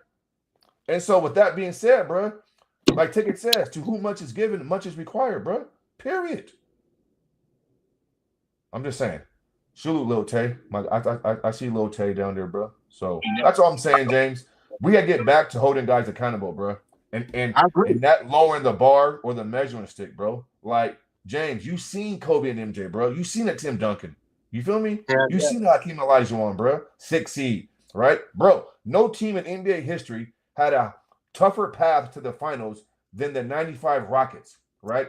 Number 6 seed, bro. And then you look at the 2001 Lakers, they played 450-win teams to get to the finals, bro. I mean, the top two most toughest paths to the finals is the Houston Rockets and the 01 Lakers, bro. No excuses. Get it done. I don't care who it is. Get it done if you're that great. And most guys don't got that, bro, in this league. Listen, that's why in this era, I don't respect it, bro. I don't respect the Giannis. Listen, at one point, I thought Giannis was cut different. No, he's not, bro. This dude went to front and says, "Hey, man, I'm not signing the extension until you get me players around me so the team can get better." They trade Drew Holiday, a glue guy who plays defense, to bring in Dame Lillard, bro. So Giannis fell in line. He did the exact same thing that we criticize other stars doing. I don't respect no goddamn LeBron James. Is you kidding me? The nigga lost 6 finals. He got outscored by Jason Terry, nigga, off the bench, who played 70 less minutes, nigga, off the bench. You feel me? I don't respect no fucking Steph. Listen, I think Steph Curry is the best player of this generation, right? But do I respect him like that on the level of a Kobe and MJ? Nigga, absolutely not, nigga. Kawhi Leonard, nigga, you lost game 7 to Jamal Murray, nigga, and you refuse to fight through the pick and guard that motherfucker. Excuse my language, Ticket. Do I respect Kevin Durant? Are you kidding me? He's a journeyman. Kevin Durant is now a journeyman. This is crazy, bro. Keep cooking them niggas, man. I'm enjoying this. James. You got gumbo on the day, nigga, and 80. What is 93 in Houston? About Friday 99 with the humidity. Yeah, you got gumbo on the day. Keep on cooking. I want to hear what you got to say, because now you're getting on your dog. I always want you to get on your dog. You know that. Well, the highest order. Bro, we got to get back to old school analysis, old school media, and old school basketball, bro. Where we're not just watching ESPN highlights and saying, "Oh, he had a good game." No, he didn't. I mean, I don't care about how much you scored. I care about when you scored, right?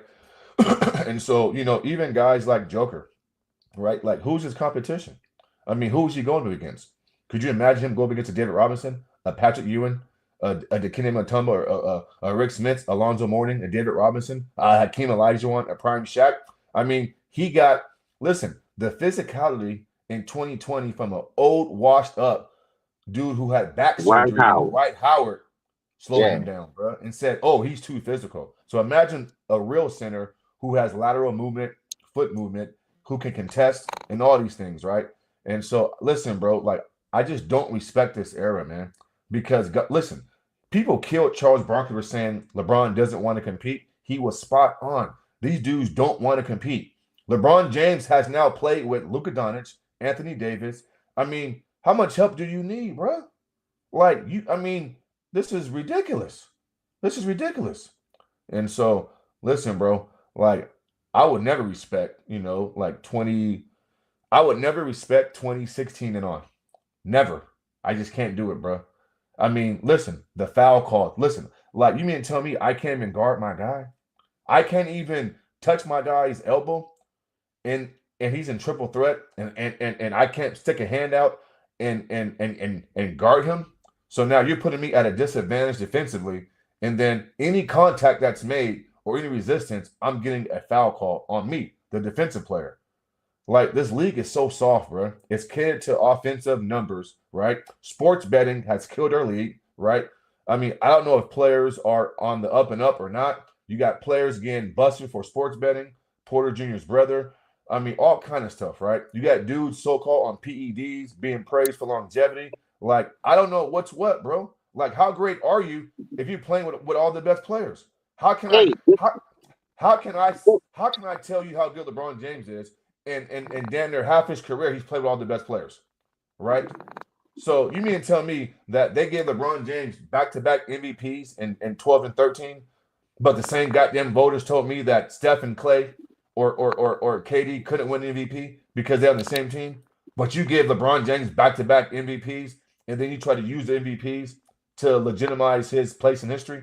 But you would never give Steph Curry MVP while playing with Kevin Durant because y'all said it was unfair. Kobe and Shaq got one MVP or two MVPs combined, but you give Steve Nash back-to-back MVPs. But I've seen Chris Paul have better individual seasons than Steve Nash, and he's never won a goddamn MVP. I mean, what are we doing, bro? What are we doing? And so I don't respect this era, bro. It's soft. You can't play defense. I mean, they looking at replays and flagrant fouls, for having bad breath. You feel me? And so bro, listen, they are handicapping the players. They have handicapped the league. You feel me? It's favoritism. It's political. You gonna give LeBron James the MVP of the Olympics, but the last two games, the money games, Steph Curry went bonkers and saved the whole country. But you gonna give LeBron James MVP and say he's the most valuable player when we all watch what Steph Curry did, right? And then you got dudes on platforms using that as a talking point to say why he's the best player and blah, blah, blah, right? I mean, like, what are we doing, bro? Like, I mean, you got dudes praising losing. You got guys praising a dude, oh, well, he got to 8 straight finals. Yeah, but he lost most of them. Yeah, but he got there. Like, last time I checked, like, ain't there sports? Like, don't he play to win the games? Like, what the hell is going on here, right? Could you imagine Kobe or Michael Jeffrey Jordan being outscored by a bench player who played 70 less minutes off the bench in the finals on the biggest stage? And what y'all would be saying about that? But then y'all gonna tell me, who did MJ play, right? Y'all talk about MJ playing Craig Elo and Kevin Johnson and Dan Marley. Well, LeBron James got stopped by JJ Barea. Can y'all name me a JJ Barea in the 90s? I don't think you can. What, Mark Price? Mark Price was a killer. You feel me? And so again, bro, like, they're trying to change the narrative, bro. We've never used the all-time scoring record as a measuring stick. Nobody ever said that Karl Malone or Kareem Abdul-Jabbar was the best players of all time because they had the the longevity scoring record. Nobody's never said that before. Hey, you know what tripped me out about that part too? Now they're trying to add this playoffs and combine record. It's going in the playoffs and in the regular season. Talking about first person to score 50,000 points. Man, get the fuck out of here, man. Yeah, that's a fact. That's a fact. But guess what though? I ain't never heard of that stat. And they made up 2-3 different stats since the nigga been playing for scoring. That's a fact, bro. But if I bring up, LeBron James is the all-time leader in missed shots. Y'all killed Kobe Bryant for that, right? Well, LeBron James has taken that over. LeBron James is the all-time leader in turnovers. But then they'll say, well, yeah, he's played 20 seasons, or so he should have, that many turnovers and missed shots. Okay, cool then. He played 20-plus seasons, so he should have 40,000 points. You see how I flip that on you? But see, they'll tell me that, oh, he's a pass-first player. No, he's not. I mean, go look at Kobe Bryant's shot attempts per game and LeBron James' attempts per game. They're right around the same, 19.5 and 19.7. So one guy is selfish and stingy, and the other guy is pass first, but they both average the same amount of shot attempts per game for their goddamn career. Like, listen, bro, like this shit don't work on me, man. I've been around this game too long, right? I put too much effort and too much passion into this game for people to come around and try to change the narrative and try to change how I view basketball, right? I don't look at just numbers and stats, right?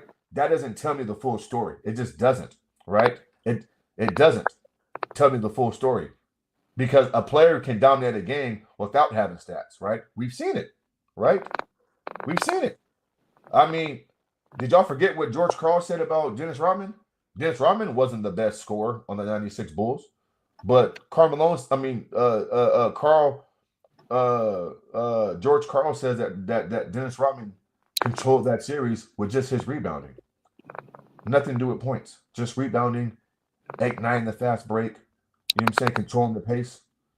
And so, but there's nobody on TV to push back on some of these things being said, right? You had Stephen A. Smith and Shannon Sharp get cooked to the core by that hockey player.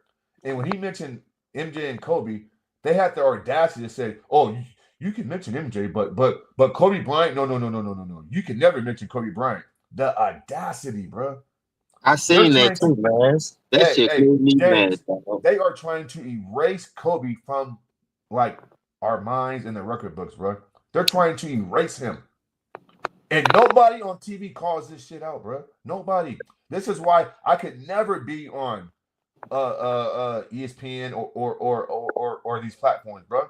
When I went to the Kings radio station, bro, and they tried to back me into a corner, man, bro, nigga, they was in for a rude awakening.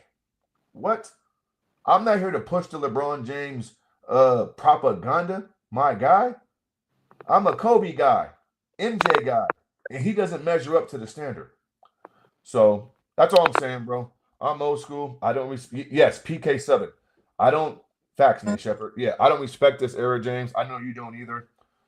It's different. It feels different. Even when I go to the games, bro, people walking around on eggshells, scared to be honest, scared to tell the truth. I done been at Laker games, bro, and you know me, bro. Like, I'm controversial. Listen, the same way I am on here is how I am, nigga, in person at the games, bro. I'm asking Laker personnel, hey, bro, like MJ, Kobe, or LeBron, rank them. Bro, they don't even hesitate, James. Michael, Kobe, LeBron. But you stick a camera in their goddamn face, nigga, they change their tune. They have to ante up to this dude, bro. Like Make said a month ago, bro, certain guys are being paid. Certain guys are bought and paid for. The financial gain, the check, you feel me? Presented, they're asked to go out there on the media circuit and spew these things. And behind closed doors, they have a different tune. They have a different tune. You feel me? Here's my last point. I'm going to let James go. Chandler Parsons, an ex-Rockets player, played at Florida. Good player at one point, blew his knee out, went to Memphis, and he was never the same.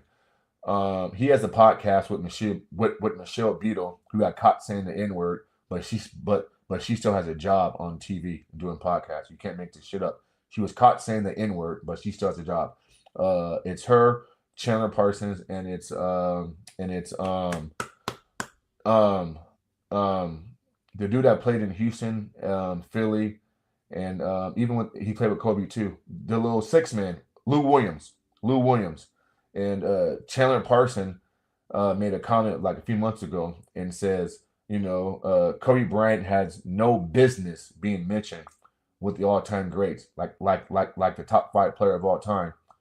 And the fact that Lou Williams sat there with a straight face and didn't push back, and you played with Kobe Bryant, bro, and I've heard Lou Williams say things on other platforms and give Kobe his respect, but you let this white boy just flat out punk you and force you to be quiet, bro, and not push back on the claim that Kobe has no business being mentioned.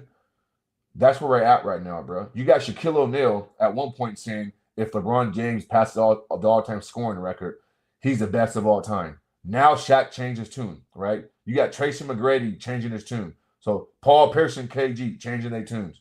And so, like, you can't even get no honest opinion, bro. The only 2 guys that I trust, 3 guys that really stand on business when it comes to the Kobe Bryant debate, bro, is Jamal Crawford. He told Coonan Ash, Shannon Sharp, if you ain't got Kobe in your top 3, I don't expect your list. Quentin Richardson stands on business. He stands on business, right? You saw him cook Gilbert Arenas at the All-Star game on that stage, nigga, and Matt Barnes. Nigga, Kobe Bryant, bro, is in the conversation, and Rashawn McCants, bro. Now, Rashawn McCants used to play in Sacramento. I don't know him personally, but I've been at a few events when he was there. He a cool dude. He a little feisty. You know what I'm saying? People take his demeanor the wrong way, but he stands on business. Oh, and by the way, at that same event, he had Kim Kardashian at the event too, bro, because he used to date her, for the record, in case y'all didn't know. I was at that party, bro. Lord have mercy. It was smacking. But yeah, bro. So I don't trust these dudes, bro. I don't trust them. I don't respect it. You feel me? I be hearing Byron Scott, Big Shot James Worthy, who does the post game, Robert Ory and Derek Fisher, even they tote the line at times, bro. Like they do Laker post games, and yeah, they'll criticize, but you got Magic Johnson talking about Bronny James is going to have a good career and he's going to be okay after dropping 17 points on 17 shots, and he was a goddamn minus 30 something for the game. Like, I'm like, Magic, bro. Like, did you not take your pills, bro? Like, I mean, come on, man. Like, are you delusional, right? You the same dude who said that Lonzo Ball jersey would be hanging in the goddamn rafters. So, listen, bro. I mean, I don't take these guys seriously, James. I just don't, bro. Bro, I don't forget nothing they say, bro. Nothing. If you ain't stood on business, bro, from day one, like Rashad McCants, Quentin Richardson, and Matt Barnes when it comes to Kobe Bryant, bro, I don't respect, and Jamal Crawford, I don't respect you, bro. I don't respect you.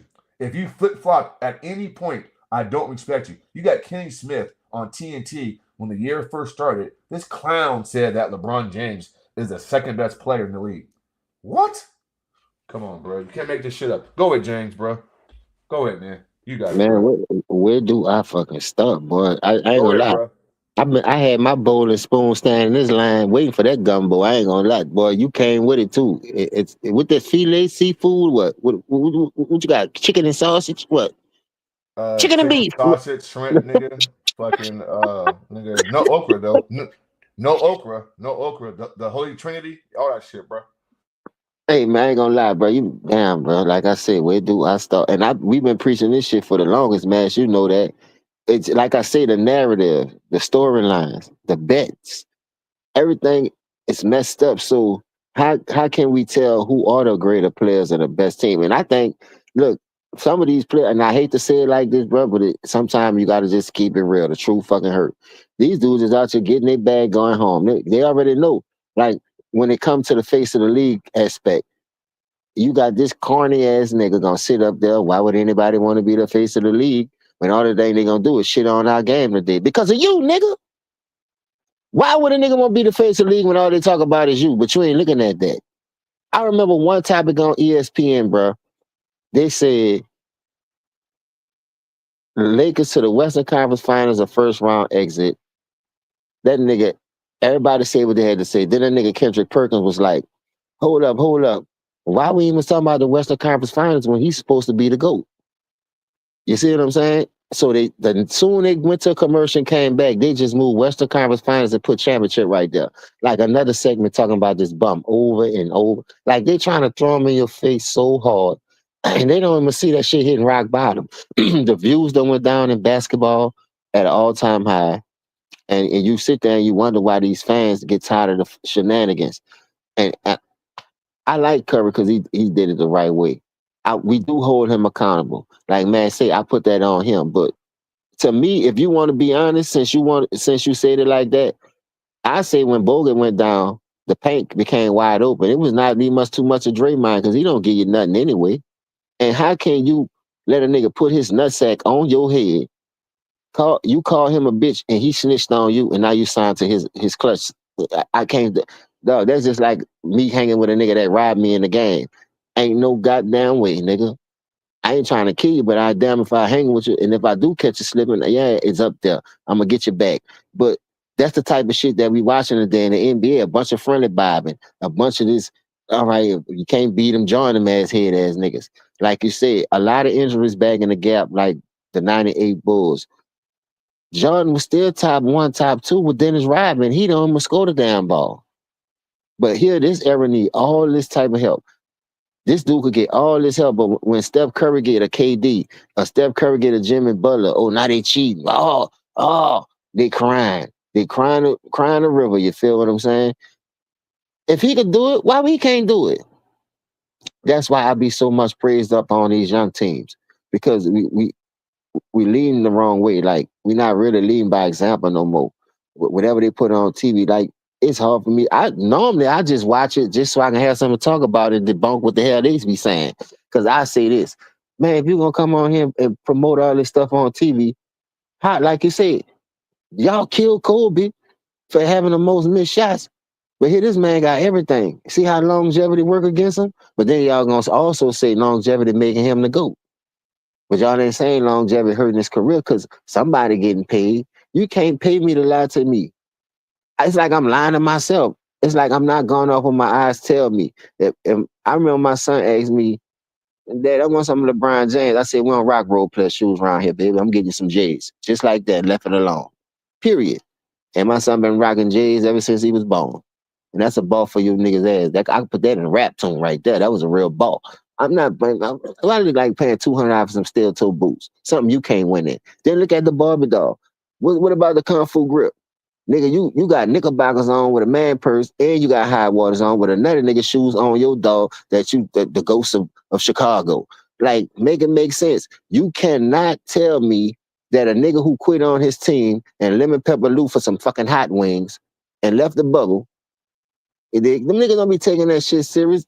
They getting paid so much money, dog. It's all about the money. Niggas selling out for that bag. And I told y'all that when I first came on these shows. These dudes sell out for the bag. You put that money in them niggas' face, them niggas gonna take that bag and they gonna run off on the plug twice, like Ply said. You understand? But you can't get me to sit on here and say, oh man, he's the GOAT. I never seen this before, because we have seen this shit before. Kareem hold that record for damn near 20 years, man, before a nigga broke it. You know how the great scores came into the league that was way better, had more in their bag. One thing that's why I mess with my dog to the most, and that's Mass I'm talking about, because he said, what is your next go-to move when they take your first move away from you? You can't be one-dimensional. And you can tell this dude been one-dimensional ever since he came into the league, because under the 90s rules and the early 2000 rules with the physicality, he ain't have enough in his bag to even make it to the goddamn playoffs. So they had to take the defense out. They had to take hand checking out and all this dumbass shit so he could make it, but he big, faster, stronger. He could jump over single building. He could catch bullet with his teeth and shit. He faster than a locomotive. The narratives, the storylines, anything that sell is not about real basketball no more. And when these young teams don't get their props, that's why I'm here. I'm gonna keep pumping them up. Salute to the Orlando Magic. Salute to Boston doing it the right way. You know, hitting on their free agency. They're not making no outrageous trades and all that, going for no superstar caliber type players. They going for a need. It's always a need and not a want. And in this age, you got to go off what you need. You can always get what you want once you do what you need to do. Once you get what you need to do out the way, then you could go for the wants because you done solidified yourself already. Kobe, when I watched that, I had put something in my community post about Kobe Bryant. And this dumb motherfucker won't come in my motherfucking chat and leave a comment talking about, you didn't see he had to take all those shots. At least he taking them. LeBron make the right basketball play. So he don't get criticized. The role player gonna go up there with a cast on his hand. I averaged a triple double. A role player gonna throw all his teammates under the bus when I clearly know the Cavaliers in 09 and 2010 won them 66 games, 60 games. They was top 3 and top defense and 3-point shooting and defense efficiency. So they needed their leader to lead. You're not a leader. That's why you need all that help around you. And like you said, the worst thing that I when I really noticed it, when they said Kevin Durant and Steph was exempt from the MVP race because they played together. So how much stuff y'all done gave this dude to his disposal and y'all throwing it in our face? 2 of those MVPs normally supposed to be on his watch now because he played with D Wade and Chris Bosh, so he got 2 instead of 4. Gilbert Slowski always tried to talk about Kobe was a Robin and trying to take 3 of his rings because Shaq was the leader of the team, but he ain't gonna take 4 of LeBron rings away for being on that same type with more help, with more superstar and all-star caliber help. When you look at a Derek Fisher, a Robert Ory, a Devin George, who else? The list goes on that team. A Brian Shaw. Even they went after old Glenn Rice and a Mitch Richmond. You feel what I'm saying? Them dudes old out their prime. They wasn't taking over them young dudes, man. When the number was called, they went up in there and they shot the ball the best of their ability. And they let the chips fall where they make. A lot of people don't know about Mitch Richmond. You feel what I'm saying? But you go back and do your homework on them, and you talking about a nigga can't play in this era. I firmly believe right now, bro, it's only like a handful of players that can play in this era that can go back there and really put it in. You brought up a good point with the Joker. Joker have no resistance at that 5 position because it's a positionless league. Like, so why is y'all keep praising him for this weak ass triple doubles and him not having no bigs to go against? Joel Embiid ain't playing every game. He been hurt since I came out of high school. They've been trusting that process since I graduated from junior high. And them motherfuckers still can't get out the second round. Now you go get old Paul George. He done had a mental breakdown because he fell in love with a stripper. He should have been on a remix with T-Pain head ass nigga. These dudes don't even concentrate on basketball and take it serious no more like they should. But to each his own, man. And I feel like this is bad product.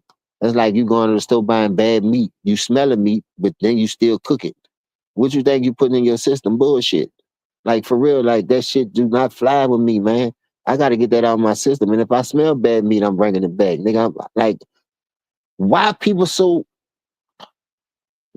want to tell the truth no more? Like, you can't pay me to say this man is better than him, or him.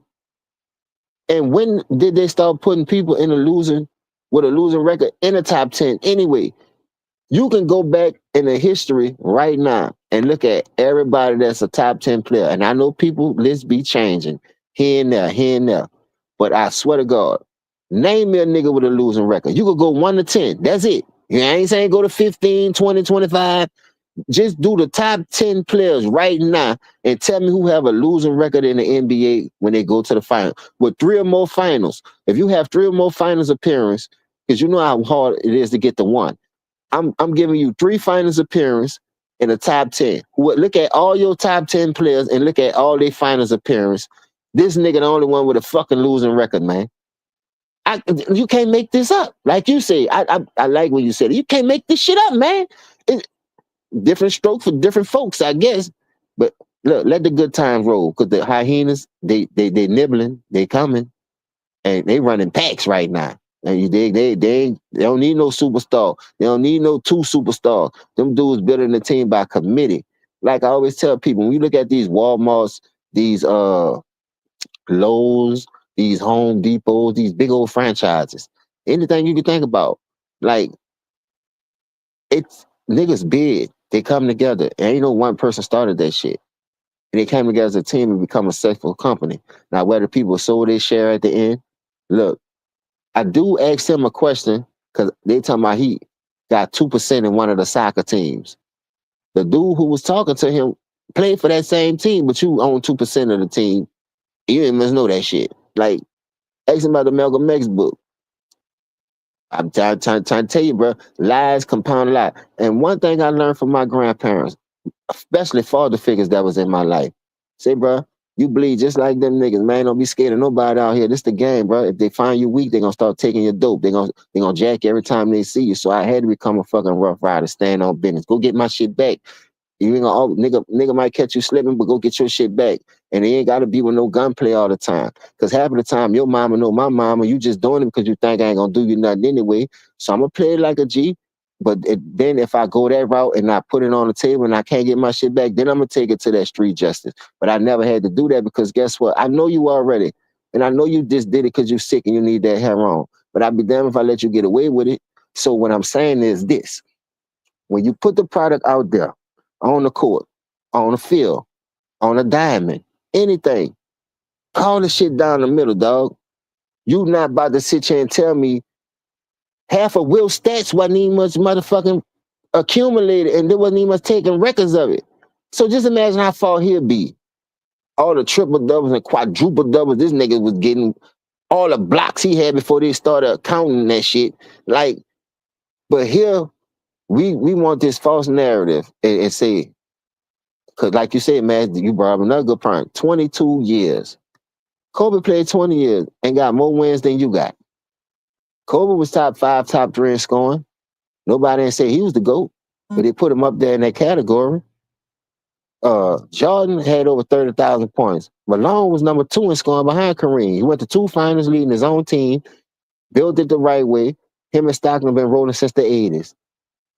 It took them to 90, 97, 98 to get there, but they got there. They trust the process. They never broke the core of the team up. One head coach threw out the whole duration. This man done got Paul Silas fired. This one fired. That one fired. He at least got 5 coaches fired. David Blatt had you, and like even though y'all lost to Golden State, you had the 2-1 lead. That wasn't his fault. But then you got that man fired and brought on Ty Lue. And no disrespect to Ty Lue, bro. But he was a part of that get along game. Like people see that money. Oh, I got to be the chance to be the coach. I ain't gonna show no resist shit. I'm gonna let it play out. Then I'm gonna get my money instead of like, man, I ain't ready for that shit. It reminded me of when Jordan first came in the league and he got the shoe deal. They was at tug of war with the shoe deal. Jordan told you that shit out his own mouth. Now whether he was telling the truth or not, we only could go off what these people say until we dig deep and do homework. I feel to believe if we had social media, the shit wouldn't have been ran like that. I think we would have handled most social media era better because if you look at the people that's on social media now, that's real to the shit, they still speak the real. And you got some people do it for clickbait. You got some people do it for views. You got some people do it for money. Now I go to work every day, man. I make good money, whether YouTube pay me or not. I've been on 1,600 subscribers for 4 years, nigga. That shit don't make or break me because that don't pay my bills at the end of the day, what I'm saying. I still got to go out there and be a man and lace them up, you dig, and be the superstar for my family. So I don't give a damn if YouTube gonna pay me or this one gonna pay me or that one gonna pay me. But what you ain't about to do is pay me to spit that bull and lie to these people out here because I come from an era go against the grain. If I see you on that fuck shit, I'm gonna take your money and still do what I want to do, not do something about it. That's how I was taught the game. When you see that shit happening, go against the grain. I'm glad you be going on them shows when you be saying you talk to this one and they be trying to get you to prop up him and prop up that one, and you keep it real. You stand 10 toes down. People praise losing, right? And I don't give a damn. You could have went to 15 of the motherfucker, but if you're 2-15, what that mean? Jared West went to what, 8 of them? He 1-7 or some shit like that. But y'all don't give him the same smoke or give him the same praise. What I'm saying, as far as pumping him up. Oh, Jared West went to 7 of them things. He averaged the same amount of points. The role player, 27, 7, and 7. He played with a couple of good super players on his team too, with the Wilts and the Elgins, or the Elgin Baylors, I think, of the world. So why he can't get the same praise y'all pumping this nigga up for? And to me, I think Jerry West had way more in his bag than that nigga. But it is they gonna really tell the truth about that. The first thing gonna say, but he lost 7 finals. Yo, nigga lost 6. Was 1 shy, nigga. Fuck. I just don't get it. Like too much switchblades going on. You got a blade on this end, you got a blade on that end, and then now you want me to believe that this nigga to go to what? When I done seen niggas do it with less. I done seen niggas beat him with less. And it ain't just come with the Golden State the Dallas Mavericks. Bruh, you know OKC had them niggas down 1-0. And they won convincingly in that 2012. Now this is what I said. You done stacked the deck at an all-time high. You can't let this man go down 2-0 to a Baby Thunder team, and all of a sudden that team is non-existent. Just imagine if that team would have stayed together, fought through the adversity. They paid James Harden that $14 million or whatever it was, 11 or 14 million. I forgot how much it really was. Where that team would be. You see what I'm saying? But then Kawhi have Shea Gilgeous-Alexander, have a nice squad. He done bust that team up, sent that nigga to OKC for Paul George, and Shea been having a better record and doing more with less than his bum ass needs. Sheetrock. See how that shit work? The shit don't always work, dog. The same way you carried your ass over there to Toronto, and I think LeBron saw that shit. When Sheetrock went over there to Toronto, the role player ran his ass to the West. He didn't want that smoke. What you running for? You scared. What your heart beating for? Like, Kawhi coming to the East, you go to the West. When long as Kawhi was in the West, you was over there chilling, running 8 in a row. And it's another narrative. I'm about to bust you bitches with that frying pan skillet now, like on Looney Tunes. That 8 in a row in the East, it goes to show you how weak that shit was. How many he been to straight in the West? And I don't want to hear nothing. I just want to hear how many he been to, how many finals he been in the West. Straight. Let's see the West, boy. You got to slang that iron over here. The Wild Wild West. Cool Mo D, nigga. The Wild Wild West. You got to slang that iron on this side of the town. You understand? So why you ain't go to 8 straight over there? I don't hear about you. Oh, I don't hear about none of that. And why you only won when Kobe passed away? That was tradition of Kobe? Like, that was a sacrifice or something? Because you still ain't been back after Kobe died. When Kobe passed, every time you broke a record, Kareem, Kobe scoring title, you got your ass whooped in good fashion. And it was really like blowouts, like the shit wasn't even as close. So why you ain't go after Kobe passed? I'm gonna see if the Slowskis could answer that. Cause soon Kobe passed, Pat Bev told you stay woke. People life is on the line. People dying because of this shit. But here you worrying about, nah, man, ain't nobody say the league was canceled. Ain't nobody say nothing to do. Nigga, you a hoe, boy. You was a straight hoe. Yeah, I said it. And I don't like people like that, dog. You mess over good people for your pleasure, but then when you fail, it wasn't my fault. That's why I'm glad Eddie House cooked your stupid ass. And he went on the show. Eddie House said, look, I only played this amount of minutes. Why you blaming me, Shannon? That ain't he the star? Why he didn't deliver? He the one was scoring 8 and 11 points. He tried to blame it on the goddamn role players. Nigga, stop it. You blame it on everybody but your goddamn self. And I ain't gonna lie to you. You the only person I see do that shit. But them lies starting to catch up with your son. Them lies starting to catch up with you. So my question to you fanboys, you G-string jockstrap sniffers, if it was easy to go 8 in a row in the East, when we know it was the least, why the hell that nigga ain't go 2 times in the West then? And he only got 1 back-to-back? This nigga got 1 back-to-back. Drake got more back-to-back victories than him. He got him on Meek Mills, but that's neither here nor there. But I'm just saying, Drake got 2 back-to-backs. But this nigga ain't got number 1 with all the fucking help he had. So once again, the West is way... And the West been like that. Only reason why the West couldn't win it, just imagine if Jordan wasn't there. When Jordan wasn't there, who won the 2 championships? The West. The West was just that deep. Coming from the 6th seed, and I don't give a damn. They whooped Orlando and they whooped the Knicks. The Knicks the one gave them a better series because Jordan toughened them up. They was going 6 and 7 games with Jordan. So you know they was real. They was built like that. But what I'm saying is, why this nigga ain't go to the West and run the West? You traded all that young talent, bro. All that young talent. For what? Anthony Davis left you with a 2-1 lead against Phoenix. You couldn't even close the deal with that. Another 2-1. How many 2-1 leagues your ass done fucking blow? But niggas, I think you got the most 2-1 blown leads in the league. And you got it. You got a 2-1 lead for a reason. How come you score 25, 26 straight points against Detroit without Ben Wallace? Y'all praise that. But they still had a solid defense. But then you go to the next series in the Eastern Conference. I mean, in a championship game, the finals. San Antonio defense was built that same way. Because remember, they just come off 2 epic back-to-backs. What you call them had beat the Lakers 4-1. Then they went 7 games the very next year with San Antonio. So if you could score 25 straight points on Detroit that y'all always bragging about, why you didn't do it against that same style defense in the Spurs? When they did the same thing, they put that defense on you, and you couldn't even get out your own shadow. Like you was bricking them bitches. Clink, clink, clink, clink. Poor little tink, tink. But that's all they talk about in the media. I never seen an MVP don't get no coverage. Unless it's Jokic, because he'll pass that up. But Jokic don't play defense. LeBron don't play defense. The role player. Shea, at least he go hard on both sides of the field. And this nigga can't get no acknowledgement in that. I be like, God damn, but that's all the 2 people they gonna talk about. But I forgot, they're the 2 similar type players. They pad their stats. They ball dominant. You know what I mean? Luka, I hope Luka don't save him. Don't save him, Luka, because he don't want to be saved. You think you had Kyrie last year? Kyrie won ball, and they locked your stupid ass up. So now all of a sudden, and how come this nigga can't miss? Everything this nigga shoot, that bitch is going in.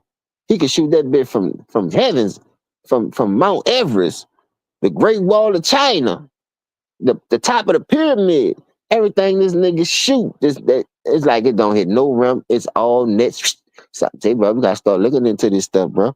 Cause something ain't right about this stuff, bro. People say they got magnets in the ball, but I don't know. I ain't there. I wish I could be a fly on the wall to see what's going on and who they be talking about. Bro, you could tell this shit is fucking fixed and rigged, dog. But you want me to not go to work. You want me to not be in my kids' life and be on here promoting this bullshit that I know fake? Nah, man, we not doing that. We not doing that at all, bro.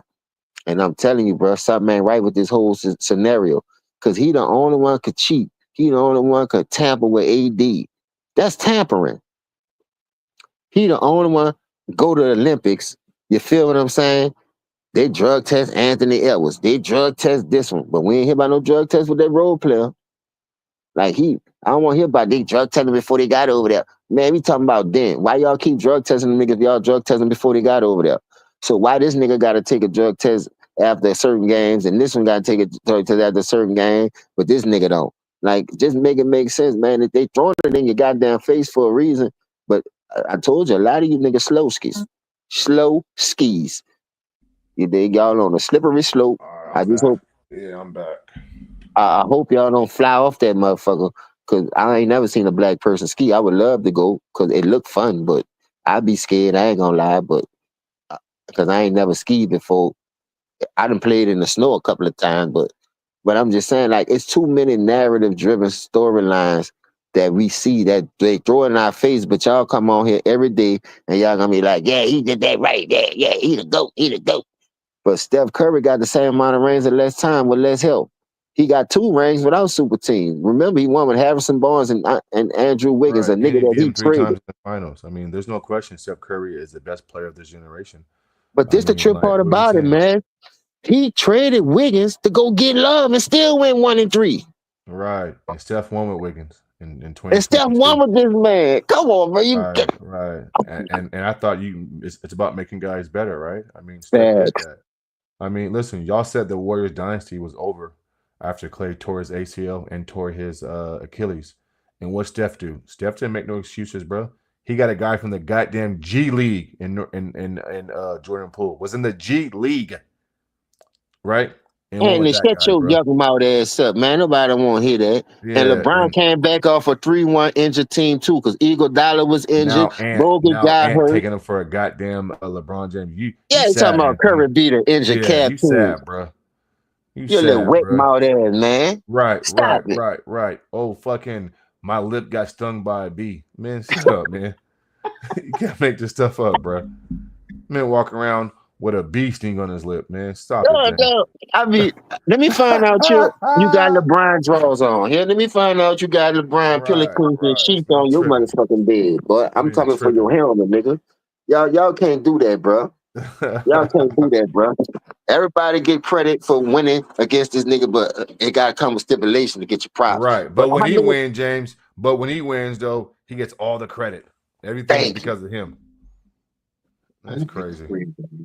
I don't see what they be saying though. But I'm glad we cooking on this, bro. We gotta keep bringing it to the light, man. You know how we do it. You dig? You know how we do it. Anything that they come out with, I'ma debunk it. And I be wanting to go around, yeah, I ain't gonna lie, because I know I could cook these niggas with ease, but I just don't have time for the fanboyism. It get to a point. If you look at some of these dudes that's in the chat and in the comments that be saying the shit they be saying, look at their comments. You could tell they only watch 1 decade of basketball or some shit, maybe a decade and a half. They 23. No, they ain't was over 25, but they got the nerve to come on in, motherfucker, trying to talk basketball. Boy, sit your ass down somewhere. I'm like angry man on Martin. Sit your ass down. When Martin was in that bitch trying to get that job with Myra, what's up? Watch where I'm going, Myra. I say, what's up? And nigga say, sit your ass down. Nigga, Curtis Martin stupid. That's this how these remind these the role minions just get under my fucking nerve. But like, you know, you get that dirt under your nail, man, that's them, bro. These niggas here, bro, just outrageous. And I don't know where they be coming from. They like roaches and flies and gnats. You spray, you put trap down, you think you done got all of them, and soon you come back, they back over there in that same fucking corner. I be like, damn, man, what the fuck? I know I just hit this bitch with a whole bomb and raid, nigga. I done put pine back down, I done put blue trap down, and these motherfucking rats and roaches still around this motherfucker. How the fuck they get back in here? I done sealed up every hole. I done sealed up every hole in this bitch, and they still float around. I be like, man, I know one thing, and man, you know it's true too. You know how the saying go. When them niggas retire, all kind of hell gonna break out. And I won't see if they gonna come on these YouTube channels and defend this bunk ass nigga then. I don't think they gonna do it because they ain't gonna have enough ammo. He getting exposed right now, you ask me. So I'm just saying, there's a lot of stuff that they bringing out. Isaiah Thomas, he got tired. He called a man the GOAT over Jordan. You know his envy between with him and Jordan. So he said LeBron is the GOAT. But look how he came out and just criticized him one time and said that was unprofessional. You go look at some of these things and some of these comments. Look how they trying to come at an old veteran. Man, that nigga crazy. How you gonna talk about that when you wasn't shaking a motherfucking hand anyway? You didn't want to shake nobody's hand. But this the true part about it. LeBron don't shake nobody's hand either. He leave with 5 minutes left in the game too. And he told you why he do it. It's starting to come out. Slowly but surely, like a slow leak, like you got a nail in your tire. You feel me? And then eventually, if you don't take care, you're gonna come out one morning, bitch, gonna be to a flat, all the way to the rim. It's gonna be too late. So he better stop. Nigga called this man a buffoon, man. You seen that? Nigga called this dude a buffoon. But you run your ass over there to that Pat McAfee show and do an interview with him. I know you heard it. Clutch run sports, nigga. And in 2019, that's when you first went to the Lakers too. Clutch run everything. I know you heard that interview. For a nigga to call you a buffoon and you still run your ass over there, but you got Shannon Sharp, Trout Mouth. You got the Raymond, Eglor. You got all the Kendrick Perkins, Shrek. You got all these motherfuckers, but you can't go on none of their platforms. Speak your fucking mind. It's just crazy, bro. It's crazy. But I'm here for the long haul. I told you off today. I got my charge. I got my battery pack to keep charged on deck. I might do a whole hour straight. I know something else to do. You probably be doing a video. I'm look. We got ammo for days, and I'm only the. He said if he don't say nothing, the gangsters move in silence. You could tell he ain't no. Because the nigga always in the media for all the reasons, like the comments what he said about it. So when a nigga critique your son, check a dude for, and then you already. I don't have a problem with him doing his journalist because that's his job to critique. What the fuck you think he was doing? But your gonna go over there and try to make a scene like you was checking this man, talking about keep running name out your mouth. From out the fucking league, nigga. You the one wanted to play with him. That dude was a game. That dude was having fun sitting inside around your bum ass. That more money on them game streams than allowed. You pushed him to do history type shit. You had Ken Griffith. Let me tell you something about that. Nigga, Griffith Jr. earned this. His dad, that dude was a motherfucking monster. Bronny looked like, but he ain't no fucking monster. Especially but then when he be having that hair like that boy, especially he look. I'm forgive me, Lord. Oh, man, fuck that. That nigga look special when he ain't got his hair. Don King or Al Sharpton. You better get a blood test because you know how y'all Hollywood anyway. You sure that's your motherfucking son, nigga? You know, never have his hair combed. Look like he be on tissue while you driving around. Yeah, I said it. But when nigga critique his motherfucking game, then you won't come out here talking that dumbass shit. Then keep my son's name out your mouth. Boy, if your daddy gotta go out for you and have, just imagine how that's why nigga was punking his ass. And look at all the flapping he do. He don't get up and get in them niggas' face like the 80s and the 90s. Nigga push me, boy, it's gonna be a whole brawl in this bitch. That nigga's a pure hoe, boy. Y'all see that shit. If the referees ain't helping him, that nigga trash. If they ain't giving him a trade to boost his stamina up, that nigga trash. Shit water. And all you niggas be out here riding this man like the coattail that y'all be riding him on. That's cool, bro. I don't see how y'all get away with that. That's highway robbery to me. I can't let y'all keep doing that. So I'm the spokesman for the real people. I'm the spokesman for the people that's gonna cut that shit. Like, you know how Prince Hakeem got in the chair and the nigga cut it. That'd be $8. Yeah. Prince Hakeem, you don't know. You welcome to America, nigga. Nigga ain't must cut your shit. Nigga cut one piece of your hair and charge you $8. You look slow though. I ain't gonna lie. You do look slow. I ain't here to say this shit, but I said it. Boy, you do look slow. When they ask you questions about certain things, nigga, you be lost, nigga. Like you about to start drooling on yourself. Like, damn, like, stay out the media. You be in the media for all the wrong reasons, nigga. And then when they come with that pressure and ask you some real life questions, what you think about Daryl Murray in China? Boy, get him out the camera, man. He making us look bad as blacks, man. Then he won't get on there trying to be so just tidy whiteys. What? Who say that? I ain't never heard no blackness in the tidy white. Like, you put your white boy voice on when you're around them, but when you're around us, you think you street, you listen to Jadakiss. Oh, the Migos, I've been listening to them in 2010. I told them about the Migos when we was before the game. Man, Migos ain't come out to 2011 when they dropped their first album. Not alive. Busted! Stupid looking at. Just laughing, no reason. Dog, that's why you losing your fucking hair. I see why you stressed out. Instead of putting all that money in your motherfucking body for that Balco, you should go get you some Rogaine. You should go get you a toupee, nigga. You starting to look like George Jefferson. I'm starting to think Stephen A. Smith your daddy, but it ain't come out yet. Y'all don't want to take the blood test. You know how you will feel about the blood test. They're gonna come out with that Balco in your system. So now you running blood tests. You think Brownie yours, but I know that Al Sharpton. You can look at his hair and tell. Just like him.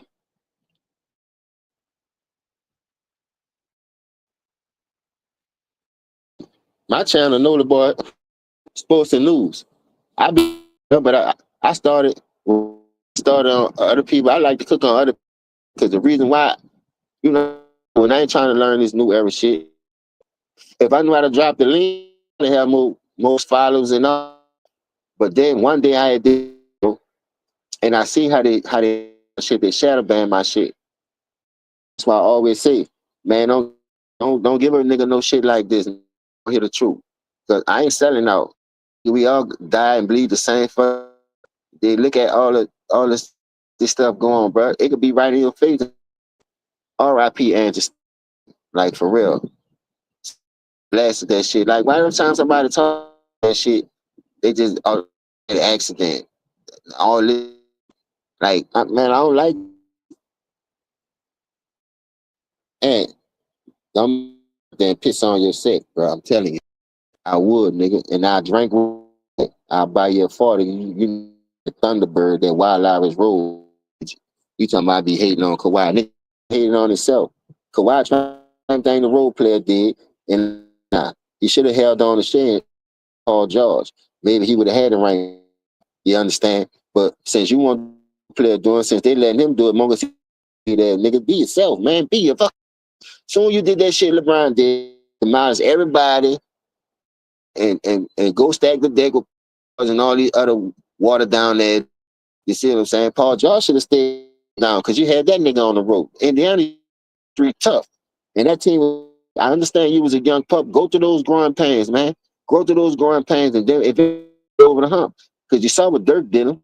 Dirk went slap their ass. You know what I'm saying? But now, all of a sudden, Kawhi tried to do the same thing. She do the same thing. It traded all that young talent for Paul bitch ass and still ain't right. And Paul George not even much there no. So if he do get it right, nigga, Paul George, nigga, he get it right before that nigga. I'm gonna hear what y'all gonna have to say then. Yeah, he a choker. Your nigga, you riding in this bitch. Always talking Kawhi. As a player, I like to be a little young pup. He was a little young bully coming up with the San Antonio Spurs. Now, whatever went wrong with that situation, stayed your ass over there. Still better. You thought you knew it all. I know they did with your ankle when that nigga Zaza up on you and they misdiagnosed you and all that. But it's like you ran from that smoke too. Like you try to take the road steps and look, that shit ain't work for you. He did it, but he got a winning record. And y'all, KD went to, and he know what's gonna fit. First thing, KD, I like the way they play team ball. It ain't just no one. You dig?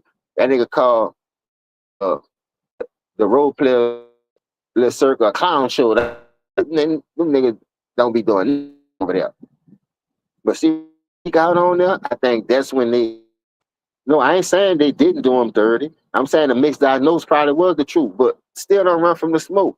I fought more that, but there ain't no reason to be running when I 2 chips, nigga. I could chip with Toronto. Team was already fucking built. Like for real, that team was already. And they were lucky you hitting the car and that bitch bounced all. You made that. You took that shot on Easter. Bitch ain't fall to New Year's. That bitch just was bouncing everywhere on that bitch. Like ping pong. I'm just saying, ball machine. Come on, man. Shit, bro. Come on, man. And why he haven't been?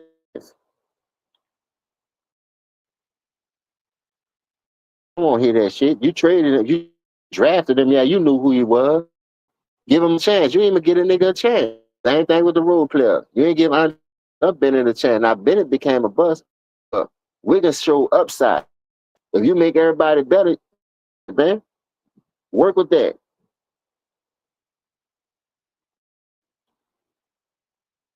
Oh, hustle. If you say that, I ain't disagreeing with that. But I had them niggas up 25. They was gonna win the series. It was a game of adjustments. I don't think the weapons up because you big on that team time. I don't think San Antonio would have won that series, but that's what they hang their head on. Oh, we had them about 12. So they came back. Why would never beat them? Yeah. Why? You lead your own somebody else team in Toronto. In your own team, since you've been doing the same thing you've been doing. Since you've been doing the same thing you've been doing, you ain't win yet. You ain't win. I don't want to hear nothing about no injuries. He ain't had this one and he ain't had that. That's excuses like the role players. That's pure excuses like the role players. So get the job done, man. Next man up. If you gonna sit there and tell me this nigga is the claw, this nigga had LeBron James scared when he come into the game and had that nigga saying, "God damn, here come this go pest ass nigga." You should do that shit yourself, man. Get the job done. It ain't like you ain't have pieces. That team was just perfectly matched up, bro. And don't act like Fred VanVleet went out there balling out his mind. Siakam wasn't balling out his mind. Serge Ibaka wasn't balling out his fucking mind. That team was well put together. Only thing they did was trade Kawhi and DeRozan, Kyle Lowry still on that team hitting big shots. Like, that team was nice, man. That team was nice, man. You went over there and stole your little ring. What have you done for me lately? Nothing. I gotta go, y'all. I got an important phone call. All right. I'm still here, James. I'm still here, bro. Yeah, man. I'm back. Yeah. See how James tag teamed me in, and I'm gonna keep cooking on this soft ass era. These soft ass players, soft coaches, right? With no innovation.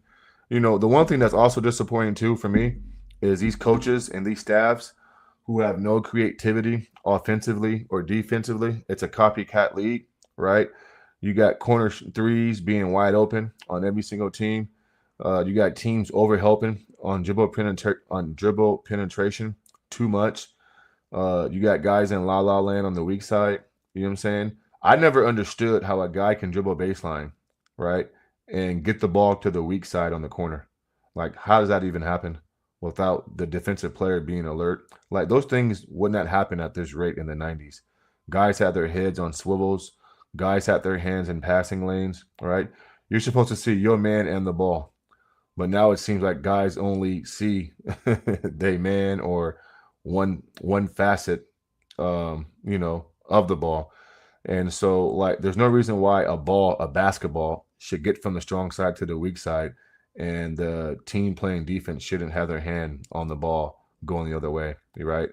I mean, you got dudes who are just sagging off that guy who have no impact on the defensive play, and that offensive player is able to look and make the pass, and the guy guarding the guy who's receiving the pass is just wide open, and you had no business helping on defense. And nobody in this era, and I mean nobody, even OKC and Houston and Orlando, probably the Cleveland and Boston, the 5 best defensive teams in our league, you know, they all do the same thing. Why do you think Boston gets so many threes? You know, it's called draw and kick, you know, and teams live by help and recover. I think help and recover on a basketball court is the most dumbest thing to do, right? Like, can we get back to, like, making that guy shoot over a contested hand, and if he makes a shot, then you just tip your cap? Like, why would you ever sell out your defense or collapse your defense? You feel me? You know, to come put 2 on the ball, and then the corner guy is wide open, or the guy on the baseline or the angle is wide open, because you don't trust your man to play defense. So y'all want me to respect this era and their defense and say guys are bigger, faster, stronger, more skilled, but they need all the help on defense, which puts their defense in a compromising position. I don't respect it, bro. I don't respect it.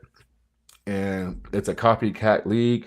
And I was listening and I was reading the comments because I'm multitasking. Half you niggas can't multitask like I do. I can work, podcast, make money, do all kind of shit. But I saw a comment say that MJ could not handle social media. What the hell are you talking about, bro? You want to know the one way that social media can be what's the word I'm looking for? Social media could be worked is winning. If you win, then what is social media going to say? Oh, he's a winner, right? I mean, are you guys dumb? You feel me? I mean, if y'all want to talk about social media and what it's doing to these guys, these dudes ain't winning. Right. These dudes wasn't winning. That's why they're getting criticized, bro. If you win, we don't criticize you on social media. We praise you. You feel me? So MJ would have won, bro. And yeah, you probably would have been more invited into MJ's lifestyle, but that depends on MJ, right? I mean, do y'all know who MJ was, bro? I mean, other than Muhammad Ali, and I can even argue that, like, there has been no bigger athlete than Michael Jordan, period. In my eyes, at least, shit. So, I mean, you know, MJ wanted you to see what he wanted you to see and would allow you to see what you allow him to see. And so, I mean, with social media, all y'all would have saw was him winning, right? You would have had more access to him winning, but who's to say MJ would have been on social media, right? I mean, who's to say that? I mean, MJ was able to market himself without social media, right? Who do you think got this game to a global stance? It was Michael Jordan. Did y'all see the 92 Olympics? Did y'all see that big picture of him in Barcelona on the Dream Team? Yeah, that's Michael Jeffrey Jordan, bro. You feel me? The Gatorade commercials. And so there was social media back then. It just wasn't online, right? But the commercials, I mean, that's a form of social media. Now, of course, in today's era, Facebook, IG, Twitter, it goes more in depth, right? It gets a little bit more personable and personal. But come on, bro. Like Michael Jordan was a media savant. He knew how to present himself, right? He dressed well, right? Nice suits, nice shoes, well groomed. You got dudes nowadays going pregame with like no shirt on, wearing tights, a la LeBron James. Y'all heard what Isaiah Thomas said about LeBron James, trifling ass. This dude is disrespecting the game right in front of your eyes. You feel me? Ain't no way in hell MJ would be on NBA TV with no shirt on and tights and yoga shorts, warming up. Come on, bro. This is crazy. So, MJ's on a different level, bro. But Kobe. I mean, y'all knew how private and how tight Kobe kept his circle. You feel me? While niggas was at the bar getting lit and getting toe up, Kobe was inside the lab working on jump shots, watching film. You feel me? Like these dudes eat, sleep, and drink basketball. You know what I'm saying? And so I don't know. I'm not sure that social media would have affected Kobe and MJ, to the degree that it's affecting players now.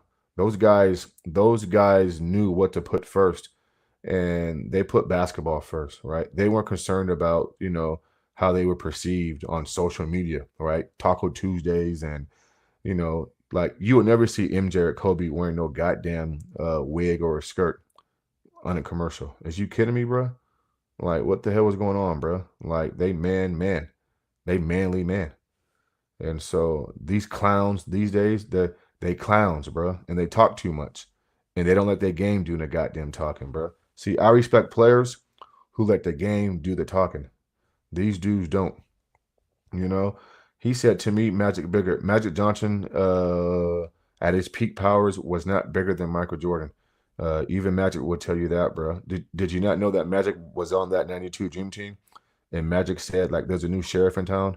And, like, I didn't see any goddamn Magic Johnson posters in the 92 Barcelona Olympics, bro. I saw MJ posters. Kids weren't running up to Magic Johnson the way they were running up to Michael Jordan. What is you talking about, bro? That shit crazy. And to be honest with you, bro, like, I lose respect or lost respect for Magic a long time ago. Like, Magic has rubbed me the wrong way a few times, bro. A few times. I'm sorry. So, that's all I'm saying, man. Like, this clown, Magic Johnson, said that Lonzo Ball's jersey would be hanging in the rafters. No, it won't, right? Even when LeBron pulled that dysfunction with the Lakers and so-called got Magic fired or Magic quit, right? I mean, you saw Magic Johnson to a certain degree, like, cower up to LeBron James, bro. And so, I don't respect no goddamn Magic Johnson, bro. He said a lot of shit that I disagree with, right? He's never came out and just blasted LeBron James like he's supposed to do, right? He's never really kept it real on Magic Johnson. Not in my opinion. I mean, on LeBron James, bro. Like, he totes the line. He totes the fence. Hey, can y'all hear me? Can y'all hear me? Who can hear me on here? Can y'all confirm that you guys can hear me? Because if y'all can't hear me, bro, I'm leaving. But if y'all can hear me, then just say, yeah, I hear you or something. Okay, they said, yeah. Yeah, bro. Yeah, I don't respect Magic Johnson, bro. LeBron James has got away with murder in the purple and gold, and he has not held up his end of the bargain. He has not, held the standard and moved the Lakers forward the way that you're supposed to. And sometimes it's not even about winning and losing, bro. Like, you're on the Lakers, and you're supposed to, carry yourself a certain way when you walk those halls of the crypto.com, aka, Staples, the house that Kobe built. And he just hasn't done it, bro. And too many old school Lakers have given this clown a pass. And Magic's one of them, right? If I'm Magic Johnson, bro, I would have been chewed this dude out, bro. I would have been called a spade, man. Is you kidding me, bro? You gonna come out on the Staples floor with no shirt on, with tights on, nigga, warming up, and disrespect the house that Kobe built? Is you kidding me, bro? You gonna miss Kobe Bryant's funeral, bro? Is you kidding me?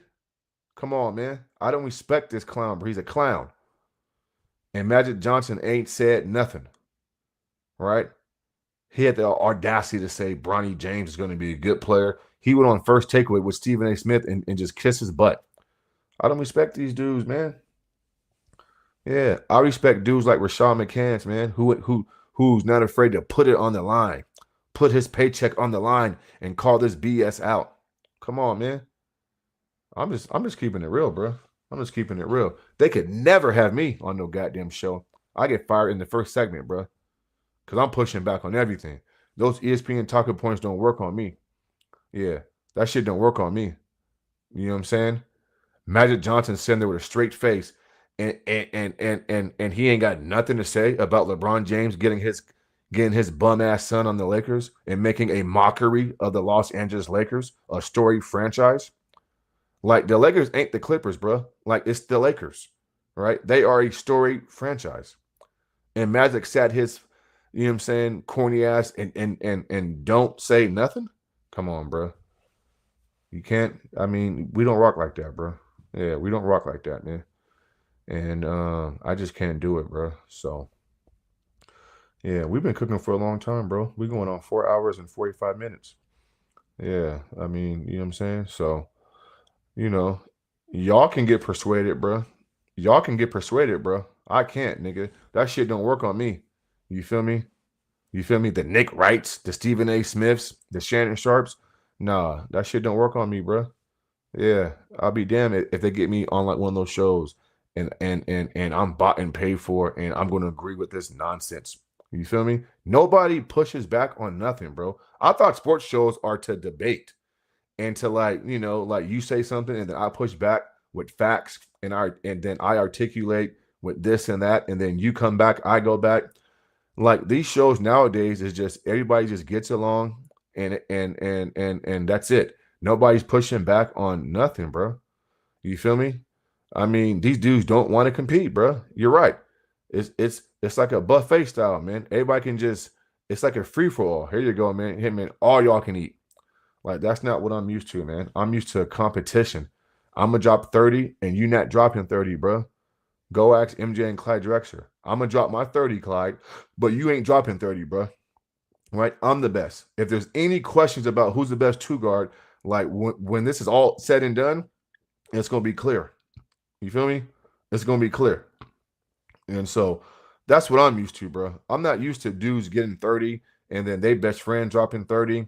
Or I'm not used to a dude losing and then he's high-fiving with a corny-ass handshake after the game. Like, I'm not used, like, that's not what I grew up on, man. I grew up on competition and guys want to tear your goddamn head off, right? And so, we just not getting that, bro. And so what up, T Price? I see T Price down there. Yeah, man. You got people nowadays praising losing, T Price. A dude can lose 6 finals and have the biggest meltdown, and they'll tell you that he's better than Kobe. You can't make this shit up, bro. You can't make it up. You feel me? ESPN ain't got nobody on their networks for the most part who pushes back on nothing. Mad Dog Russo is the only one that pushes back, right? But other than that, bro, they didn't let go of everybody. They let go of everybody. You feel me? And so it's just, come on, man. Like, the NBA is not in a good place right now, bro. The NBA is not in a good place right now. And when I go around some of these teams, because I didn't travel, I didn't been to a lot of games here in SAC. You know, a lot of people change their tune when the camera's in their face, man. Let me tell y'all something, bro. A lot of people change their tune when that camera's in their face. You feel me? But you get them behind closed doors and it's off the record. You feel me? And you get it like a genuine response, then you know it's you know they actors, bro, right? They Grammy Award winners. They say one thing off record, but then when they get on a record, because of certain things, you know, they have to say certain things. And I just don't respect people like that, bro. I don't respect people like that. And you got old school players and you got current players and players who have retired not too long ago. You know, they straddling the fence, man. You feel me? They playing both sides, you know? And so now you got this nigga doing a fucking damn, my bad ticket. Now you got this clown doing a podcast with Steve Nash. Are you kidding me? You got LeBron James doing a podcast with Steve Nash out of all people? What? Like Shannon Sharp couldn't get that? Or not Shannon Sharp, but Jamal Crawford. You can't do a podcast with Quentin Richardson and Darius, you know, Matt and Steven Jackson. Like, what are we doing, bro? I mean, you giving Steve Nash, like, you can't do a podcast with Rajon Rondo, your ex-teammate, who you won a championship with, a black point guard. I mean, you don't think Rondo is smarter than Steve Nash? And you want to chip with Steve Nash? Steve Nash has never been to NBA Finals, bro. He doesn't even play defense. And so make it make sense, bro. You go to Pat McAfee show, but you don't go to Shannon Sharp show, who has a bigger platform. You don't go to some of these black podcasts, right? Like, you're not going to support Zach Randolph and TA, right? Tony Allen's podcast. Like, come on, bro. Like, what the hell was going on, man? This dude is a coon. He's a sellout, man. He's a sellout. You stand on stage with Hillary Clinton, but then you throw Kyrie under the bus? I mean, what are we doing, bro? I mean, the dude's a coon, right? You support JJ Redick, and he's been known to be a racist? What is going on right now? But you shit on Darvin Ham. But then you welcome in JJ Redick, who's a coon, and your team didn't vet him. You go on Pat McAfee's show, and he called you a buffoon. Did y'all know that, bro? Pat McAfee called LeBron James a buffoon.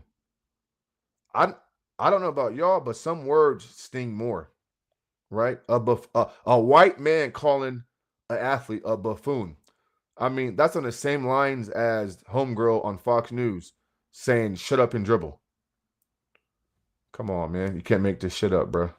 Can't make this shit up. Ken, nah, bro. I'm mad because he ain't doing a podcast with Rajon Rondo, bro. Right? A black point guard that he won a championship with, right? I'm mad because he went on Pat McAfee's show, a white man who called him a buffoon, right? That's a racial slur to me, bro. Ain't no white man gonna call me no goddamn buffoon, and then I go on his show and give him a fucking hour-and-a-half interview, bro. The hell is you talking about, bro? You mean to tell me that Shannon Sharp been on TV capping, getting cooked his whole career, defending LeBron James? Why can he not go to Shannon Sharp's show and give Shannon Sharp the interview, bro? Make that make sense. He can't go to Matt Barnes and Steven Jackson, one of the hottest podcasts in the land. He can't go on Gil's Arena, even though I don't like Gil's Arena, but it's a black platform. He can't do that. He's going to Pat McAfee, right? A dude who called him a buffoon. Come on, bro. Like, make it make sense, bro. You feel me? Make it make sense, man. But then y'all tell me that he didn't play in the All-Star game this year because Shaquille O'Neal and Charles Barkley talked bad about him. So he sat out on purpose. Come on, bro. So this white man called you buffoon. So you do him a favor and go on his show and give him the interview? You can't make it up, man. He can't make it up, you know. But you got dudes like Ken Blake over here cooning and shit. Ken Blake over here cooning and shit. Yeah, timeout, bro. Yep, timeout, bro. Yeah, there you go. 5-minute timeout. Yeah, no cooning allowed, Ken Blake. Sorry, buddy. You can't coon over here, bro. Yeah, Knuckleheads podcast, bro. Exactly, T. Price. Why not give those gentlemen a shot, bro? You feel me? I mean, it's one thing to have an opinion because those guys may think Kobe's better, which that's their opinion, but they ain't never called LeBron James a buffoon, bro. This white man called LeBron James a buffoon, and he goes to his platform and gives him like an hour and a half interview and then proceeds to lie and gossip like a woman. You feel me? Come on, man. He's a sellout, right? He's a sellout. This is the same black man who lied about reading a Malcolm X book. They asked his lying ass, what part of the book did you like? Oh, I liked all of it. Hold on, bro. Like, did you read the book? Like, what part of the, like, tell me what you liked. Yeah, he got his ass cooked. You feel me? He's a liar. And he's a known liar, bro. That's why Rick Bucher, one of the most, I'm not gonna lie. I mean, I like Rick Bucher. I mean, he keeps it real for the most part. He's done a lot of work here in SAC and in the Bay Area, and he called him out for lying. He said LeBron James is a habitual liar. Habitual liar. Did y'all know that LeBron James came out and says that he doesn't get enough free throws, and he's been like in the bottom half of free throw shooting for the last 4 or 5, 6 years? And then Rick Bucher with the numbers came out and debunked everything he said. I mean, you can't make this shit up, bro. The dude is a goddamn liar, bro. He's a liar. You feel me? And so, I mean, you're supposed to leave the game better than when you received it, bro. Right? And what's going on now in the NBA, guys don't want to compete, guys sitting out. And we have to blame the so-called face of the league. Like, you're not participating in all-star events. You're not even playing in the all-star game. You're taking team ops with, like, street clothes on. It's bad optics, bro. And it's a bad look. And you're not doing the league, you're doing the league a disservice by doing all this. You feel me? I mean, come on, bro. Like, you can't make this stuff up, man. This is the same dude who called Drake his brother. That's my brother. That's my brother. And my brother's keeper. That's what LeBron James said, bro. And then proceeds to be dancing to Kendrick Lamar music, calling him a pedophile, bro. While in the meantime, we know what time it is, man. He over in Toronto skiing, snow bunnies. You feel me? Like, this dude is not what y'all think he is, man. Sorry. Oh, he's a great father. He's but nigga, says who? Says who? I don't know what goes on behind closed doors in that man's house. I mean, what? He a great father based on what? Based on what? Because ESPN told you? Nah, bro. Nah, I don't buy into that. I don't believe that, bro. I don't believe that. You can't be a great father if you're in Toronto screwing white girls. Sorry. That's not a great father, bro. That's a bad father.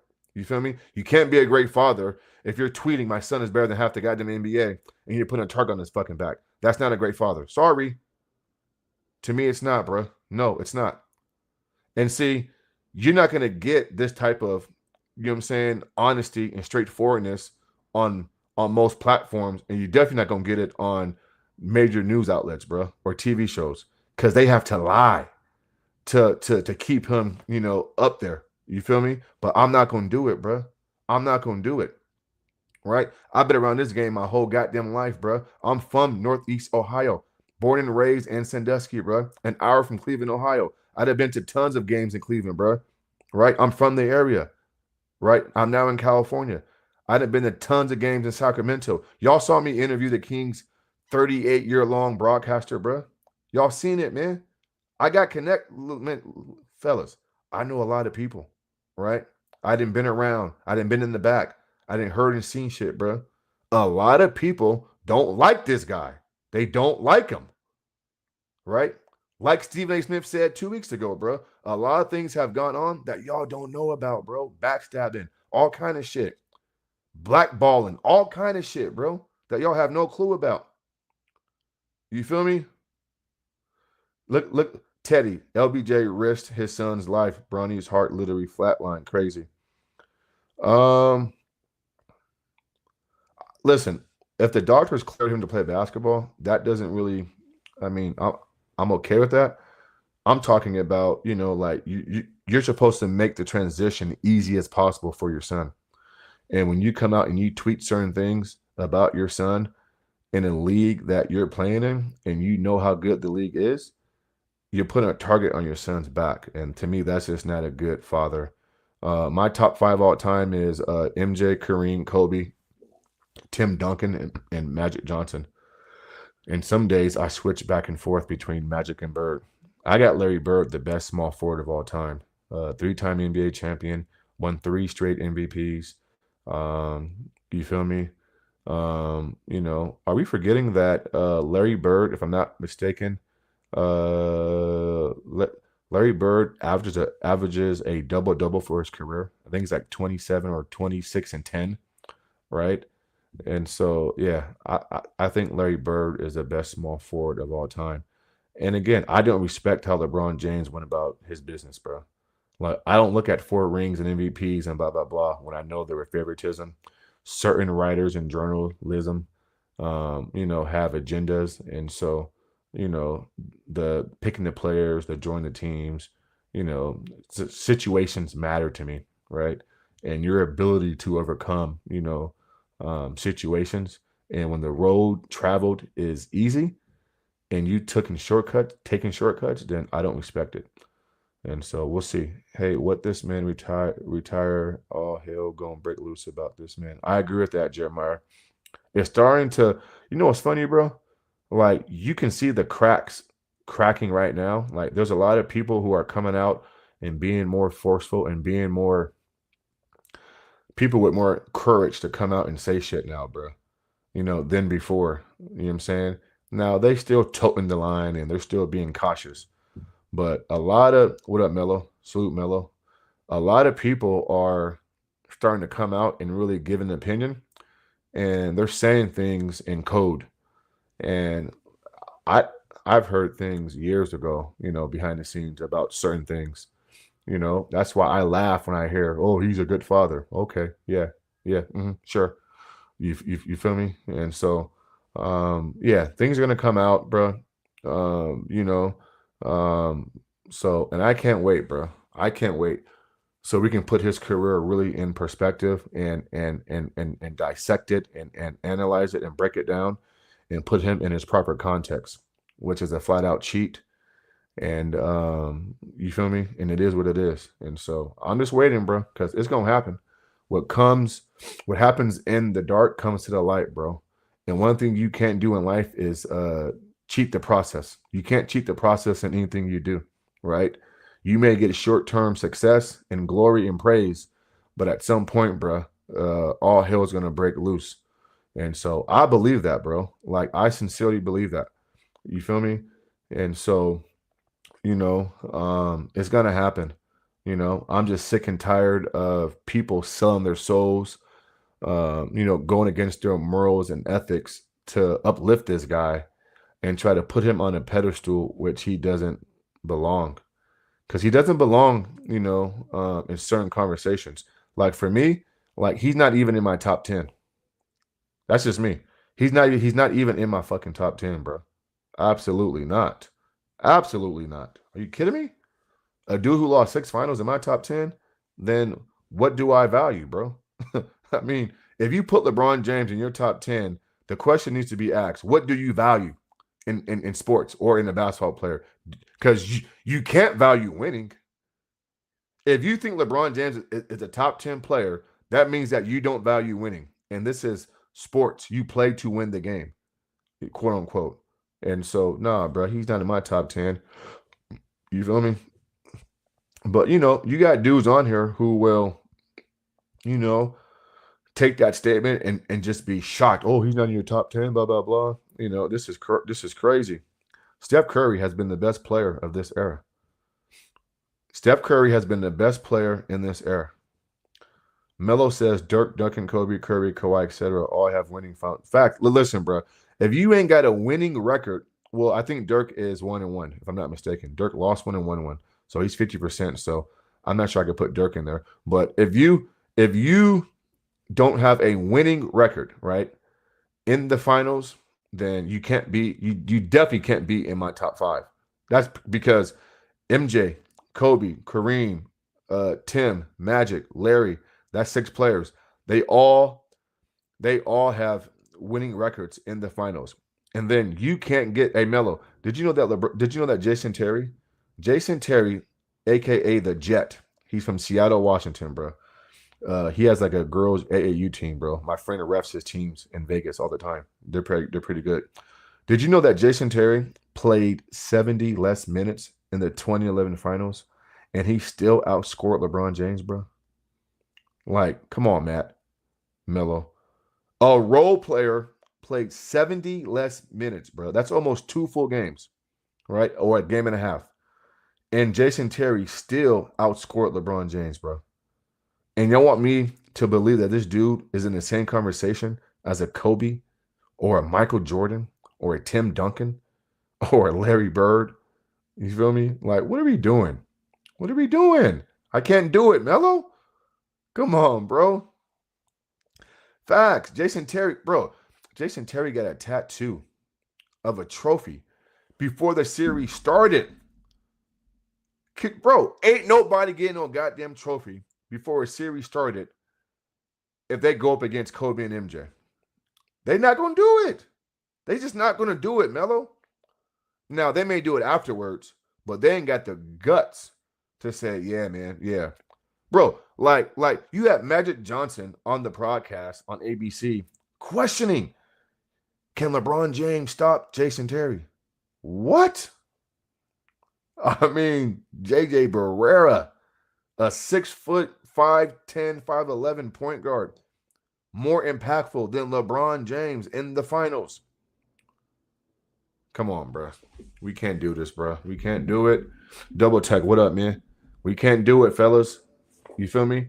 Anytime I come on a platform, I'm going to set the goddamn record straight, man. I'm going to do it. I can't speak for everybody else, but I know what I'm going to do. And I'm also going to make sure that Kobe Bean Bryant name is always in the mix, bro. Always being discussed.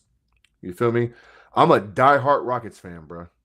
But my favorite player of all time, the reason why I am the way I am and the way I talk and the passion that I have for this game, bro, it all stems from Kobe Bean Bryant. Kobe Bean Bryant, bro. To me, it's MJ and it's Kobe, and then there's everybody else. Even though I put Kareem at number 2, you know what I'm saying? Because I got to praise Kareem, bro. I mean, he's done so much in the sport.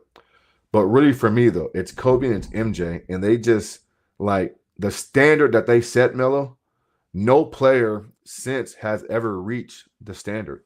You know that, listen, you got dudes who says that Nikola Jokic has been the best offensive player since Kobe. And Nikola Jokic is a top 2 or 3 offensive player of all time. Bro, the audacity, bro, to say some nonsense like that, man. The audacity. Joker plays in an era where there's no other elite big man like that, right? And the few that there are, the dudes don't even play, right? I mean, how many times have you seen Joker match up versus Embiid or Giannis or AD? Very few and far between. Very few and far between, bro. You feel me? I mean, for crying out loud, I mean, I saw Zubac give Joker the business. Could you imagine back in the 90s what those centers would do to Joker? Right? A flat-footed, slowpoke, plotty center who has no lateral movement, who can't jump over a phone booth. You think Joker will be able to get his shit off versus David Robinson, a guy who can crowd you, who is just as strong, if not stronger, who can contest your shots, who's going to be up in your grill? You think Joker is going to have a free-fall offensively versus those centers? Alonzo Mourning, Patrick Ewing, Rick Smiths. I didn't even name Hakeem Olajuwon, bro, the best center, defensive center of all time, in my opinion. I think he's better than Bill Russell defensively, in my opinion. I mean, what are we doing, bro? What are we doing? What are we doing? You can't even breathe on Joker without them calling a foul. I saw a Dwight Howard who had back surgery give Joker issues, man, in the 2020 bubble. Even though we shit on the bubble and it's not the measuring stick, but facts, Double Tech, is too easy, man. It's too easy. Joker fans are doing what LeBron James fans are doing, bro. You feel me? That's what they're doing. Oh, he doesn't have enough help. Jamal Murray's never been an all-star. Oh, he needs more help. Well, I mean, that's what LeBron James fans do, bro. You feel me? You got people on social media saying this stuff, bro, giving all-time excuses, not holding Joker to any standard. I mean, y'all know who I'm talking about, right? I didn't cook this dude so many times. You know, Scap Attack, he easy work. He easy work. I just cooked him like 2 weeks ago on a platform. Easy work. He gonna come in with all these so-called numbers and analytics. You know what I'm saying? Easy work, bro. Easy work. Go look at Joker's 2 biggest games this season versus the Wizards. And I believe it was versus someone, I forgot the other team, where he dropped like 60 points and 57 points. Guess what happened in both those games? He lost. He lost. No impact. You're a stat patter. Sorry. And you play no defense. Yeah. Play no defense, bro. Shit don't work on me, man. Without Jamal Murray is the Denver Nuggets' most important player, and he's their most impactful player. They go as Jamal Murray goes, period. When Denver was down 3-1 versus Utah, wasn't it Jamal Murray who dropped 2 50-point games, fellas? Melo, wasn't that Jamal Murray who dropped 2 50-point games in the bubble? That wasn't Joker, right? Okay, cool. Hey, when they're down 3-1 versus the Clippers in Game 7, didn't Jamal Murray drop 40 points? That wasn't Joker, right? Oh, okay. I'm just asking questions. Melo. You feel me? That team goes as Jamal Murray goes. You feel me? That team goes as Jamal Murray goes, bruh. Wasn't it Jamal Murray last year who hit 2 game winners versus the Lakers? Wasn't it Jamal Murray this season who hit a big-time 3 to close out the Lakers? Oh, okay. Oh, didn't Jamal Murray set an NBA record, Melo, in the finals with 4 straight games of 10-plus assists? That's never been done before. That was Jamal Murray, right? That wasn't Joker. Hold on. So Joker he's an all-time playmaker, but Jamal Murray has a record for any player who had 4 games in a row with 10-plus assists in the NBA finals. But they'll tell me that Joker is the best playmaker or one of the best playmakers in all time. Like they think he makes better than guys like John Stockton, Jason Kidd, Mark Jackson, some of these elite point guards. You feel me? I mean, you can't make this shit up, bro. So, listen, bro, we know what time it is, man. Joker has the skin complexion for the protection. We know what time it is, man. He's gauged and measured on a totally different playing field. It's not an even playing field. You feel me?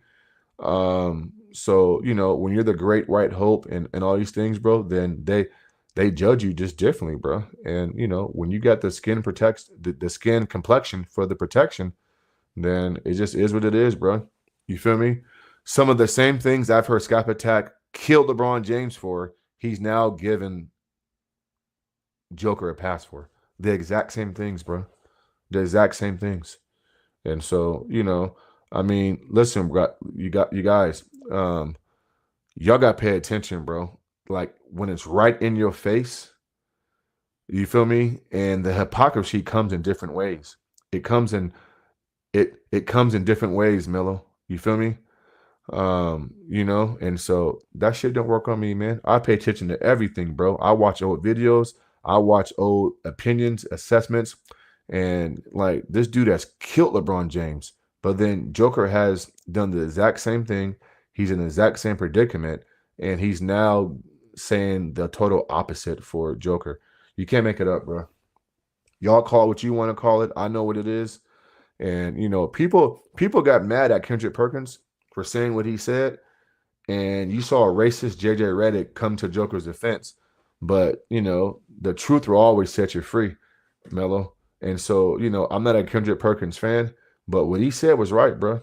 You feel me? What he said was white. Y'all heard that? What he said was white. And so, you got old voters, what I'm saying, with the skin complexion for the protection, bro, voting on awards because it's more of them than it is of us. So they have the majority. You feel me? And so, you know what I'm saying?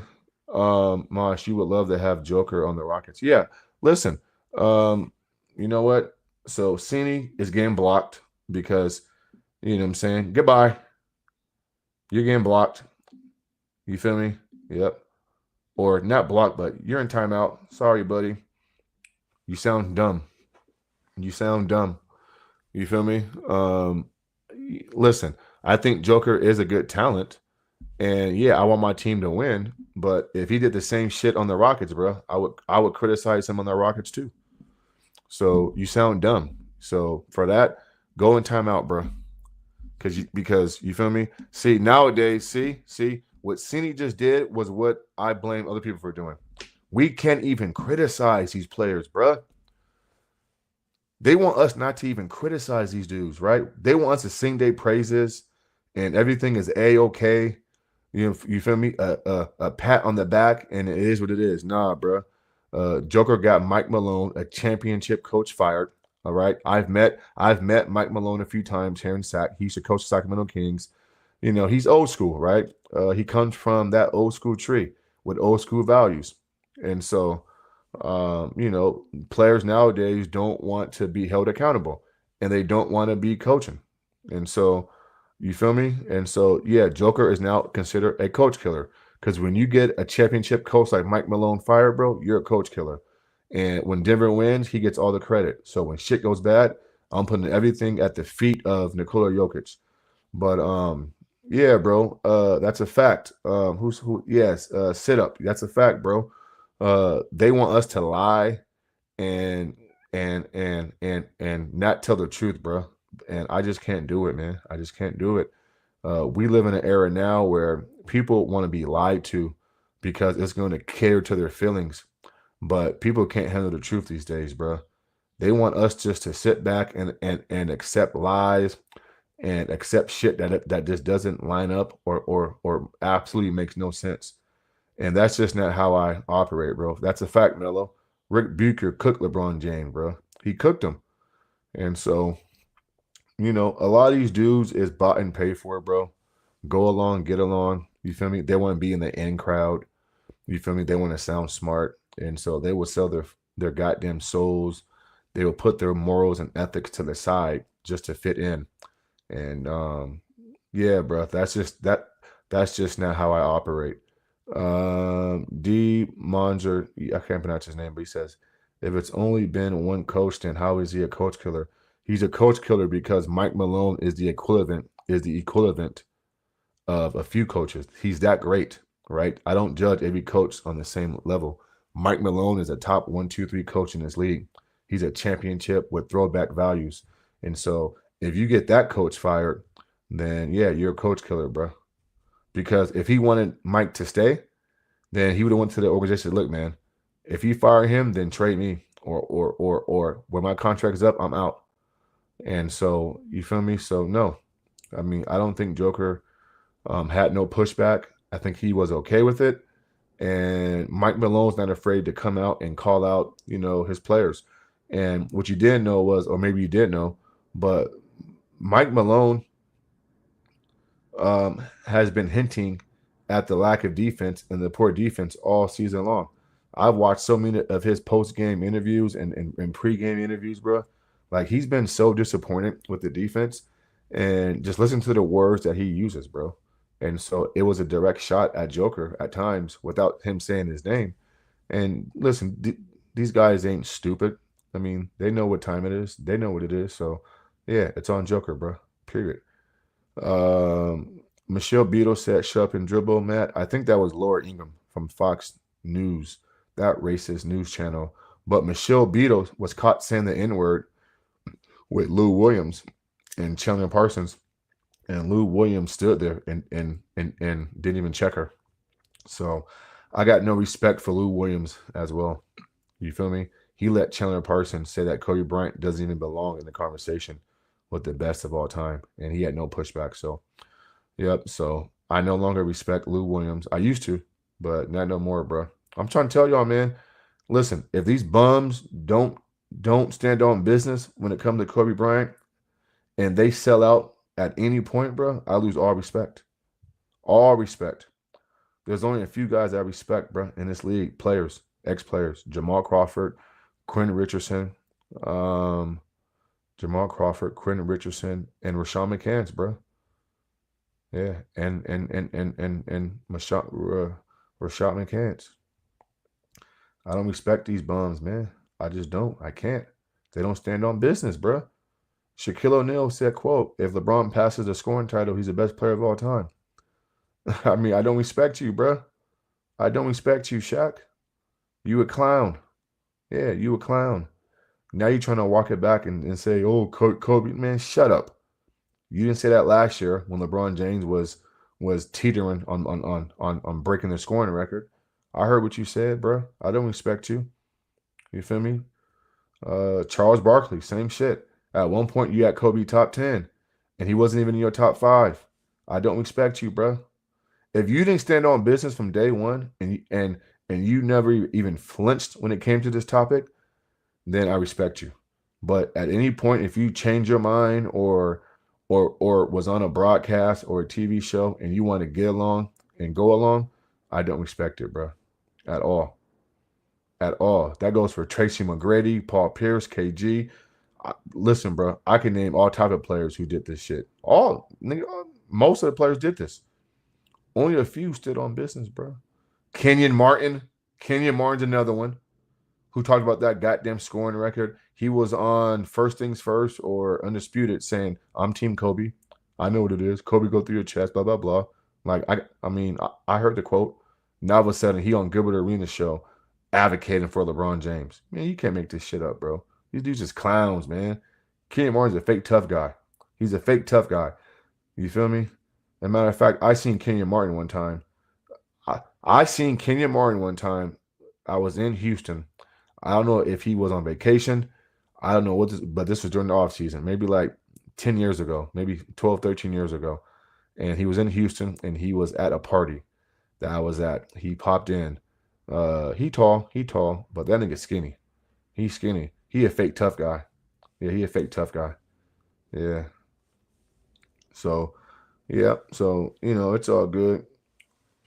That's a fact, Matt. Yeah, that's a fact. Matt talks about Stuart Scott, a real journalist. Yeah, Vince Carter too. Yeah, Vince Carter's a clown. He ain't stood on business. That weirdo, Candace Parker, she a clown too. She don't stand on business, right? She was married to Sheldon Williams on the Cavaliers, Sheldon Williams, I believe, NBA player, had babies by the guy, and then left her husband to go get with a European woman, and it's just pure dysfunction, bro. Pure dysfunction. And so, yeah, I never liked Candace since she did that shit, bro. She's a clown, and she needs to stop talking sports. She sounds dumb. She sounds fucking dumb. Facts, Milo. Yeah, she's an idiot. Dwayne Wade has always said that MJ's his GOAT, and D Wade says that they teamed up to go beat Kobe. But D Wade never came out and said that Kobe Bryant is so fuck Dwayne Wade too, bro. Yeah, hell no. Man, what? Come on, bro. I mean, D Wade's son came home and says, "Daddy, I want to be a girl," and he said, "Okay." No, I don't respect him, bro. I mean, if your house ain't in order, bro, then I can't respect your basketball opinion, bro. Yeah, that's crazy. That's crazy. Melo, D Wade's son came home and says, "Daddy, I want to be a girl," and said, "Can you paint my nails?" And this dude said, "Okay." I don't respect that, bro. So nah, D Wade's a clown too. D Wade is a clown. He got a fingernail line coming out or is out. Come on, bro. You can't make this shit up, man. You can't make this shit up. So really, I mean, everybody on TV, that's a fact, Matt. Yeah, Sheldon was a good dude. Sheldon was a real good dude, bro. She left him for some European chick that's like 6'10". I mean, come on, bro. Like, I mean, go get some prayer. Like Candace Parker, take your dumb ass to church and walk to the altar and get healed. Shit, just pure delusion, bro. Just pure delusion. I don't take D Wade seriously, bro. But nobody on TV really I take seriously like that, though. I just don't. I mean, Isaiah Thomas is criticizing LeBron James. Zeke, But he spent years trying to get back at Michael and say LeBron's better, but I don't respect him either. I'm trying to think who I respect on TV. I can't think of nobody really. I can't. And that's what they did, fellas. They took away everybody who would push back so they can hype up this guy. And so, yeah, it's just crazy. Yeah, it's zero. That's a fact, bro.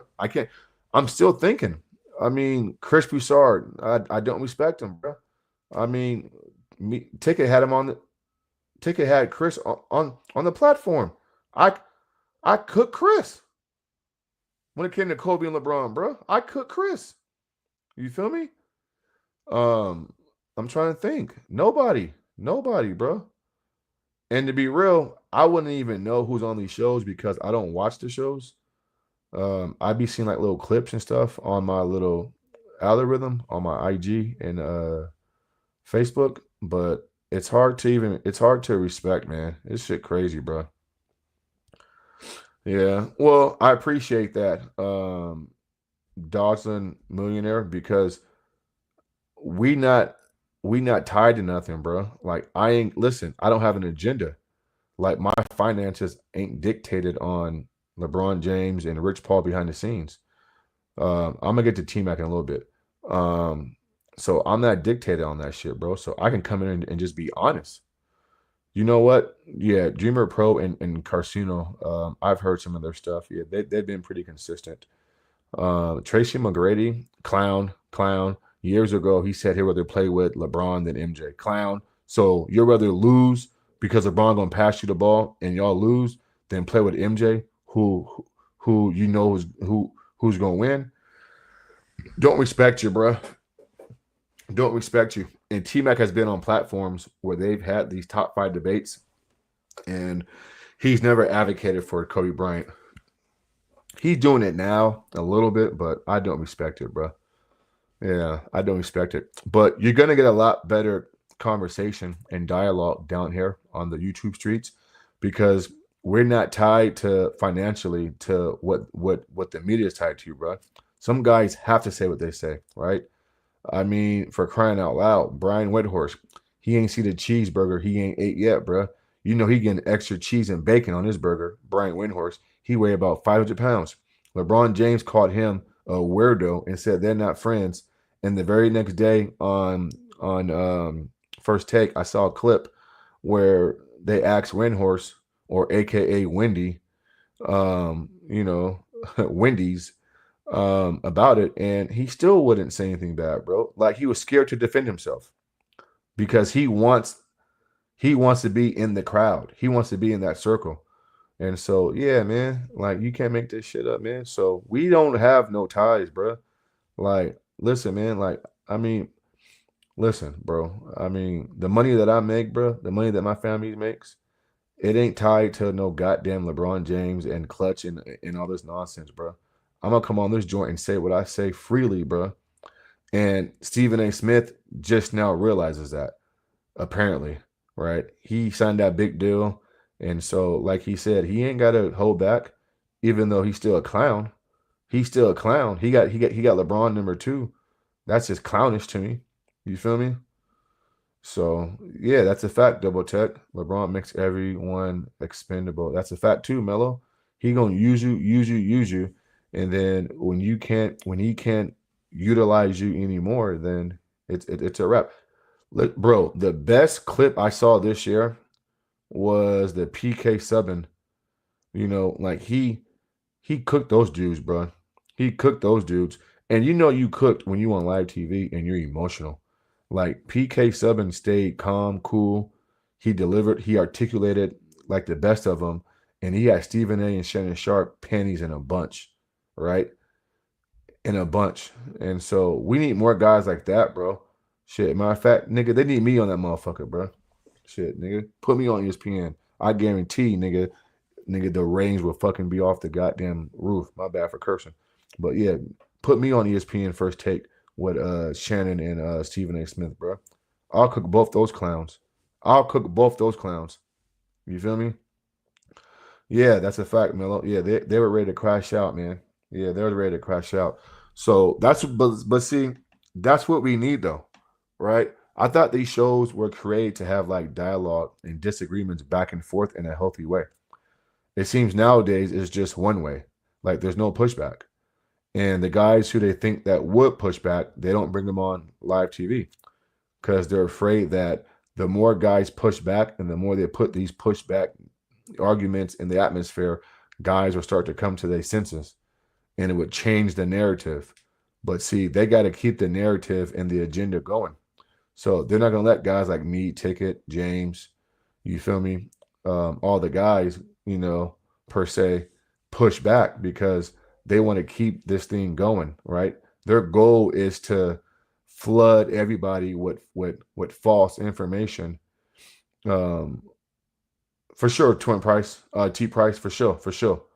Their goal is to send this information out in the atmosphere and hope that it sticks, right? And a lot of people, it's worked on, because I hear a lot of arguments or debates of people going on these platforms and they're just regurgitating or spewing up the same nonsense that they hear on these platforms because in their mindsets, if Stephen A is saying this, then how can it not be true? If Nick Wright is articulating it the right way, how can it not be true? See, I don't care how somebody, I've never been the type of person who pays attention to how you say something. I got to pay attention to what you say. And here's the trick that they're tricking y'all with, some of you guys. They put guys on TV who can communicate and articulate very well. Like, for example, I think Nick Wright articulates very well, right?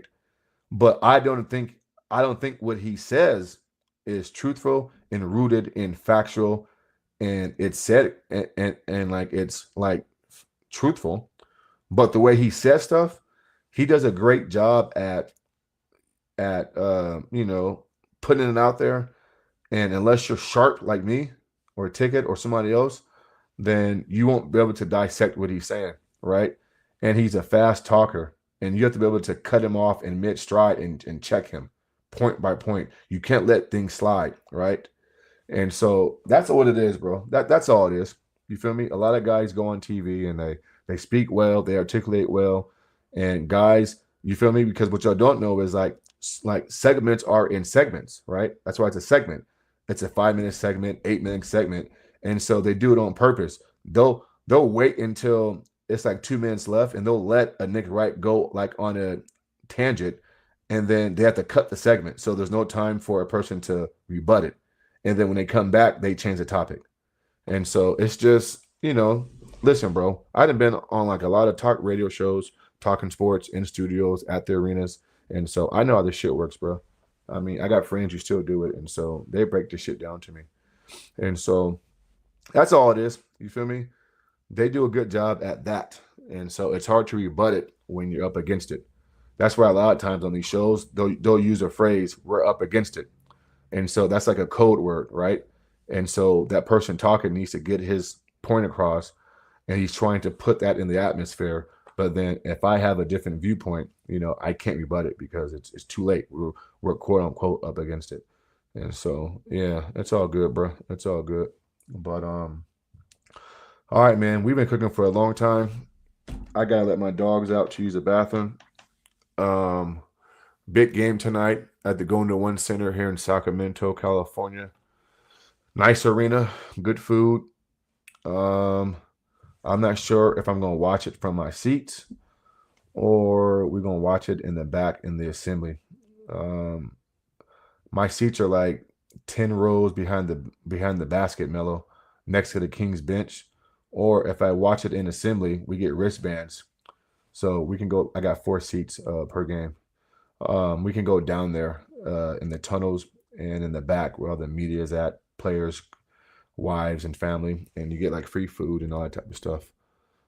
I got plugs and shit. But sometimes I like to just kick it back in the assembly with my feet up and just free drinks, free wine, free beer, free food, free candy, snacks, and just chill and watch the game. Sometimes I go back out to the arena and just watch it depending on the atmosphere. But I got Dallas tonight. Thank you, Matt. Facts, Melo. I got Dallas tonight. I'm not a Kings fan. Listen, I'm not a Kings fan. I've been to so many Kings games in my life, bro. I used to sit behind the media table, behind Grant, a friend of mine. He was, you guys know old Grant. I interviewed him, Melo, on my show. He's the guy who says, if you don't like that, you don't like NBA basketball. He was a Kings broadcaster from 1988 until like 2018, 2019, somewhere around there. It was over like 30 plus years. He was a Kings broadcaster. And he got fired. He got let go. And he just lost his lawsuit. Speaking of that, he just lost his lawsuit.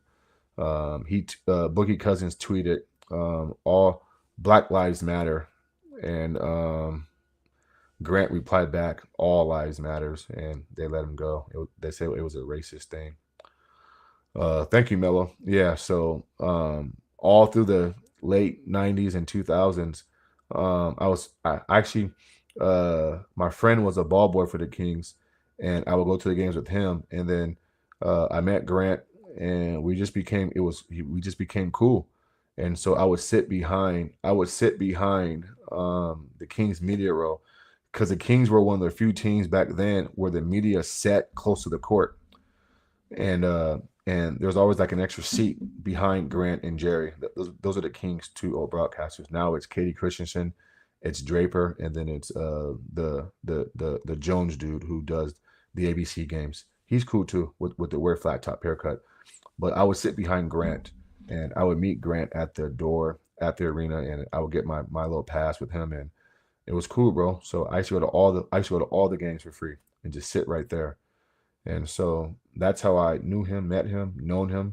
That's why in my interview, I mentioned, and he says, Keith, man, like, you've been to tons of games. Like, he said it, like he knows. But I met John Salmons. Yeah, bro. Yeah, John Salmons. Yeah. John played for the Bulls. He played for the Kings. He was good. 6'8", small forward, cool player. Yeah, Mark Jones. Yeah, Mark Jones does all the major broadcasts, ESPN and ABC. But if you guys didn't know this, the Kings signed him to a contract a couple years ago. So he's really the Kings play-by-play guy. But when he doesn't have a big game to do, he does the Kings games, and then he'll kind of teeter back and forth between the ABC Sunday games, and you'll see him on all the playoff games on ABC. Yeah, Mark Jones is cool. He's small though, bro. He's tiny. He a cool dude though. But yeah, but John Summers was cool. He was cool, man. Yeah, he was cool. You know what I'm saying? But yeah, so I got Dallas winning tonight. It wouldn't shock me if the Kings won. But if the Kings do win, then they got to play Memphis in Memphis. And Mark Jones' lines are funny. You know what I'm saying? I like the one when he says he's hotter than fish grease. He uses that one. That was classic. He uses that one. As a matter of fact, I just saw Mark downtown at a restaurant maybe like a month ago. He was with his daughter, and he's tiny, bro, and he's real cool. He's approachable. He'll talk to you. He'll shoot the shit with you. He'll talk Kings basketball. He'll talk NBA basketball. He's a cool dude. Yeah, he's a cool dude. Yeah, he's a cool dude. But yeah, so okay, T Price. He said T Price gonna fire up his show at 2 p.m. So if anybody wants to join T Price, definitely great basketball talk. Great mind, great dude. That's my guy. For sure. Oh, Dodgen said I like Katie. No, I don't like Katie, bro. Katie Christensen. She thinks she knew everything. When I was in Memphis for the Kings and Memphis game, that's when I met Herm, Hollywood Herm. We met up in Memphis because I went to Nashville and I drove to Memphis. It was probably like 3 months ago, and we had our seats were like 3 or 4 rows on the floor. It's on my channel. Katie goes, I'm walking to the Memphis side to go turn on my camera and try to get an interview with Ja or a player over there. I'm not gonna lie, bro. Like the Memphis Grizzlies people, they're super cool. They're a lot nicer than the people here in Sac. They let me on the floor and everything, bro. That shit was crazy. They thought I was like a real media person, and I wasn't. But Katie's broadcast position was like to the left of the Kings bench in Memphis because it's a different setup. And I walked past and she looks up. She says, "You're from Sacramento." I says, "I'm not from Sac. I'm from Ohio, but I live in Sac." She was like, "I see you and your family at the Kings games all the time." And I was like, "Yeah." I said, "We're here visiting my brother-in-law family in Nashville." And so we drove to Memphis to catch this game. She's like, "Oh my God!" She said, "You guys are I said, "Yeah, we're here for the Kings and Memphis game." So yeah, I talked to her a few times, bro. Katie used to before Katie became the play-by-play person. She did radio. She thought she knew everything, and she don't. I think she played for the Phoenix Mercury WNBA team years ago. She's tall. She's tall. As a matter of fact, let's see. I'm 6'2", almost 6'3". I think she gotta be like 6'2", 6'3", because she looked me eye to eye. And on this particular day, she had like flats on. It wasn't even heels. But yeah, she thinks she knew everything, bro. But she don't. Yeah, I done cooked her ass a few times on some topics. But yeah. All right, man. I'm ranting now. I'm gonna let y'all go. Ticket, if you're listening, bro, you can end it. We going on 5 hours and 40 minutes, man. This has been an awesome show. So yeah, we'll do it again, man. I'm out.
All right, you guys. So we appreciate everybody that popped in.